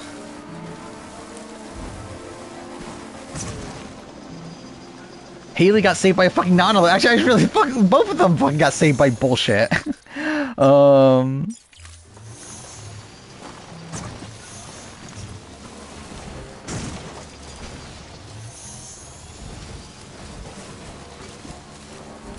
Okay, where am I now?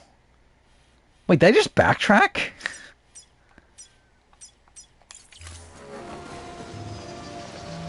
That way? Who's the most fucked, George or Q? I think George.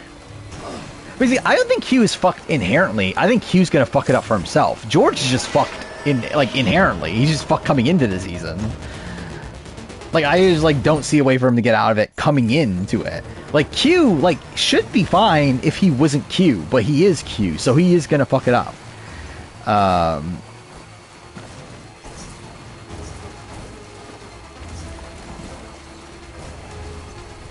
Liberals are right wing. It feels weird. I feel like that's the case with a lot of like countries, isn't it?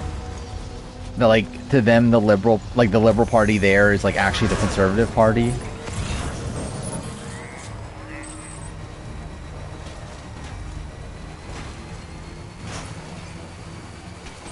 Which again does feel weird. Okay, so it's straight.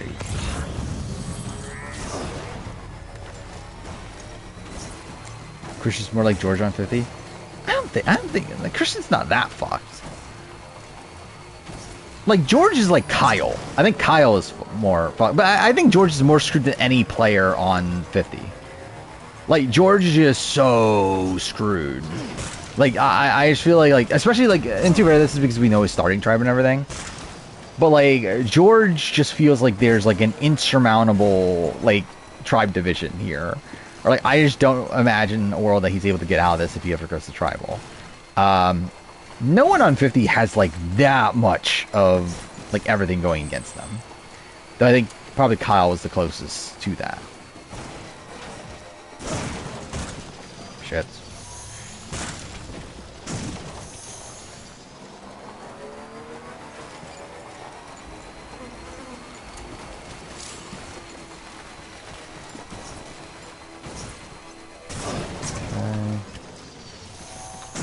Fuck off.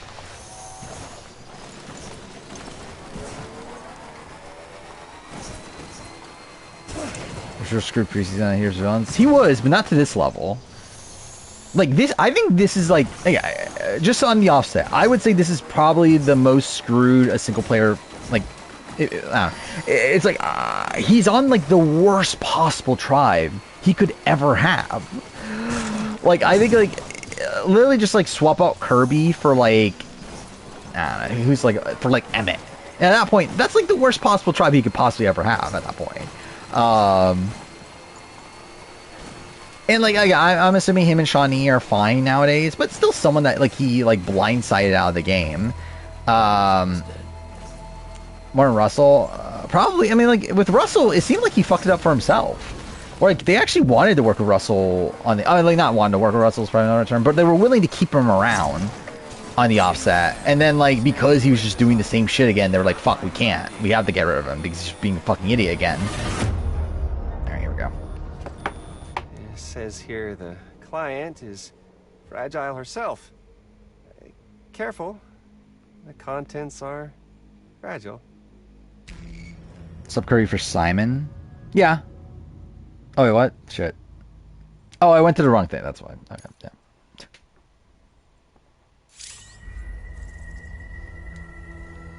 Yeah, I forgot. I was supposed to. Oh, dude, I'm an idiot.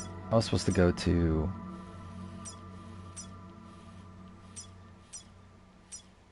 Yeah, I'm dumb. I was supposed to go here first, wasn't I? And then I was supposed to go here. It's like getting great. You know, I think I'm done, right? For tonight. I'm not gonna bother going back.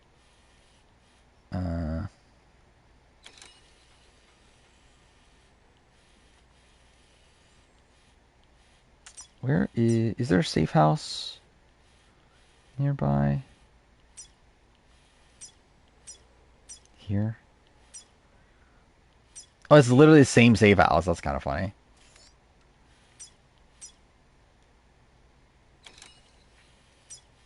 Oh, I can't fragile jump anyway. Okay, yeah, so I kind of have to just ride back.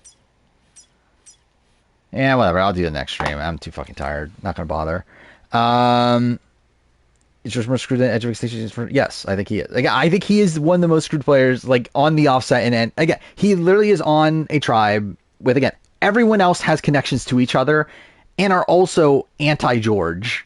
Again, he has, again, David, Luke, Sarah, Janine, like, all, like, connected in some way. Kirby is even connected to Luke. Shawnee is someone that, again, he has like some bad blood with. Again, like he's fucked. Like it's just like yeah, it should be insurmountable. Yeah, I'm pretty sure they know about Luke's transphobia. I don't think they need the. I don't think that needs to get exposed. I'm pretty sure they're aware. Anyway, all right, I'm gonna end here. I'm fucking tired, Trip. I'll be back on whatever fucking day that is, Sunday. What will there be to talk about? Who the fuck knows? Genius UK. I'll watch that episode. Outside that, probably nothing else. Again, we'll probably do a draft that day. That'll be something. Yeah, and we'll see if any 50 stuff happens. I doubt it, but too far, like, filming's gonna start, so maybe we'll start to like get some news on like the fan votes and where some of them turned out, but I don't know. But I didn't think about that. Luke and Mike White, yeah, they both run their tribes. I can't wait. It's gonna be so exciting to watch. But yeah, all right. I'll be back on Sunday. So yeah, see you guys next time.